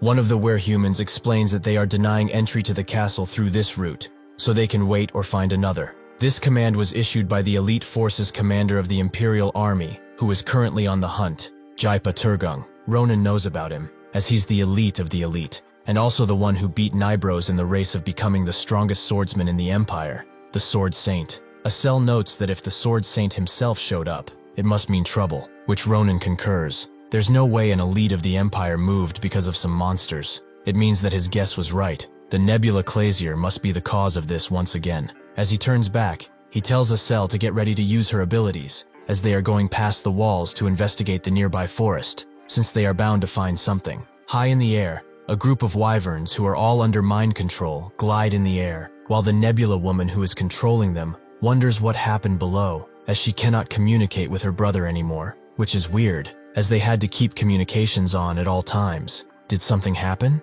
She wonders if she has to move by herself, but she cannot, as this plan is centered around the wyverns, so she cannot do anything by herself, or Master Varen will have her head. She decides to move on the planned route, as her only job is to maintain the brainwashing on the wyverns. Down below, Ronan and Asel get ready to strike, with Ronan telling her to begin her attack. Sure enough, mere seconds later, one of the wyverns is struck out of the air with a huge boulder, making the Nebula woman confused about where it even came from. Asel is holding it with little effort on her part, and with some force, she makes it explode, making the wyvern too injured to oppose them. The Nebula woman can't believe that there is someone who can manipulate a boulder of that size, But something more shocking happens right next to her, as Ronan jumps in on the other wyvern, and notes that this is a perfect opponent to test his sword chi against. The wyvern can only look at him before it is cleanly beheaded. Ronan is surprised at how strong it is. Mana really changes the game. He continues to cut the head of the other one, making the woman wonder how something like this is possible. Ronan lands on her wyvern, and says that it's obvious where monsters this big can go without being seen. He's a local of this place, but their dumbasses probably didn't think of that. Before the woman can unleash a spell on him, she feels a sharp pain on her hand, as it's cut by Ronan, who says that he was just trying to cut her hand, but it seems that he took the whole arm off. Realizing what happened, the woman writhes and screams in pain, tears coming out of her once confident face. Ronan knows just by how she reacted that she's only a pawn in this game. She did not come here by herself, so who sent her? The woman is too focused on her pain to focus, but Ronan inches his blade close to her neck and says that there are countless villages that were destroyed because of them, but she dares to whine like this. She will no longer cry and answer him. Just what in the fuck are they up to? The woman, still having a bit of a fight in her, says that she has been personally chosen by the Starlight and will not ruin their important mission because of some miscreant. With those words and a fiery look, she activates an ability, surprising Ronan and making him wonder what she's about to do. What he doesn't see is that above, a gigantic wyvern has been summoned and is charging down towards him. He only sees it when it's right above him and roars loudly. Ronan figures out that this wyvern was hiding so high in the clouds that he could not sense him, and the woman laughs, as it's far too late for him to do anything. Out of all of the wyverns, this is the best one she has. Somebody as weak as him will be swallowed in the name of the Starlight. As soon as the wyvern does attempt to do just that, he is cut completely in half by none other than Jaipa, who seems to have a grudge against the woman. She falls into despair, before growing madder than ever before, and asking what he is doing here. Ronan is also shocked. He didn't expect to see the sword Saint Jaipa here. He cannot discern between friend and foe, and sees Ronan as an enemy as well.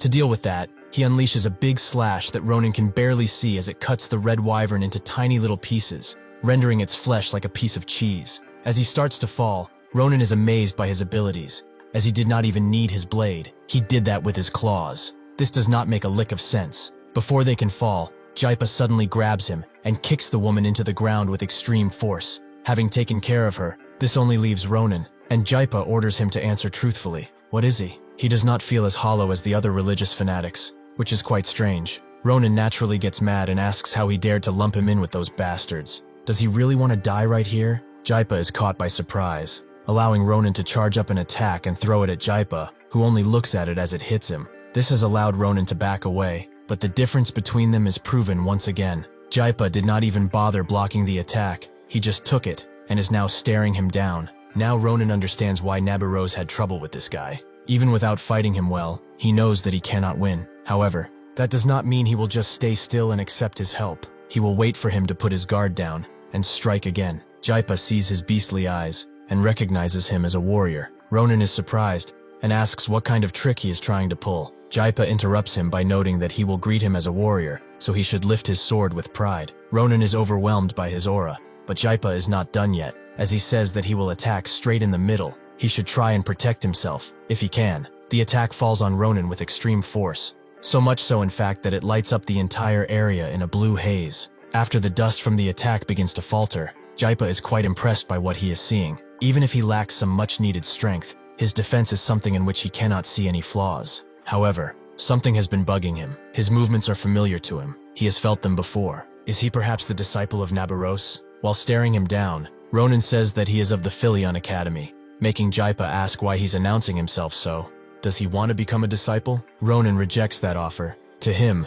those who attack people so recklessly are not worth learning from. He pushes himself away as he says this, and then asks if he understood, which he should have since he's a mighty sword saint. Jaipa scoffs, as he is truly insolent, just like Nabarose was. He apologizes if his way of greeting was excessive, but normally, one small battle tells him more than 1,000 words would. He is a warrior too, so he must understand this, right? Since he was the one who said it, Ronan jumps at him with his sword lunged backward, as he should also receive his greetings. Before he can reach his thought, two were humans jump him, with Ronan unable to react in time. One of them grabs him by his neck while the other lays his sword down and asks Jaipa who this child is. The gray were human is called Ver. He is a part of the Jaipa force and is the squad leader of the 3rd Squadron. He asks if this child is also a fanatic. He does not appear to be so. The other werhuman is called Betty, and he is the squad leader of the second squadron. He says that he shouldn't ask something so obvious. The kid was pointing his blade at their commander. It's pretty obvious on what side he is. He suddenly throws Ronan away, who successfully lands on his feet. But seconds after that, Betty rushes him with great speeds, slashing at him with his sharp claws. But Ronan suddenly disappears behind him, ready to strike him down. Betty barely has time to spin around before Ronan unleashes a mighty attack. But suddenly both of them have blades pointed squarely at their throats. A single werehuman has stopped their fighting and is standing between them. Ronan is surprised that she appeared so suddenly, and she starts ripping into Betty for fighting in front of their commander with no permission. Just what kind of behavior is he showing here? Does he need another round of disciplinary action to remember who he serves? This is Nemia, the captain of the Jaipa force. Jaipa also comes around and also tells Betty to stop. As the child is no enemy, it was just his turn to greet him, like a warrior. Betty is shocked. This means that this kid was able to defend against his scimitar attack, but none of them have been able to do that. Jaipa notes that it's actually normal that he's able to do that, since he's Nabirose's disciple. Betty is frightened when he hears her name, as she was the one who destroyed their force all by herself, and was the previous sword saint too. Since she defeated so many, he decides to apologize to Ronan, as he's short-tempered at times, and stuff like this happens. However, he must promise to keep this a secret from Nabirose. Ronan is quite irritated by how scared this guy is of Nabirose, something he did not expect at all. Jaipa goes to Nemia and notes that if she's here, the situation must be concluded. Nemia confirms as such. They did as he ordered. The monsters around the area have been dealt with, and the suspicious fanatics have all been defeated, but capturing them alive. As soon as she finishes explaining this, the entire force appears in front of them, showing the power they possess. Jaipa then goes next to Ronan, as he would like to introduce himself properly this time. He is the Imperial Elite Werehuman Forces Commander, and has received direct orders from said empire to eradicate Nebula Clazier. He is also the leader of the search force, Jaipa Turgung. Ronan is surprised to hear about the Order's search force, but they get to talking. At the same time, in a part of the Romaera Mountains, more specifically in Nimbutan, a large group of soldiers come, making the locals wonder what's going on. Iris, who is also there, does not seem to get what is going on right now, so she asks Schlieffen to explain it to her, who is naturally there. He apologizes for surprising her on such a fine day. He has prepared a small sum of Empire Knights to quickly arrive here, but he apologizes for doing so without notifying her first. He falls to one knee and introduces himself as the Knight Schlieffen. He swears on the Empire's honor and his own name that he will help her with moving, so they should go and begin packing. This bastard is really enjoying this. Ronan was surprised to hear about the search force, because in the past, nothing like this ever existed. Did the Empire begin to move because he arrested some Nebula members here and there? Even so, he did not expect for them to put the sword Saint Jaipa as the commander for said force. He asks how they are going to find the pieces of trash who are hiding everywhere. That seems like a daunting task. From what he has heard, prohibition does not work on them, so interrogating them with that is useless. Jaipa did not expect him to know that. Perhaps Nabirose has told him that as well? Before Ronan can tell him anything, he suddenly hears a familiar voice calling out his name from behind. And when he looks, he sees a cell being picked up by one of the force members. He asks what she's doing, and she begs for his help. The force member explains that he caught her snooping around the area a little suspiciously, so he decided to bring her. But after she nearly blew his ear out from her constant crying, he's thinking of ending her right now. A cell gets even more scared, but explains that she's only looking for her friend, and does not want to be eaten by them. Jaipa asks an angry Ronan if she's his friend, who confirms it, even though he would like for it to not be true. After night falls, Jaipa, Ronan, Acel, and Nemea go somewhere else, and Nemea is about to report what they are dealing with in this general area. The members of Nebula Clazier have brainwashed the local monster population and caused some commotion, but this was all a ruse. Their real target stands at the center of the mountains. Jaipa understands that if it's at the center of the mountains, their real goal must be Romaera's mountain road. This place is one of the most important transportation paths for the Empire. A third of the supplies distributed imperially circulate through this rather dangerous road. If this place were to be destroyed or heavily damaged, one of the Empire's most important pillars of economy would be knocked down in an instant and cause a heavy blow to the Empire. That is why these bastards using monsters to get their way is not strange at all. However, Ronan must know how. As he unsheathes his blade, the woman asks what he's going to do. Ronan explains that the mountain road is vital to the Empire, and so it has harsh security measures put in place. It is not something one can easily destroy just by sending a few monsters there. Perhaps they did not know that. So if she wants to have a throat, she better fucking answer. What are they hiding? The woman is almost overcome by fear, but she suddenly closes her eyes and breathes deeply. Does he honestly think that they fear something as lowly as death? Only non-believers do so. Ronan is shocked by what he is seeing. All of them are gathering up their mana into one place. In her last moments, the woman prays. Even if her abilities are lackluster, and she does not manage to carry out the promised mission, she will sacrifice even the last piece of her soul and burn the scum who dared to stand in their way. None shall defy the star. With that, a large explosion occurs that lights up the entire mountain in a bright light, to the point where the other Nebula members also notice. An elderly man is sad that their dear siblings made such a decision already. It appears that normal believers are not enough to buy them time against the mighty Jaipa. Truly thought, to have to sacrifice such precious believers. How saddening. One of his henchmen, who calls him Varen, says that catching Jaipa is too difficult for their current numbers. Should they not try another day? Varen refuses, saying that would just give them more time to prepare countermeasures, and will end up making their mission much harder to carry out. They cannot delay their holy visage any longer, and even if not at the center, the middle of these mountains will do just fine. Tonight, the non-believers will be punished for their crimes, and the star will smile. As soon as he ends his speech, Varen activates the item he was holding, which creates a pretty sizable circle of light around them. This is a detonator that was made by the great inventor Alibrihe, and is a masterpiece that contains 30 layers of hand-engraved magic. After absorbing mana from the vein, the 30 layers shall amplify, and that will be the catalyst that will cause this entire area to burn to ashes. All they have to do from now on is protect this bomb from the enemy, who have surely noticed by now that the vein's mana is fluctuating.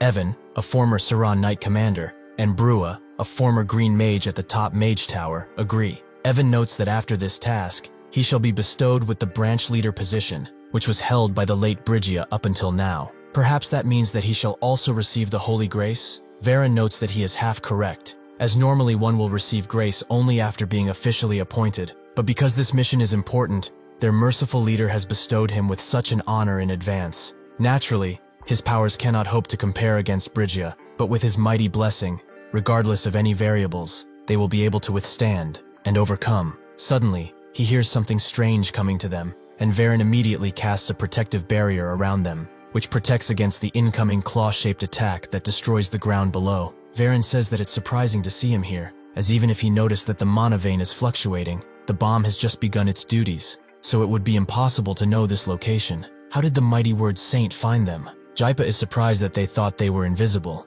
but even if they were, it wouldn't have mattered. The moment they stepped into his domain, he knew their location, and was just waiting to see what they were going to do. They are mere prey who are blinded by their arrogance and vitriol. He will watch them struggle until the light disappears from their eyes. 10 short minutes before this encounter between Jaipa and the Order, Jaipa noticed that the other cultists used self-explosion magic to redeem themselves, but this was nothing for him, so he told everyone to retreat. However, that's when Ronan jumped high into the air at the surprise of everyone and rushed the magic ball with a few well-placed strikes, eliminating it completely from the area. The woman was shocked. How did their final flames get snuffed out? Before she could think about it more, all of their heads flew clean off. Ronan had already cut them. He was quite annoyed with them. If they wanted to be like this till the end, they should have just died peacefully. Jaipa was surprised that Ronan managed to offset the magic. He knew that the child in front of him removed the mana itself from the area. Ronan asked if he knows since he has faced them. He probably does. Even if they do run away sometimes, they are not the type to end things this way. So this means that there are other things happening in this mountain. Someone way above these guys is doing something. He does not know what or where, but he is the search force leader. He must have a way to find them, right? The only thing he's asking is to work with him. He will make sure that he will receive the Emperor's favor for this. Now the cultists are at the hands of Jaipa. With Varen thinking that he could not feel his mana, he only felt it when it landed. But that does not seem like mana to him. It's more like raw power. He has heard a great deal about this new sword saint, but he is truly a formidable force. He tells his minions that they have precious guests that they must welcome, so they should go ahead and do just that. Evan and Brua both agree. If it's for their mission, they will naturally give up even their bodies. Both of them explode with white light, and are imbued with the star's power, improving their abilities. Jaipa is surprised to find a high-level knight and mage here. It's not a bad combination either, making him sad that he didn't bring his force here, as this would have been some pretty good training. Evan charges in with a mighty strike, while he wonders if the stars have willed this, for him to have a fight with his pride on the line against the mightiest of the Empire. For a warrior like him, this is the best honor he could ever receive. While continuing to attack, he beckons Jaipa to attack, as he knows he is the strongest swordsman to exist. But if he can defeat him, he will own that title for their great organization. Unfortunately for him, his sword breaks just by Jaipa punching it once, leaving him speechless and with his spirit defeated. Jaipa feels angry at him. How dare he try to challenge him with that impious power of his? In a half second, he cuts his head off and notes that he sullies what it means to be a warrior. Seeing what just happened, Brua tries to summon a shield, but Jaipa does not allow him and cuts him directly in half before kicking Varen's shield, forcing it into the ground. He thought that he looked familiar from somewhere, but he didn't expect him to hide in a cult. Around 10 years ago, at the western village called Arden, there was a wanted murderer who killed thousands of innocents with his black magic experiments and suddenly disappeared. He was also known as Arden's bloodbath, Varen. He feels that it's an honor for the Sword Saint to know about him, however. He has long abandoned his past. Now he is a simple believer in the star, nothing more. Jaipa isn't interested in hearing more and breaks his shield. It does not matter for him who he is still his target, someone he must end. Varen does not flinch at the sight of his imminent death as he summons the blessing of the stars, which pushes Jaipa back. He is surprised that the believers he chose carefully only withstood him for mere seconds. He knew that he was a giant wall to overcome, but even so, he will not be able to do anything against the power of the star, since he is a pathetic mortal who crawls underneath their starlight like the others. How does it feel for him to meet the greatness of the star for the very first time? He would like to know how he feels. Jaipa is quite amused, actually. Even in a moment where he's about to die, he is still trapped in his little fantasy. This is why he will die, and why he is still prey, who is blinded by a nonsensical god. Jaipa manifests Sword Ki on his polearm, making Varen prepare for an incredible strike, one that only the strongest swordsman in the Empire could ever pull off. The attack hits him fully, almost taking out that piece of mountain. After the dust settles down and Jaipa still stands in his attacking position, it's revealed that Varen has managed to block the attack with his shield powers. Even so, this is quite surprising for him, as he expected the Sword Saint to be quite powerful. But this is on an entirely different level. This is a force that could be comparable to those guys. However, it's unfortunate. Even the Sword Ki of the amazing Sword Saint is not enough against the mighty blessing of the stars. Varen asks what he will do this time. The bomb is actively collecting mana, and at an increased rate too. He should just plan his retreat and plan for the future, as he alone does not have the capabilities or means to prevent this explosion. He will not be able to save those who are weak. They will turn into ash along with this mountain. Jaipa is impressed by Varen's ability to negate attacks. As Ronan said, this is quite the annoying power. If they do not prepare properly, one day, this man will become an even bigger threat, so he must be disposed of right now. He would also like to see just how much the blessing of the stars can really protect him. Varen feels something different coming, as the pressure has changed entirely. Surely this must be aura. Varen feels that it's useless for beasts such as himself to struggle against the heavens, so it is impressive. But since he is the strongest opponent he has faced up until now, he should try his best. Jaipa prepares himself, his muscles tighten, and his eyes shift around in place at the sheer power of his aura. Ronan snaps him out of it by screaming that this is enough. At this rate, he will blow this entire mountain before the bomb even has a chance to explode. Varen is surprised to hear this, and Ronan continues cursing Jaipa for what he was about to do, who is glad that he's finally here, even though he came slow. Ronan tells him that he has never been called slow. Does he not realize it's his brutish strength that makes him so fast? Anyway, since this is the blessing of the stars they are dealing with, he should step aside, as no matter how much power he may have, he has no way of handling what is in front of him now. Jaipa agrees with his judgment. He is more suitable for this task after all. Varen is shocked to see that the arrogant Sword Saint is actually backing down. Just who is that child next to him? Ronan thanks him for being such a dumbass. His voice is so loud that he has already deduced what was going on, so he just needs to deal with him and eliminate the magic bomb behind him to end this late-night mess. He also wonders if he's really an executive. Judging by his annoying blessing, it does appear to be so, but he is nowhere near that strong woman, Brygia, who he sliced in half. Varen asks how he knows her name, but he soon realizes that he was the one who killed her, and not Sarante. He dares to belittle Brygia like that with his dirty mouth? Truly, he must want to be ripped slowly into pieces. Brygia was one of the few top believers in the Order. She rose to that position through her strength and true wisdom. She was one of the most honorable believers. How could such a measly being like him with a pathetic amount of mana to boot dare to hurt such an amazing person? His lies will never work here. The fact that a non-believer like him knows her name means that he must have witnessed how she died. He will confess the truth of that day, whether to screams or pathetic whimpers. Ronan understands, if he wants the truth that much, he will personally give it to him. He rushes through the tentacles formed by Varen within a second, who can see that he has some skill behind that facade of his. but there is no way he can lose to something like this, let alone Bridget. Unfortunately for him, he's wrong, as Ronin cuts right through his blessing and him, leaving him a pile or body parts on the ground. Ronin confirms that Bridget yapped the same way he did before he cuts the main power line of the bomb, ending its consumption of mana. She also died the same pathetic way he did, so does he have any other questions he would like to indulge in before he's sent to hell? As Varen looks at his own blood, he thinks that this is impossible. There's no way that the blade of a young child can pierce through the blessing of the star. The only time he has seen such power is from the Order Leader. Before he can wonder who this human boy can possibly be, Ronin cuts his head in two, ending his misery once and for all. Jaipa comes around and asks if he's killed him, who confirms as such. The ordinary believers ended up trying something quite radical, so an executive could have probably done something even worse than they did. They also decided to use a radical approach to this situation. They must be careful and attentive for a while. Jaipa trusts that to be a wise judgment, they must not be blinded by their goal, although it's a shame that he couldn't properly face the blessing of the stars.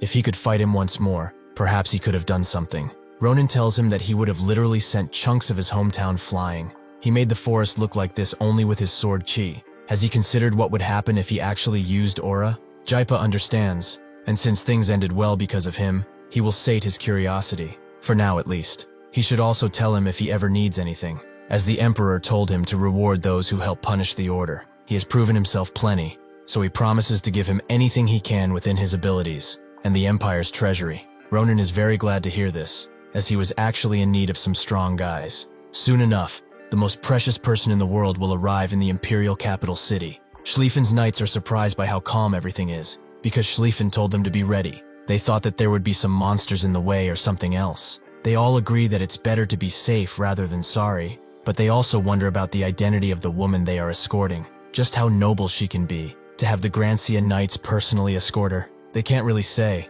but one thing is pretty obvious. She's pretty important to Schlieffen. He decides to break the silence by asking if she's feeling discomfort because of the sudden move. If her ride is bad, she should not hesitate to tell him. Iris denies such a notion. This thing is more comfortable than any furniture she had at home. Iris suddenly asks if he's not tired because he rode the horse all day long. If he would like, he could come and ride with her. Schlieffen's very soul would like to accept, but his sense of duty makes him refuse, as he's carrying out an extremely important mission right now. However, he is glad that she's enjoying her journey. If she ever needs a break, she should let them know. Suddenly, the entire ground begins to shake, and the horses get spooked. They can all feel that something big is approaching, something that threatens their lives. Schlieffen jumps off of his horse and rallies his soldiers, telling them to prioritize the safety of Iris above all else, with the honor of their house on the line. The knights all get lined up, but Schlieffen can't believe that they are facing such a gigantic threat.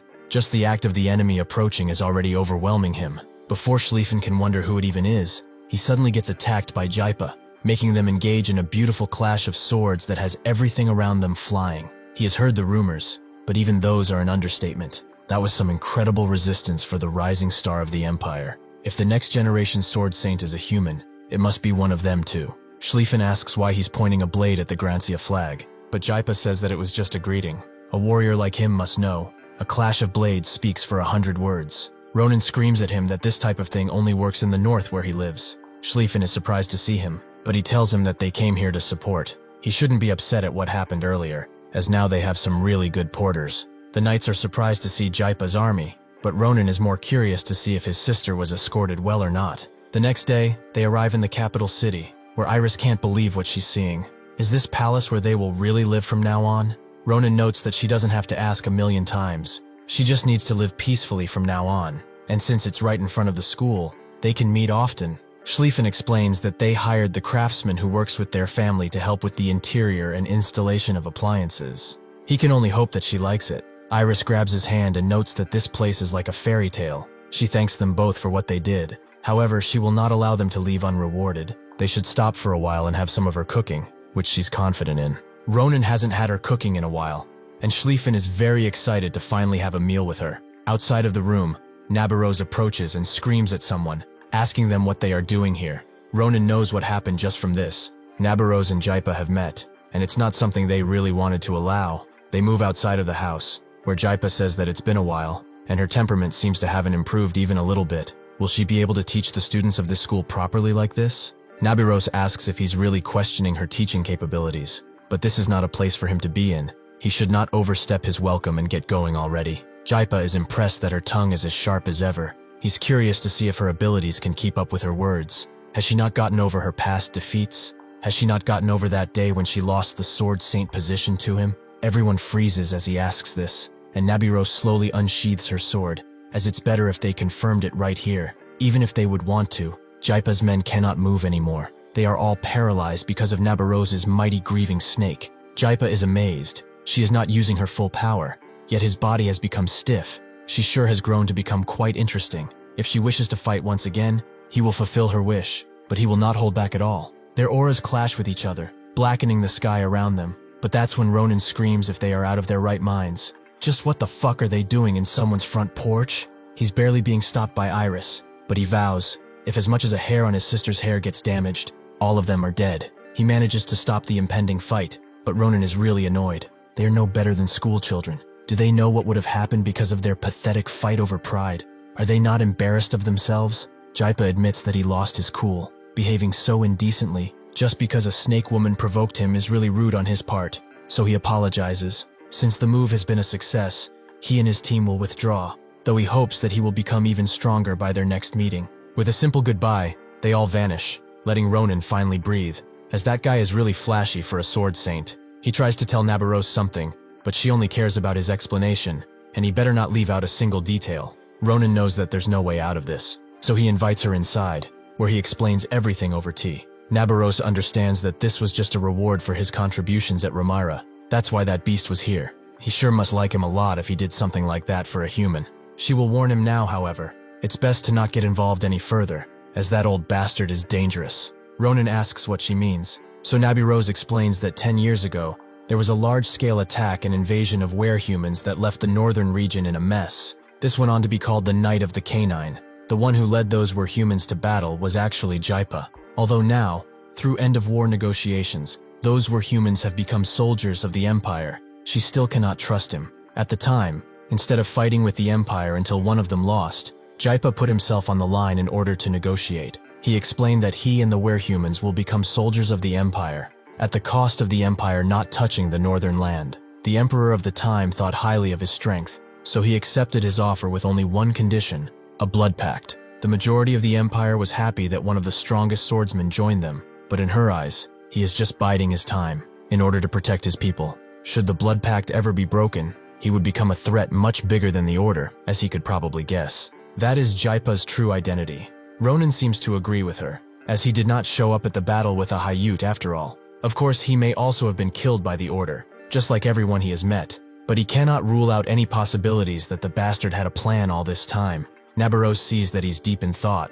so she apologizes for getting him distracted. But what he said earlier was the truth, right? Can he freely manifest sword chi now? Ronan confirms as such, although it's still simple compared to hers. Nabirose is glad that Jaradine was useful for once, but they should go and begin his lesson already. She would really like to see just how much he has grown during his journey. Meanwhile, Schlieffen is having the time of his life while eating Iris's cooking. Nabirose tells Ronan that the method to confirm his growth is pretty easy. All he has to do is show her his sword chi. He should be careful not to cut with physical force, but with the sword chi that is based on his mana. Ronan knows this already, and so he prepares a light strike against the training dolls. He unleashes it swiftly, but even if the attack is fast, it dissipates just before making contact with the dolls. Ronan is surprised by this, as a few days ago, this would have flown out much further, so he would like to try again. Nabirose denies him that chance, as even though it's pretty big that he can imbue mana into his blade, he has not reached a level where he can call it sword chi quite yet. His abnormal cuts seem to have a little bit of mana in them.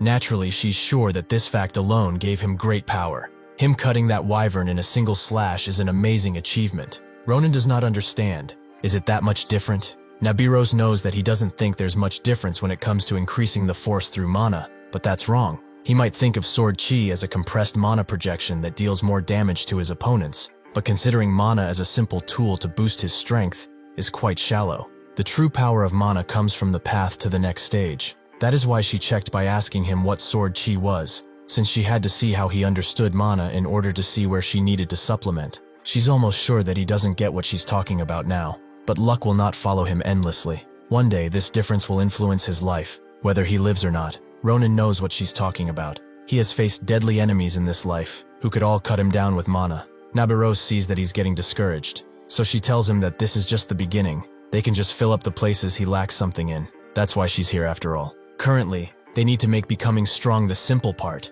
so that in the future, something like this will become possible. Ronan wonders why she took his sword, but she suddenly starts emanating a deadly sword chi. He should watch closely, as this is the true form of his blade. Ronan is surprised to see that La Mancha had other forms, especially one so red, and Nabarose notes that it resonates with the mana she put in, allowing it to manifest its true power. Weapons like her Urusa or Duke Grancia's Pale Road, which were created by master craftsmen and are considered legendary, naturally hide their true power. This true power that can be revealed out of these weapons is several times stronger than normal, as shown here. Daron seems to have created a masterpiece, a true blade. Ronan is amazed. She actually destroyed the training room floor, which has been reinforced with magic, in a single strike, even though he couldn't make a dent in it. Nabarose tells him that his level of mana is too low for this blade to resonate with. The blade knows best of his amateur mana level. Ronan feels a bit insulted, but thanks to this, he has a clear goal now. He immediately asks what he should do first. He wants to show this bastard of a blade who its master really is. Nabarose likes the way he thinks, so they should begin training by forcing him to maintain mana, which he is the weakest at. After a day of training, Ronan became able to maintain his mana for 48 seconds. After 3 days, that number jumped up to 1 minute and 32 seconds. After 5 days of training, it becomes 2 minutes and 12 seconds. Days continued to pass, and this number continued to rise higher and higher. After 14 days of training, Ronan becomes able to go past 13 minutes, meaning that he has already passed his set goal. Now, he should try showing his sword chi, although he should be careful. Ronan agrees that he will be, and lunges his sword forward. At first, it seems like nothing is happening, but as soon as he fully sheathes his blade, a piercing air flies all around the dummies, and all of their heads fall off. Nabarose is impressed with his performance, but now he probably gets why he's doing this training. He sure does, as the more he trains, the more he can feel his mana. Just focusing on maintaining it helps him understand all of the senses in his body, and more importantly, just how much potential his inherent mana has. Nabarose is glad that he finally got the basics down, but that's when Geraldine appears, saying that having a student work overnight is something only she would do, although it's to be expected from the long-sworded scoundrel. He apologizes for interrupting their training, but he wants a bit of their time, as he has something important to tell them about Ronan and his condition. Ronan is surprised that Geraldine came all this way to give them the news, and also notices that he looks better somehow. Nabarose figures that this must be about Ronan's mana, which Geraldine confirms. He has quite the unique constitution, so regular checkups are a must. Nabarose wonders if this is the only excuse he has to lamely extort her pupil. If it is so, she has the perfect thing to give him. Geraldine tells her to calm down. This is not the mercenary corps, as it's not what she thinks. She should let go of that long sword of hers. He only came to keep a promise, as because of Ronan, Sunya, who has made no progress in all these years, has finally started to show signs of hope. Nabarose is shocked to hear this, and Geraldine tells her that there's still a long way to go, but he would love it if she could visit sometime. Sunya loved her adventure stories after all. Additionally, Ronan's condition is strange, yes, but he's actually here to talk about her other pupil too, Addishan. He has been researching her, as per Ronan's request. He cannot be certain of this yet, but if his theory is right, that child holds great danger in her, a power that she cannot hope to handle by herself. He figures that Nabarose already saw the danger behind that power, and so she kept her close in order to see what she would do. He tries to explain further, but Nabarose stops him, as her Addishan is not as fragile as he thinks. He's drawing conclusions about her, when he doesn't even know her. Geraldine can see the determination in her eyes, and stops there if she's going so far. He will leave that child to her discretion. After this, Ronan talks with Geraldine, noticing that Nabarose looks pretty mad. He also heard him talking about the mercenary corps earlier. Did they work there together? Geraldine confirms it. Around 10 years ago or so, they were quite famous in the south. Their first meeting wasn't the best, but that's just how they met. They received commissions to eliminate each other, and began to move. He could never forget that day, because the Nabarose of that time was the true incarnation of death. That day, he felt a fear he would never be able to put into words. Compared to those times, she's much more docile now, making Ronan surprised that her current state is an improvement. Geraldine continues his story, saying that he almost died in that encounter. If Sunya, a person from the area, had not saved him,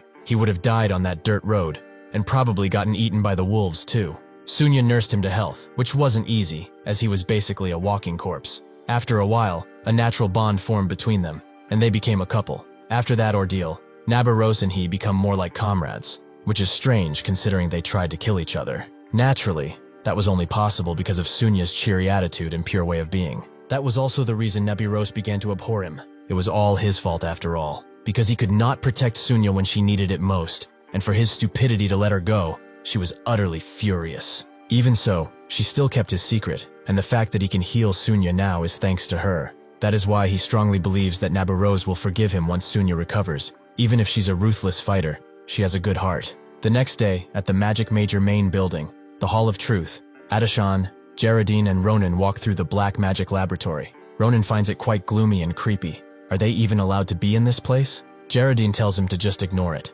as the super expensive piece of equipment they need can only be used here. This is the adult mana extractor, the best magic tool for pulling out the inborn mana out of a living being. There are other people who are like them, who cannot understand their mana, and they would pay with entire fortunes for just a chance to use this thing. He tells Adeshan to stand in the middle. It's finally time to see that power hidden inside of her. Geraldine hopes that she has mentally prepared herself, and with that, begins the extraction.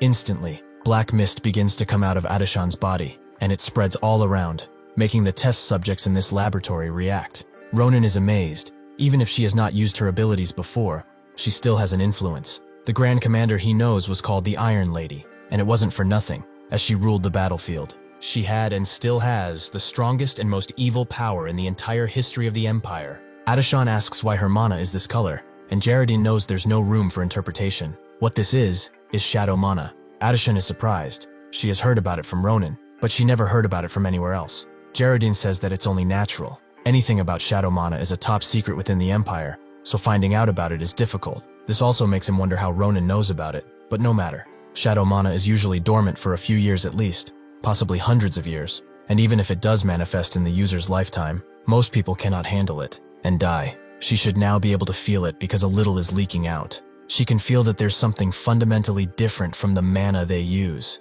This can allow even those who are unable to wield mana to become swordmasters. It's basically a miracle and a curse. This power goes against all logic and reason. That is the true face of shadow mana. The problem with it is that this power can suddenly manifest. Even the owner can't predict it until it's too late. They usually lose control and fall into a state of rage, where they begin to cause calamity all around. Eventually, the user will exhaust themselves and die. He asks Adeshan if she wishes to hold such power. If she wishes, he can put a limiter on her, so that it never manifests, and they can also resort to just eliminating it out of her body, although that's harder. She should think carefully now, as historically, those who wield this power cannot control it, and they can never reach a happy ending, because that's not what this power is. The shadow mana is a sharpened, double-edged sword that threatens to cut her head off at any second.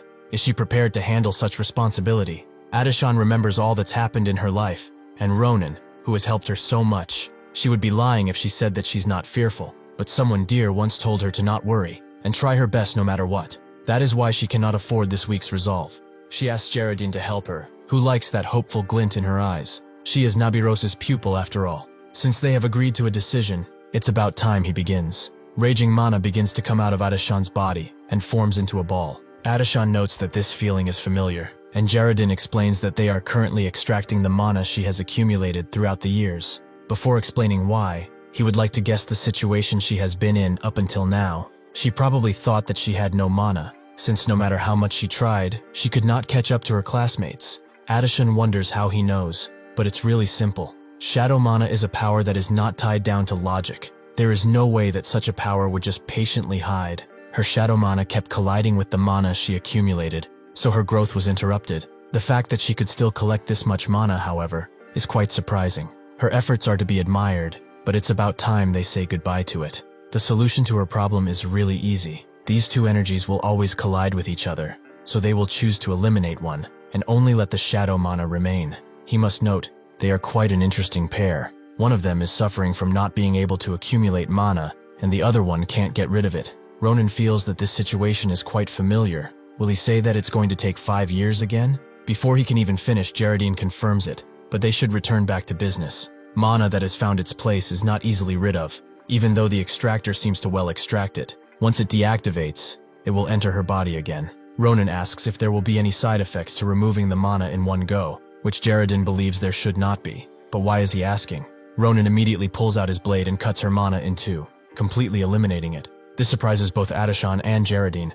who can't believe that her mana disappeared. Ronan says that it's simple. He has way too much to do with her. He cannot wait 5 years. Suddenly, the shadow mana springs out, letting itself spread around the entire area. Soon after, Adishan wakes up from her unconscious state, on Ronan's lap no less, who is quite embarrassed to see herself like this. But why did she faint? The test subjects immediately begin to roar and claw as she wakes up, making Adishan question why that's happening. Ronan says that it's because of her, and Jaredin adds that since her original mana is gone, the shadow mana within her rages, leading to this. Congratulations are in order, as regardless of process, they have succeeded. The foreign feeling she is now feeling in her heart is the pure shadow mana. That is the new power she must learn to wield. Adishan is surprised. It's much heavier and colder than normal mana. Jaredin chalks it up to it being activated strongly right now. Soon it will return to its original state, although she does not seem to mind. She should start to slowly learn what abilities she has obtained through the awakening of her mana, but they should quiet these subjects first. Ronan tells him to wait, and let Adishan do that instead. She should tell the test subjects to be quiet. That should be possible within her limits right now. Adishan does so sheepishly, and the subjects do actually calm down. Jaredin is shocked. Normal brainwashing takes an incredible amount of mana to do, and also needs magic tools, but she did it with just a sentence. Her power is much more dangerous than he expected. Ronan knows what her power is. It is called mind control. With this power, Adishan can choose any living target and force her will onto them. This ability can also teach, making it a great method to command others. But if she reduces her range to a military unit, she can turn them into mindless puppets who would gladly sacrifice themselves for nothing. The Grand Commander knew of this and did not hesitate to use it. She sacrificed countless soldiers for nothing and didn't even flinch. He asked if this is really necessary, but she believes so. This is the only method to attain victory, so he should continue to devote himself to this battle until his body fails him. That is the only reason they are still alive after all. In the past, Adishan had no other choice but to become the Iron Lady. But now, she can walk a different path. The only problem now is if that path will be good or not. After this is over, Ronan and Adishan walk out, with Ronan saying that today was quite eventful, since she awakened a new power, and the professor even accepted to help her. He asks how she feels, as she's closer to her dream, but she does not seem to be excited at all. Adishan knows, if this power continues to grow, it will eventually reach people. Is it really okay for her to use something so dangerous? She was excited at first, that she finally obtained this power. It felt like her dream was closer, but after seeing its true nature, she has become afraid of it. What if one day, she will think that this power is their only salvation, and use innocent people as sacrifice in order to obtain what she wants? What if she becomes a monster who will do anything for victory? Ronan is happy, but also a little sad that she understood that side of her ability. In his past life, her plans were always almost perfect, and her outstanding judgment saved the lives of countless people. She became a beacon and guided humanity to a better tomorrow. However, there had to be sacrifices, soldiers who were dominated by her ability, and nobody can deny that they were ruthlessly sacrificed. Adishan is not so corrupted yet, so she tells Ronan to stop her if anything happens. She knows that if that moment comes, and he is by her side, she will have the strength to overcome it, just like she has now. Ronan stands silent for a bit, and tells her to not regret her words after becoming successful. This time, it won't end with just a push off a cliff. After this day, Philion became peaceful for the first time in quite a while. Adishan and Jaredin began to train her shadow mana. At first, she struggled to restrain even a bird, but now she can control 5, and will be moving on to bigger beasts. Brahm returns to his usual individual training, and Ophelia, who cannot be found during the day, has been teaching Saita blood magic, and having lots of fun too. Saita has been learning well, and her blood magic abilities have grown quite well. Ophelia is naturally happy with this, and wants to teach Sita even more things. Ronan has been spending his days in relative peace too, aside for his training with Schlieffen. Ronan recognizes that he got faster. He probably trained behind his back. Schlieffen noticed that his attacks have become more elaborate too. It seems like the instructor has been taking good care of him. Even with this, they both think that they are stronger than each other. Maria wonders when they will get tired, as they have been going at it for hours, and are hogging up the training place when they could have just battled outside. Even so, that's why Ronan is so charming, right? Asel agrees. Ronan has always been impressive, even in his hometown. That's why he looks like that to her, right? Someone as reliable as Ronan must be better, right? Maria spots a hint of jealousy in her response, but she shouldn't worry, as she's still the best. They should work hard too, and show Ronan what they are made of. Asel agrees, and seems to calm down. Later, Ronan goes to meet with Varen. He did not know why he called him here, but it seems like his prediction is right. Even from just the scent, This tea is opening up his mana pathways. It's similar to what he had with Sarante. He said that he would not waste a single leaf until he succeeded in cultivating it, so that must mean that he has done it.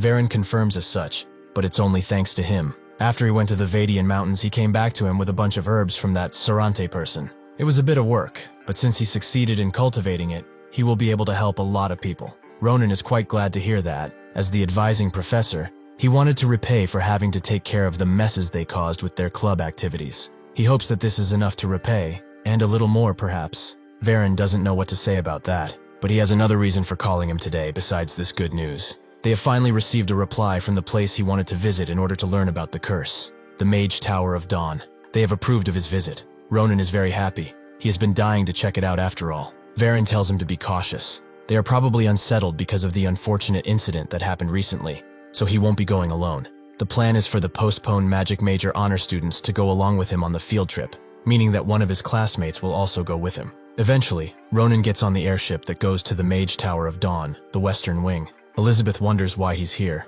but he just greets her, wondering if he should call her Eli or something. She refuses to let him. That nickname is only for Addishan after all, but he shouldn't confuse her. Why is he here? Ronan tells her that this place only has a single destination, so it's obvious he has business at the Mage Tower of Dawn. Elizabeth is surprised. He is a martial art major after all, yet he has business at the Mage Tower? Ronan tells her that she has some complicated circumstances. He would have brought a cell if that little bugger had the time, but he said something about focusing on training with Maria. He could also ask the same question to her. Where are the other first years? Why is she sitting here by herself? He heard from Varen that there were supposed to be more people coming. Elizabeth feels it's only natural she's alone, as the Mage Tower of Dawn is known for their fire magic, and this field trip opportunity was only given to the 10 best students of the practical fire mage class. That is why aside from her, who is in first place, nobody has come with. That's why she's enjoying the silence and meditating right now. Ronan understands she doesn't have any friends, so he will graciously sit with her for the entire trip, as he is alone too. Elizabeth is infuriated by his taunting and screams so loud that the entire ship shakes. As the ship sails the air and gets everyone to their location, Elizabeth finds everyone around here quite annoying. They are close to entering a renowned mage tower, yet these people are just leisurely talking. Shouldn't they be using this time to think of what they will ask? She can't help but be mad at them. This is why she hates spending time with mediocre people, isn't that right? Ronan doesn't know what to say, but Elizabeth tells him that within the academy, he is the only talent she has acknowledged, other than Addishan. He has had impressive performances as of late. He even put that arrogant Grancia child in his place. He helped Japa in killing a bunch of bastards from the cultist organization too. The royal palace must have heard of him too, since Akalucia is interested. She suddenly remembers the invitation she gave him, and asks if he's not going to respond, as it's been months since she has given it to him.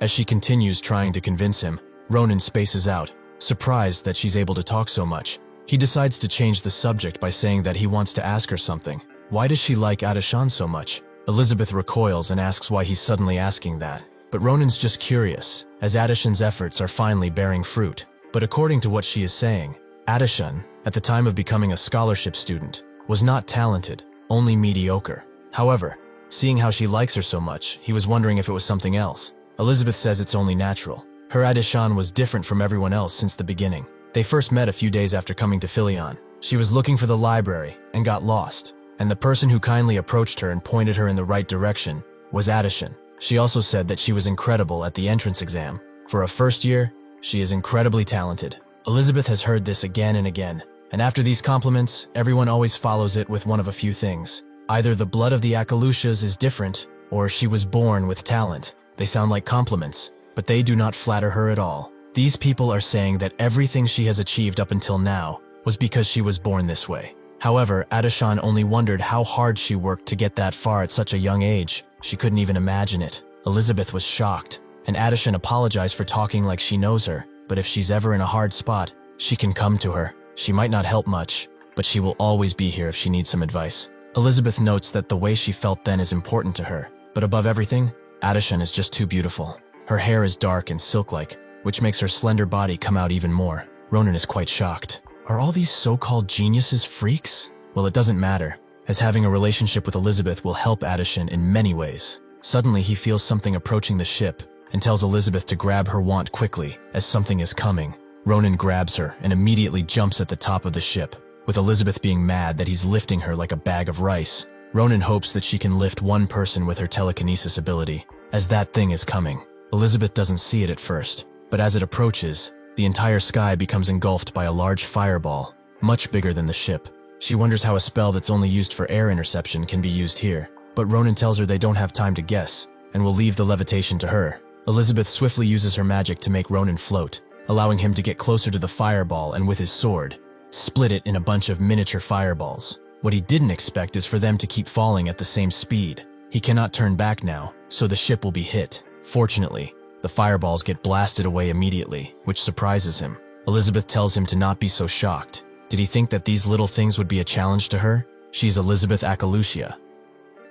As Ronan descends, he says that he did not expect anything less from someone of the Akalucia family. They are not just all talk after all. He congratulates her once again, calling her Eli, which she hates. So she starts to curse at him after he lands down. But Ronan is more focused on what happened. They got past this, sure, but this welcoming ceremony of theirs is just too much. What could be going on at the Mage Tower of Dawn? Ronan does not have to live with this question for long, as someone starts using communication magic from the tower and asks if they are okay with a scared voice. Apparently, they have just confirmed that a magic spell designed to take down flying vehicles was shot from their tower towards them. But that was never their intention. It was actually an accident. They promise to take all the safety measures they can, so they can relax and land, as they want to apologize and explain the situation. The ship does indeed land after a while, but the students are naturally suspicious. The advent of a giant fireball flying towards them not kindling any trust. Elizabeth is quite disappointed. She did not expect one of the 5 great mage towers to create such an incident. If there really is no good explanation behind this case, she will have to complain to her family. Ronan understands where she's coming from, but they should at least hear what they have to say first. He can't know for sure, but he might know what happened. When he was talking to Varen, Ronan heard something that spooked him. The reason visits to the Mage Tower of Dawn were not allowed up until now was because of the Order bastards. Varen told him that he must know better than anyone.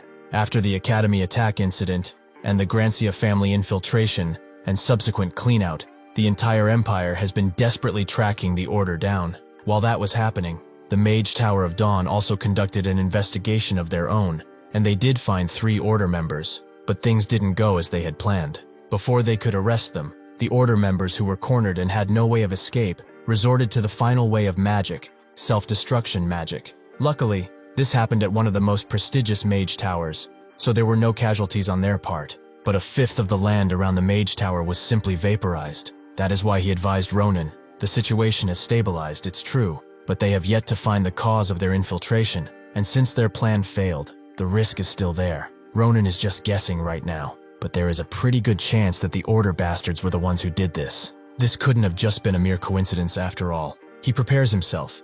If he notices something suspicious, he must act first so there won't be any casualties. The doors to the tower open, and out comes a running mage, who apologizes for making them wait so much, and also apologizes for the situation that transpired earlier. He explains that the Tower Master is currently away, so he, Awun Phila, has substituted as the Tower Master, and he also apologized sincerely for what happened. Ronan is shocked, as he did not expect to see this person in such a place. In his past life, there was only one person who could control fire magic to an expert level, and that was this guy, the Firefowl, Awun Phila. Phila believes that it's only right he explains everything to them right now, but shamefully, they do not know much. However, they have most likely acquired the mana impact that belongs to the attacker. In the room with the launching mechanism, they are checking all the members of the Mage Tower as they speak, and soon, the culprit shall be apprehended. Naturally, they will also pay any damages they may have faced, and strengthen their security, to ensure that at least their field trip plans will not be impeded any longer.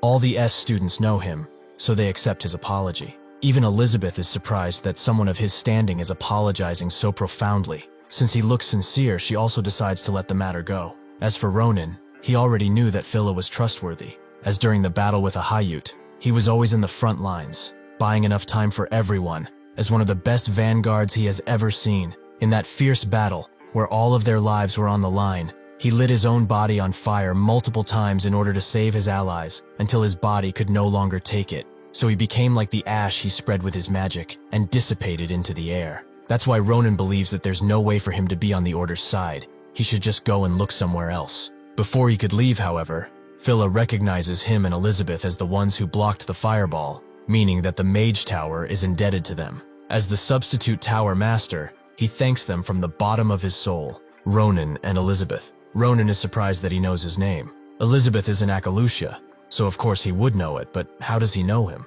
Phila explains that he has heard of him from Filion in the past, but they should follow him now, as they must be rewarded and also talk about something else. After they walk for a bit, Phila starts introducing the place they are in simply. This is the center of the Tower of Dawn, the palace where they conduct their research, and the main hall of the Magic Research Building. This place sounds quite fancy when he puts it like that, but because of the situation they are in, there's a bunch of chaos going on.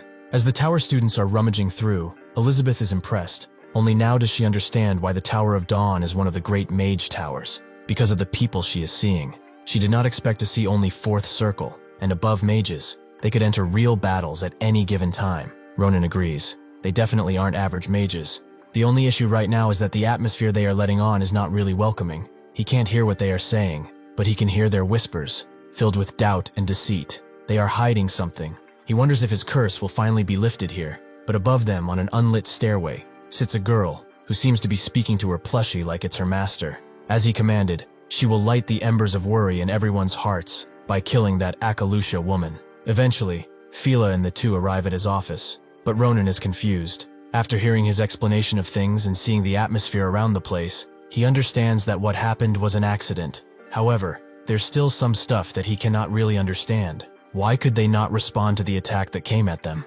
Even he would have been able to take action before it came anywhere near their ship. Phila agrees. What he says is true. Even if it was not him, most of the tower mages would have been able to intervene the moment they saw it. But that's where the problem lies. Ronan asks him what that means, so Phila puts it as bluntly as possible. The mage tower did not notice the fireball until it reached their ship.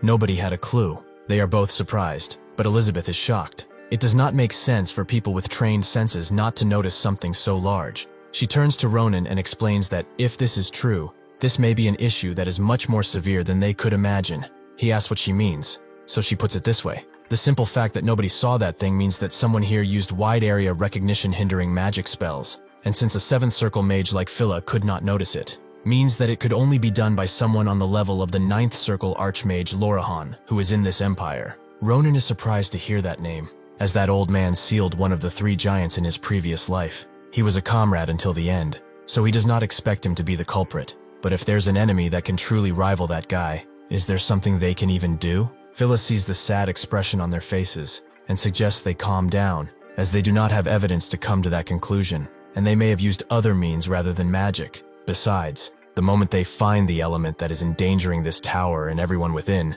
he will make sure that they burn in a fire so hot it will melt their bones. So they should rest assured, okay? Ronan can't disagree with that, so Phila moves on to the matter of their reward. He has prepared some stuff based on what he has heard about them. Firstly, as a reward for getting first place in her lecture, he will teach Elizabeth fire magic personally. This is something that is difficult to acquire in Pilion, so he hopes that this is helpful. For Ronan, he heard that he has his club activities in some dangerous places. This is a scroll enchanted with the fire magic of a high circle. It will surely come in hand when he is in an emergency. Ronan thanks him for such a gift. It will surely be helpful in the future. Phila then speaks of the book that may lift his curse, his entire reason for coming here. Their library is one of the largest in the entire empire, so finding books really is not easy. To make it as convenient as possible for him, he has told them to keep a lookout for that book, so the librarian can most definitely help him. As day turns to night, Ronan wonders what the librarian will be like. Sarante told him to specifically go see them, so they must be trustworthy at least. He wonders what kind of face they will have. If they are acquainted with Sarante, they must be an elf too. As he ponders and ponders, the librarian comes from behind and asks if he's the student that Phila mentioned. She is the librarian of this library and will also be his guide. She is called Air, and it's nice to meet him. Ronan did not know what to expect, but it certainly was not this. Sarante really is unpredictable till the very end. He decides to still ask if there are other librarians, maybe an elf or an old mage. She denies someone like that being here. She's been the only librarian of this tower for a long time. Why does he ask though? Ronan shows her the ring he got from Sarante and asks if she recognizes it. The owner of this ring was his friend and said that the librarian of this place would recognize it. Air is immediately surprised to see Sarante's ring. She has not seen something from that guy in ages. She begins growing suspicious, as why does someone like him have this? Ronan explains that it's a pretty long story, but Air cuts him off. That ring is something Sarante really cared for, so it's not something he would just recklessly give to someone. She exudes a dangerous amount of mana and tells Runen to answer honestly, lest he suffer. Runen certainly did not expect to be attacked here or to see a great wolf for that matter. Air warns him again. If he has hurt him in order to steal that precious ring, he will pay the price. Runen can't seem to tell what her relationship with Sarante is, but one thing's for sure. This woman really is worried for her old friend. He decides to let go of his sword and says that she has misunderstood him. He would take offense to it too, if someone he did not know appeared and showed him something of a friend, but he would explain things properly. So can she at least hear him out? After Ronan explains everything, Air tells it again to make sure she got it right. While he was doing his club activities, he met Sarante out of pure coincidence, formed a bond with him, and worked together to defeat an executive of the Order, who had been troubling this tower for a while. If this is true, it makes sense why he gave him this ring. If it was taken by force, he would not know of her relationship with him. That's the point Ronan is trying to make. If not for that, how could he even take this ring? She already knows that unlike how he looks, Sarante really is brutal. She agrees with him on that, and apologizes for what she has done. She did not properly confirm his words, and instead disrespected one of Sarante's friends. Ronan says that there's no need for that. It's his fault for not explaining it well. But how does she know Sarante? It does not sound like her relationship with him was ordinary, and her mana looked like a wolf. Judging by all this, he suspects that she is a spirit. Air confirms as such, surprised that he figured it out so fast. As for her relationship with Sarante, it was similar to that of a teacher and student. She has learned much from him. They met a few hundred years ago. At that time, she was filled with awful emotions and had complaints about the entire world. Because of this, she traveled far and wide, causing as many accidents as possible. She purposely went to places where humans were many and either bothered them or stole their land to make it a part of her territory. At the time, she thought that this was okay. Nobody could stop her after all. All that until Sarante came. He had heard that an angsty wolf was bothering people. It must be her. She immediately told him to buzz off, as this is her land that he was stepping on. Sarante apologized, as he let out an amazing amount of power. She would have to come with him, as he does not want to hurt her, if possible. When she saw this, Air decided to follow him to the Mage Tower of Dawn, where he was the top mage at the time. Ronan is surprised to hear that, so Air tells him more. He was the only person to have become a top mage, despite not even using fire magic. Just goes to show how powerful he truly was. Naturally, at the time, she did not care for him, and only thought of ways to escape his grasp. However, Sarante never gave up on her, and instead began teaching her. He taught her that those who prove themselves with strength alone will eventually meet someone stronger than them, and break. He taught her that in order to live a fulfilling life, one must know how to live in the world with harmony, and have a fond heart. Thanks to his diligent teaching, she was able to become the person she is today. She has been following his teachings since then, and has been a librarian of this place, protecting it all the while. Sarante seems to be busy like usual since she's only hearing about this from him. Ronan wonders if he should tell her what happened, but he has his doubts. He knows that Sarante would not want someone close to him to be sad, so Ronan tells her that it's true. He's devoted to Senyal after all, so he has a lot to do. That's why he also came here to tell her that he might be difficult to contact for a while. Air is not surprised. He's the same as ever, but she is not sad. The simple fact that he has not forgotten her is already enough. After she touches the ring, it exudes a green power, and it magically changes shape. Behind Ronan, a dangerous-looking book seems to have taken notice of this, and looks at them with malicious intent. 3 days later, the people of the Mage Tower were as busy as ever, and there were no more incidents to speak of. Thanks to that, Ronan has been learning more about his curse quite comfortably, but he has a pile of books to go through, and he does not seem to find an end to them. Air comes around and asks if he has made progress, and although he has not found anything specific about the curse lingering in his body, Ronan has begun to understand similarly related concepts. This is all thanks to her because she decided to teach him about curse attributes for the last 3 days without a wink of sleep. However, the more he learns, the more troublesome this all gets, and the more he just wants to give up.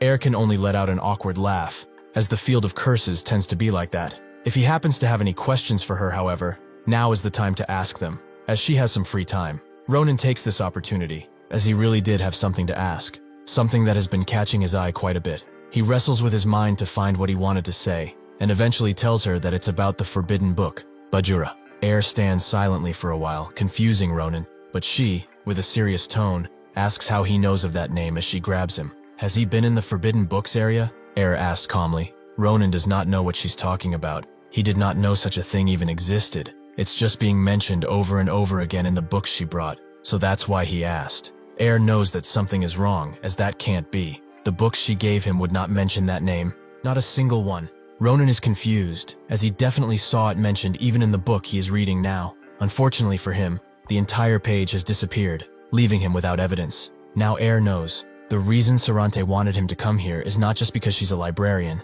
The Mage Tower of Dawn has more books about curses than anywhere else. It's a place that has a huge knowledge of them. However, even in this place, Bajura is something nobody mentions carelessly. Bajura is not called the most evil forbidden book for nothing, as it's been written by a demon. Those who touch it receive amazing power, along with the instinct to simply destroy. In the past, during a reign of peace, this one book led to the extinction of a kingdom. That is the book he is speaking of. Phyllis seems to have someone locked in the basement. This is something he has solely done for tomorrow's dawn. He only hopes he can understand since he is the Tower Master. As Air holds the books in the air, she explains that the forbidden books area of the library is a place to seal Bajura, along with some other forbidden books. The reason Sarante asked her, a spirit, to become the librarian of this place, is because he needed someone who could protect the forbidden stuff, instead of a human who would get seduced by the promised power. She certainly did not expect to hear the name of the most evil book in history come out of his mouth. Just what are the connections between the missing cases that happened after Nebula's self-destruction and this?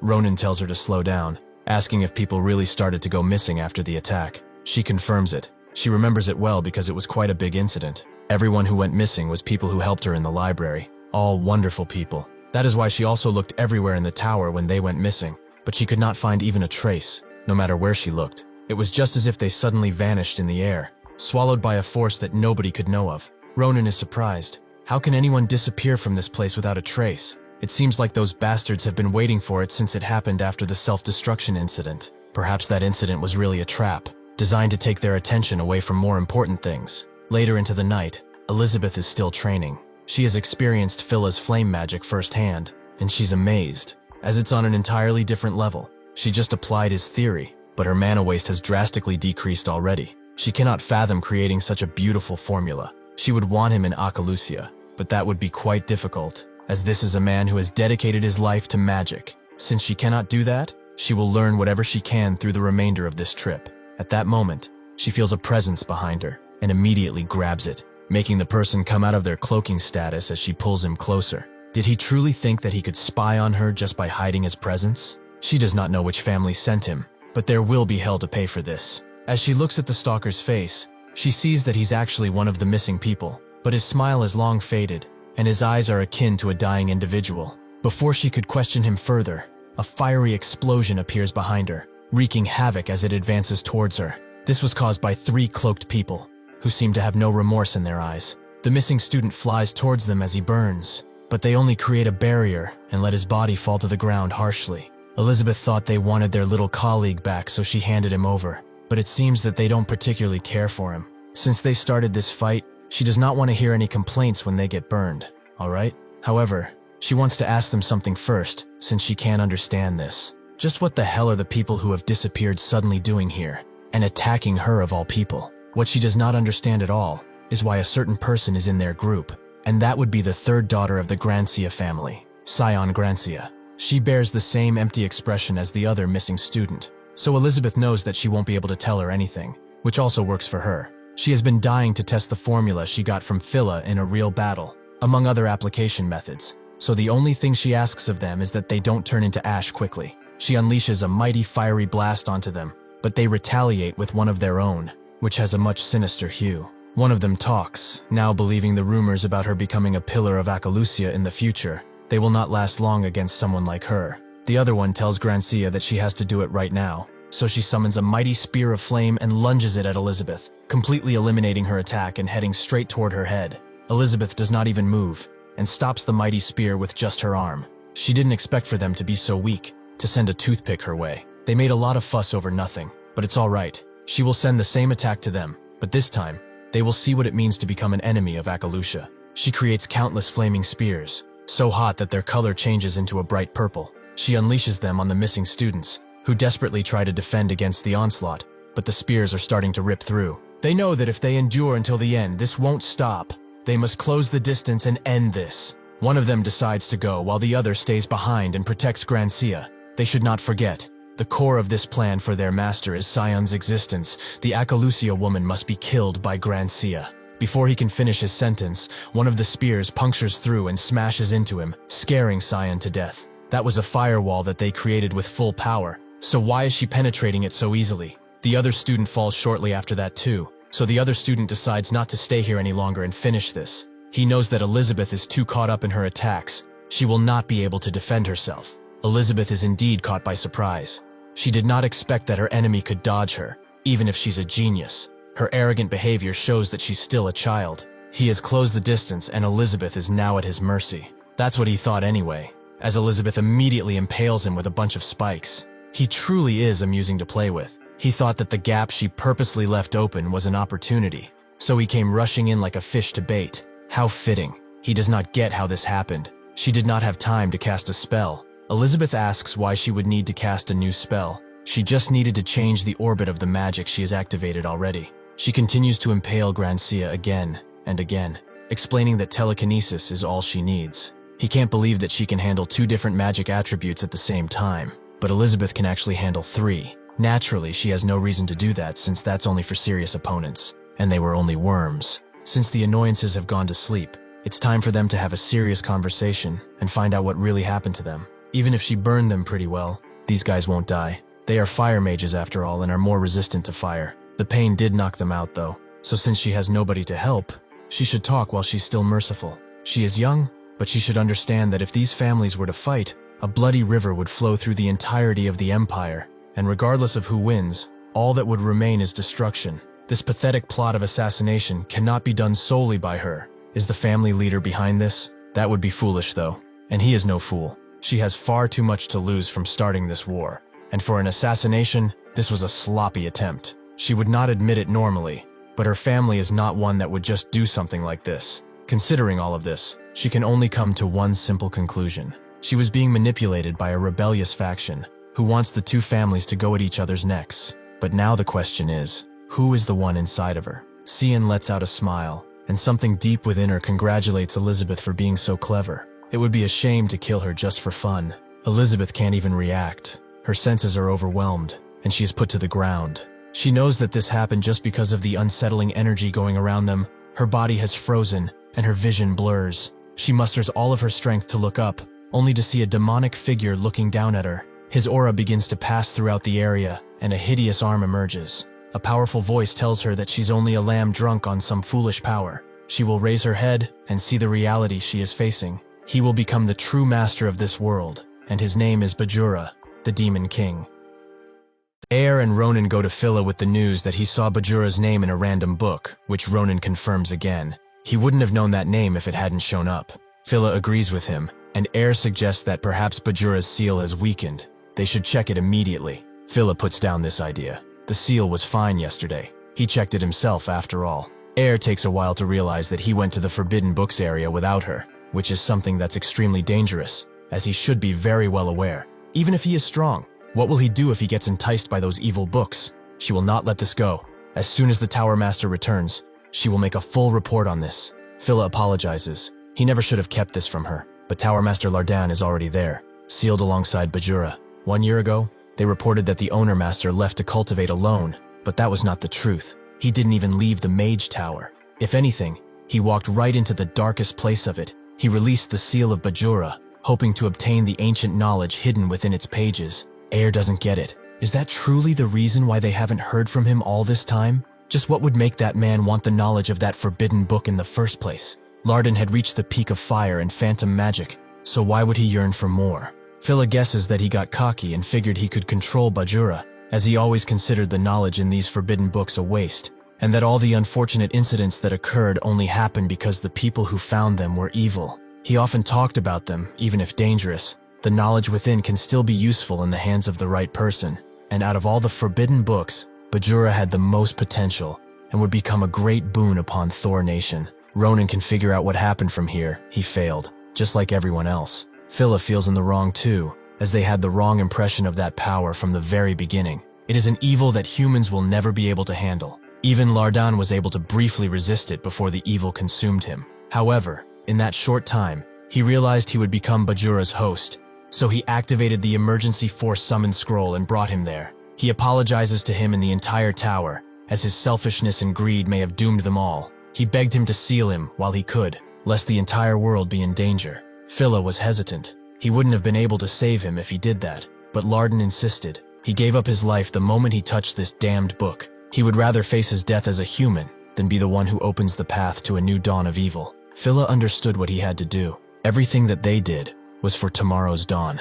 That is how he sealed Bajura alongside Lardon with the strongest seal possible, a spell that would not fall behind the one that was used before. That is the sad truth he has been hiding up until now, and although it would be right for him to tell everyone, as an explorer of knowledge who understands that the Tower Master was attempting this for the world, he cannot bring himself to sully his name. Ronan keeps silent and thinks that things have gotten really twisted. It's a shame that Lardon suffered this fate, but there's no time to worry about him now, as everything happening here is pointing to a single conclusion. Phila may be confident in his seal, but Bajura's seal has already been undone. Even though he confirmed the seal with his eyes, they can't be sure of it, as Bajura has already shown that he can alter the cognition of everyone in the Mage Tower. Being able to fool a single person in a single room is probably child's play at this point, especially since Lardon was a master of phantom magic. What he's curious about now is why Bajura, who has been hiding the fact that he was unsealed, is suddenly revealing himself. Before he can wonder anymore, a dark mist suddenly envelops him,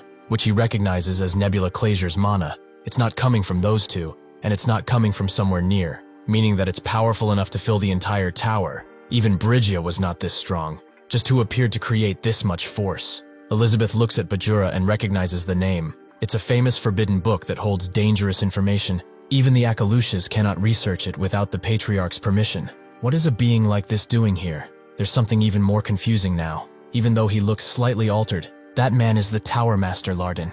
Bajura can figure out that she knows who his host is, but since she has kept him entertained a little, he will reward her. It is true that this body belongs to Lardon, the master of this Mage Tower, and the elder of the magic world close to the peak of humanity. However, because he dared to covet power that would wreak insanity, he lost everything, and now he's his nice flesh puppet he gets to command around, just like she is right now, a chained Akalusia. Elizabeth didn't expect etiquette from a book that was sealed so long ago, but he really is saying some absurd things to a lady. She tries to calm down. If this guy truly is the Bajura she knows, they cannot hope to win, even if everyone in the Mage Tower would attack all at once. However, something is strange here. Why is someone like him acting behind the scenes when he could do all of this by himself? Now she understands it's truly embarrassing for such a genius to be hiding behind a 10-year-old and making her carry out an unfair surprise attack that was merely an annoyance. How pitiful. All of his actions have shown that he has not recovered his power. He is in an unstable state, so it's dangerous for him to go out in the world. Bajura begins laughing, as she's got it half right. As she said, he needs more time, but he has more than enough power to end her miserable life. Not only does this old man resist him constantly, it's also quite difficult to unify his mind and this body. Lardon is struggling to burn his entire body at any movement he makes. It's quite annoying and foolish, but even that will come to an end soon enough. He has found a new toy and this one will be sure to obey him. He is talking about Ronan, as that child is his true beginning and end. Elizabeth asks what he means, so Bajura explains that Lardon has quite the strong mind. However, even though it is tiresome to subdue his consciousness, it's an issue that will be fixed in time. Naturally, he doesn't like the fact that after all this work, all he obtains is this old body. Not like he can freshen up though. However, one day, while getting rid of his consciousness, he decided to avoid getting bored by starting a war, so he aimed a flare at the aircraft they came on. That's when he discovered him as if it was fate to meet. He has overwhelmingly bright potential that can't even be compared to this old fart. He doubted his eyes at first since he had never seen a gem like this within 100 years or so. He decided to observe him carefully and discovered that this child, Ronan, is the perfect vessel for him. That is why the battle between the two families has become boring. He thinks of it as a part of a meaningful process since he has discovered her, who is also quite the impressive vessel. She is indeed a talent that would be a waste to just kill. So through his generosity, he will extend an offer to her. She either pledges allegiance to him and becomes his loyal servant, or she will die at the hands of this Grancia child and be the spark that ignites a war that will destroy the Empire. She better choose fast, as he's not the patient type. Elizabeth becomes overwhelmed with fear, but she bites down on her lip to calm down. Compared to the generations he has existed in, he has remained quite dull, as she can't believe he would think of her as someone who would waver at such a choice. He should stop yapping and kill her. She would not have a right to the Akalusha name if death were to scare her. He should do as he wishes since nothing will go his way. Bajura becomes quite bored by her incessant attempts at bravery. He is no longer interested in her, so she will die. The blade plummets towards her, but suddenly the illusion is broken by Ronin, who swiftly sweeps in and takes the girl's hand. He says that they both owe him now, and Bajura wonders how he even broke through, but Ronin immediately wipes the floor with him by cutting up his body. Bajura is still confused. Lardan is a master illusionist. How can that child easily see and cut through it? It is just as he thought. He's the perfect vessel. Air and Phila enter the illusion too, with Phila surprised to see that Ronin was actually right. He also recognizes the wavelengths of this mana, which Air also does. It's the mana of Lardan.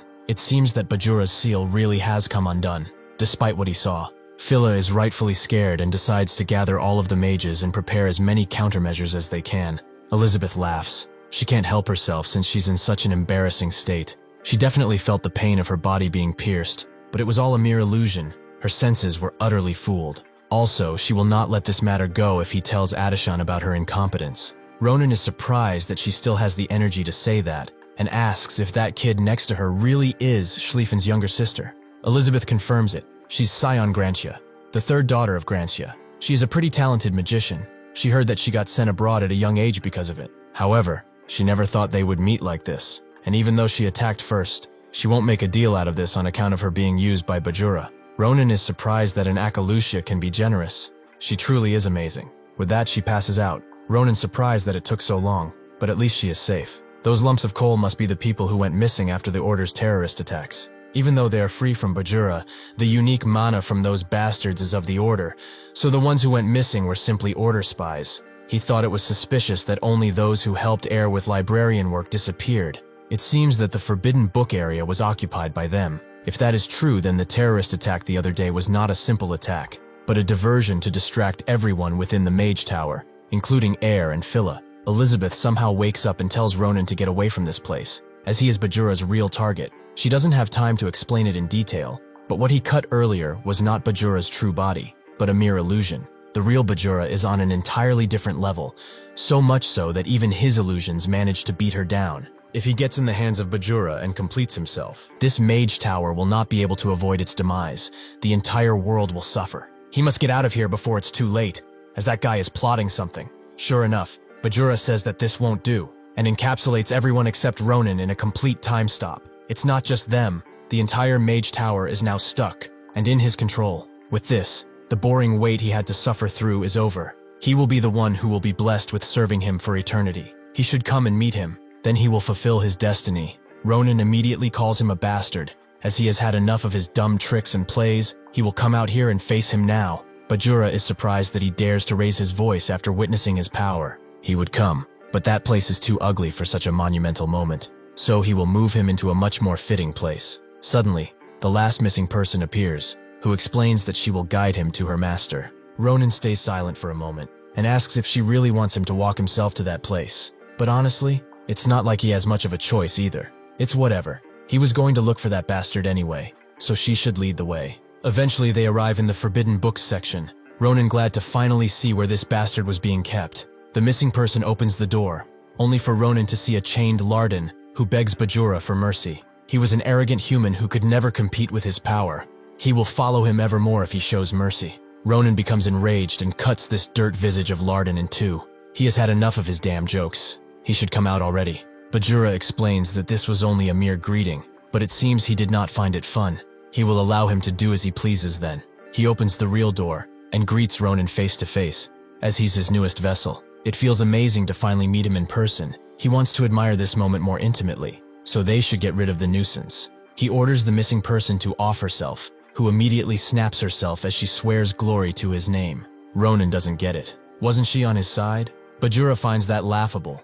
That mortal, similar to the guy he's controlling now, is a mere insect, who coveted power beyond her control. He can still remember the words they spewed the first time they walked in. They wanted him to contribute to their cause and be saved, as that would be the only way he could survive. Even though those bastards were not but insects, even though he could have turned them into searing flesh in an instant, he showed mercy. He gave them the highest honor to follow his orders, although it was quite brief. Does that answer his dear question? Ronan can guess just by his voice that he's not on the side of the Order, so why is Nebula's energy coming out of him like a broken faucet? Regardless of this, he has finally come to a conclusion. He has listened to his inflated ego for far too long. Now he will teach him some proper manners. Bajura is glad that he has high spirits. He must own a vessel with vigor after all. But is he truly not afraid of the difference in their power that could end his life in but a moment? Ronan does not answer and jumps him. If he wanted to think of that, he would have thought of it earlier, right? Bajura finds him even more interesting as the strike destroys his throne, but he is nowhere to be found. Unfortunately, his arrogance must be corrected. He should try his best, but soon he will realize just how weak he is. The gap between them will never be narrowed down. Suddenly, Sarante's ring begins to react and glows a beautiful green. Ronan immediately feels the energy entering his body, but the monstrosity Bajura summoned chomps down on him. Ronan managed to wedge himself in its teeth, asking how he dared to open that rancid mouth of his. Does he want to die? He immediately rips the beast apart with his blade in a spectacular show. But Bajura is not done, as he summons yet another beast that threatens to swallow him. Ronan uses his newfound powers to blast the creature into two pieces, with Bajura being quite pleased. That move was not sophisticated, but it was not bad either. He uses the corpse of the beast to summon a bunch of undead that begin to overwhelm Ronan as they grab him and climb each other to encircle him. Bajura raises all of them in the air, and does not give Ronan even room to breathe as he captures him in the fleshy ball, giving him no quarter. Unfortunately for him, Ronan manages to cut through the ball, which Bajura is once again pleased with. As his vessel, he should be able to handle at least this much. He summons a bow and arrow, aiming straight for Ronan, but he manages to block the attack, which explodes in a nebula of energy. Bajura is overjoyed. He wants to be shown even more than this. He wants to see his full potential, holding nothing back. Suddenly, a gigantic firebird comes for him. Bajura is surprised to see Phila's special magic inside of this place. It's surprising to see that a child can use a spell such as this, but he has forgotten one thing. Lardon also knew fire magic. A mere trick like this is nothing. He makes the bird disappear instantly, and guesses that was probably his trap card. He can't help but acknowledge his battle sense. So what will his next attack be? He clears the miasma around the area, only to see that Ronan is not there. He realizes that the bird wasn't an attack, but a way to hide his trace. It was a smokescreen. Ronan is already too close, so Bajura can't do anything against this attack and proceeds to bleed profusely. He never expected it.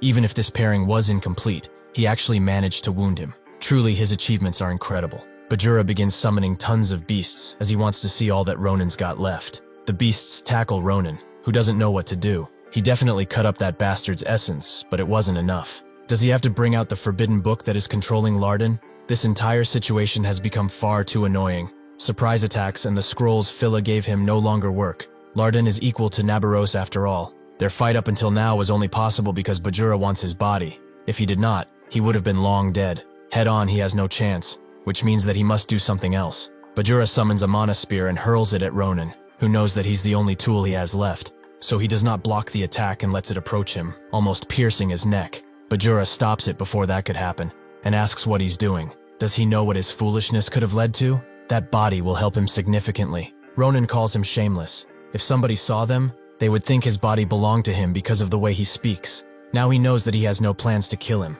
and since he will lose his body at this rate, he might as well go out on his own terms. Bajura doesn't believe he will go through with it. How dare he try to fool him with such absurd confidence? Does he think that such a trick will work on him? It seems that he has mistaken his mercy as an opportunity. Ronan tells him to stop talking already, after canceling that spell because he thought that something would happen to him. Does he think that now his words will convince him? He knows that there are restrictions. He cannot use a ruined body as a vessel. Bajura tells him that he has forgotten, but everyone in this tower is at his mercy. This means that right now, he could kill them if he so much as thought of it. If he doesn't want to see his comrades turn into corpses, he shall stop these threats now. Ronan begins laughing, as he really is a joker. Does he really think of him as that dumb? Does he think this is his first time meeting someone like him? He can already tell from his annoying ass tone.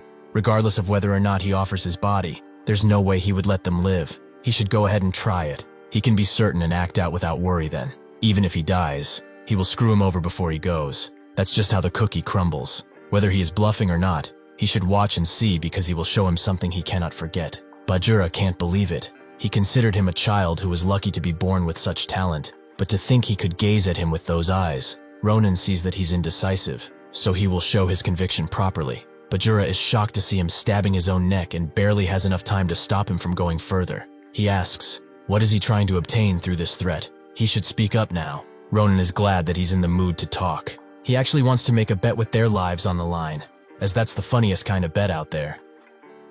Ronan has been researching quite a bit about curses recently, but he stumbled upon something quite interesting during his research. That would be the Curse of the Pact, a forced curse that forbids everything that goes against this very pact until the fight that began under the ceremony comes to an end. The scariest part of this curse is that the contents of said pact must be carried out no matter what, even if it is at the price of their lives. That's why they should end this battle with this curse, as he's powerful enough to write that kind of thing, right? Bajura looks at him for a second and ponders. Defeating him, especially at this point, will not be difficult, but he doesn't know if he can obtain his body in full shape.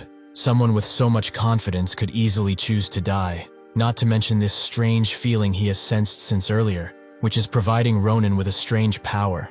It is not enough to be considered a major threat, but it is still a variable that he must take care of. He is a treasure. He has been searching for centuries. After all, he cannot allow his body to be damaged. Ronan smiles. Why is such a great forbidden book hesitating in making a bet with a child? Is he perhaps scared of him? Bajura takes the bait. He agrees, but he has one condition. He will decide the contents of the fight. He should already know, but this time he will not hold a single thing back. Ronan can see how pissed off he is. If he continues to act recklessly, he will really be in danger. But this is enough to reel this guy fully in. Regardless of what happens now, win or lose, the result will not change. After some time, Bajura summons the Curse of the Pact, ready for them to make their pledges. The targets of this curse will not do anything forbidden by the pact until the match comes to an end. If Ronan loses, he will accept Bajura in his body without fighting it, and if Bajura loses, he will set all of the humans in his control free and be sealed for an eternity.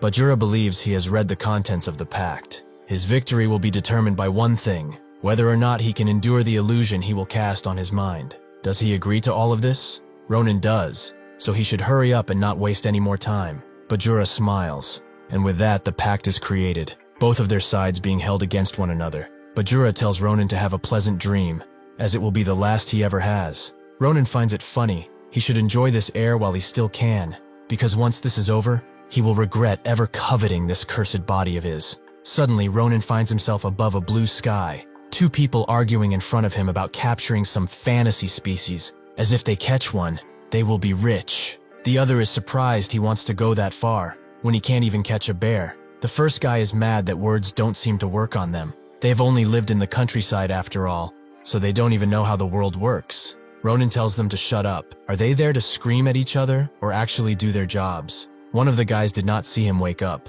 He was sleeping so soundly, he probably had a really nice dream. This is the disciplinary squad captain, Corporal Ronan. He has had enough of their idle talk.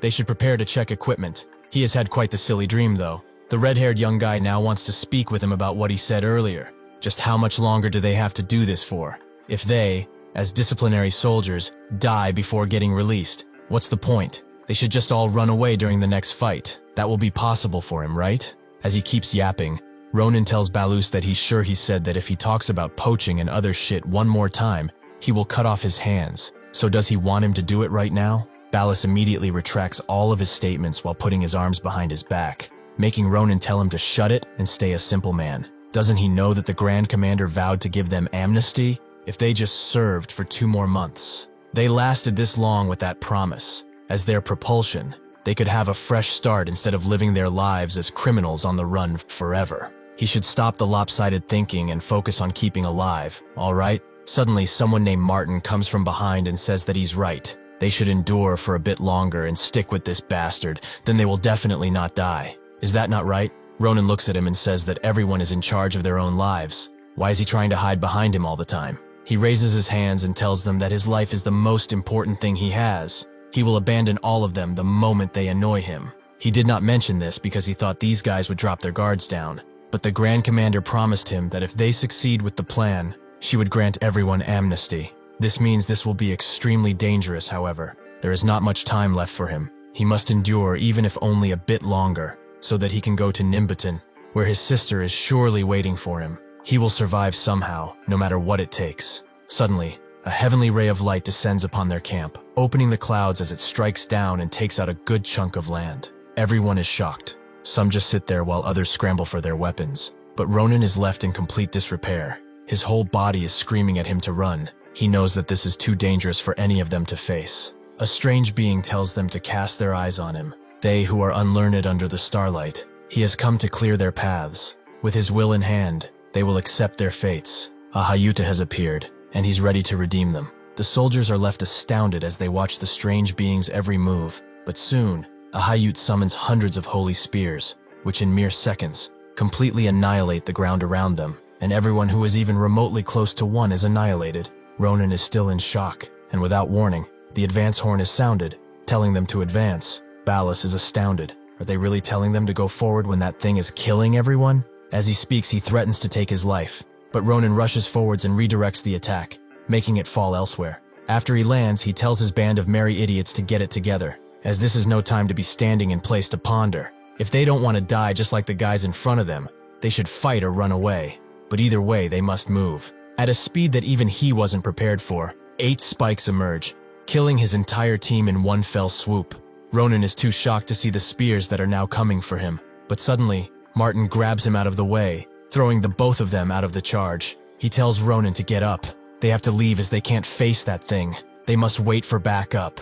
Ronan does get up, but he only sees his comrades, his friends, all desecrated as their bodies rot. This sight causes him to go mad, and the spears keep coming without a sign of stopping. Bajura continues to cast his spell. This illusion is one that invades his memories and recreates terrible and painful moments. It will repeat endlessly, restraining him so that he may never escape. His mind will constantly undergo horror. It will be torn to shreds, until the only thing he will ever wish for is the sweet release of death. In order for him to win, he will have to endure that forever. But a mortal like him achieving such a feat is impossible. He cannot know what he was thinking when he made such an offer. But the moment he allowed him to decide the conditions of this bet, he automatically won. That is why he's curious to find out. Just what kind of swamp is he trying to get out of now? No matter where Ronan goes, he sees people he knows dead. A Hayut takes everyone away except him. He burns them, leaves them to bleed, and throws them in a mountain of bodies that he has created. Ronan can't even count the people who died in order to protect him. Is this how it all ends? Better put, is there even an end to this hell? He cannot know. All he wants right now is, even if for a moment, to rest. This automatically transforms into words. He begs Bajura to stop. He will give him his body and even his soul. So all he wants out of him is to stop. Bajura is extremely pleased. Finally he gets to taste his flesh. He comes out of his old shell and begins to consume Ronan, his dark tendrils overtaking his entire being. Even though he is lost, Ronan gently smiles. With a powerful typhoon, Bajura succeeds in taking his body. He feels his overwhelming potential almost instantly and cannot contain his joy. He talks with Ronan. Before his consciousness goes away forever, he will show him something. He should watch closely, as this is the true power of his body. Without even moving the blade, Bajura slices the entire building wide open. But naturally, this power has been unlocked only because of his blessing. He hopes that the devastation this power will cause makes him excited too. Although before all of this, they should celebrate this amazing day. First, he will start with the death of the insect who dared to obtain his power. He is surprised that he still has power to move. He truly deserves the Tower Master title. He wonders though, what drives him? The responsibility of the Tower Master? Or perhaps the guilt to have brought devastation upon all mankind? Whichever one it is, he should drown in despair with it. He lunges the blade towards the Tower Master, but suddenly something stops him. His power depletes, his grasp becomes light, and he falls on his knees. It seems he has met a power greater than he, the curse that Ronan has in his body. It begins tangling him, the tendrils dragging him further in as his mind doesn't know what to think. How can a human's body contain such torturous energy? Ronan suddenly appears. Noting that he's something, he knows of a professor who almost died from barely even grazing that mana. However, to swallow the entire curse, he can't help but consider his power.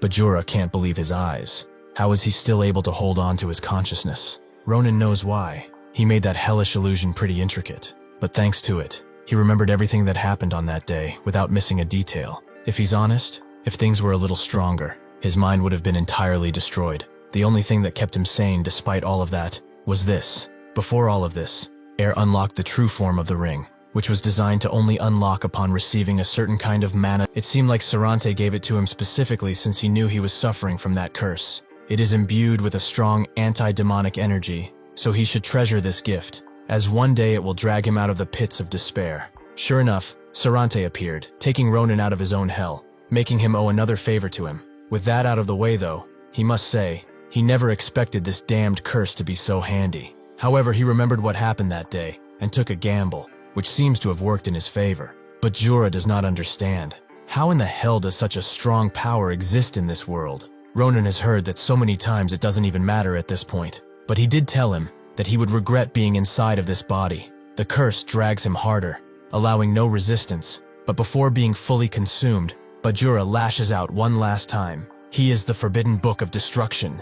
He is destruction. He is the one who will rule this land. In no reality will he vanish like this. Never. Ronan swiftly cuts off his arm and tells him to stop being clingy. He should stop whining. He's only a simple book, who lost a bet that was in his favor. The domain around the tower slowly breaks apart, and with it, time returns to normal too. Ronan is glad that he's alive. He almost croaked back there, but jokes aside, he really hopes that the bastard is sealed in now, as he can't feel any bad energy from him anymore. What he can feel, however, is the mana of the stars. It's definitely related to those bastards. Lardan speaks with a raspy voice, finding it awe-inspiring that he defeated Bajura by himself. Ronan asks if he's all right, but he only apologizes for his foolishness. He is ashamed that he has allowed everyone to go through this. Even though this is the first time they have met, he has felt his amazing ability as he faced Bajura. His strong will was permeating through him, even as he lost consciousness. This was something he had never seen before. Ronan fakes a laugh. He really suffered quite a bit anyway. Is he really fine? As his mana doesn't seem to be so. Lardan believes that this is not an expensive price in comparison to how Bajura almost destroyed this tower and led Lord knows how many innocents to earth. Him losing his mana is no trouble at all. Actually, living like this, with the opportunity to repent for his hubris, is something to be grateful for. Ronan is glad to see him take responsibility. He agrees that they have to live constantly, if not for themselves, for the sake of those who are precious to them, those they wish to protect, even with their lives. Well, he can probably rest now that everything is over, so he slumps on the hard ground. This day really was too long. After a while, Ronan wakes up from a pretty long rest, with Lardan and Phila waiting right next to him. Ronan asks for how long he slept. It feels like his body has been resting for a while. Lardan tells him that he's been sleeping for an entire day, but because he seemed to have a pretty restful sleep, they did not dare wake him up. Ronan awkwardly smiles. Seeing that they are both here, he can assume the situation is fine, right? Phila confirms as such that after he defeated Bajura, the magic that was controlling people disappeared with him. They have put them under careful observation, but thankful nobody seemed to have any abnormalities in their bodies. Elizabeth has also completed her healing, and is now helping with the restoration of the tower. They told her to rest more, but she just refused, saying that the task of her family is to be guided when chaos occurs. Sion also woke up. She seemed normal, except for one strange thing. Ever since she has awoken, she's been following Elizabeth around and staring at her. Ronan was worried the two families might start a war because of what happened, but it seems there's no need to worry about that. Ronan tells them he's relieved. Then this means he can return with no worry. But just in case, they weren't planning to throw him a cringe farewell party, right? Both Phila and Lardan recoil from this question. Naturally, they already knew that won't happen, but they will also not send him home empty-handed. Even though this is clearly not enough to repay his actions, he should accept this as an expression of thanks. Phila opens up a box containing 2 first-rank mage badges, demonstrating that he is a VIP of the Dawn. Carrying this gives him the right to use any of the tower's facilities at his leisure, as well as access to benefits that only high-ranking mages have, like entry to the Special Business Exchange or the Herimian. In addition, he has also written down a few useful spells, in case he ever needs them. This is basically proof that they, the Mage Tower of Dawn, are pledging eternal allegiance to him. Lardan says that they have one more thing to say, to thank him once again for saving a foolish old man, and the entirety of the Mage Tower. Ronan already got it. There's really no need for so many thanks. Finally, Phila says that they have to see to one last thing, the arrangement of Bajura. Somewhere deep below the tower, Air looks at the sea with a sad expression, until Ronan appears, and she greets him with a warm smile, asking how he is feeling. He really should be resting more. Ronan says that this is fine. Bajura treasured his body quite a lot, so he did not injure him. However, he must return to Philion soon, and he thinks that he must reveal this to her before that. He tries to tell her about Sarante, but he can't quite put it into words, the gentle breeze of the water fueling his worry. Air tells him that he does not have to say it. She already knows. As she activated the ring, Sarante appeared before her, apologizing for what he's about to do. He asked for forgiveness. since this is the only way to say farewell, but he would like to thank her for her warm memories. He truly hopes that her future days are filled with peace. Thinking back to it, Sarante was quite eccentric. He truly was, but at the same time, the warmest person she knew. This marks the end of Ronan's adventure at the Dawn Tower, where he has gained a powerful ally. Thank you for watching. See you next time.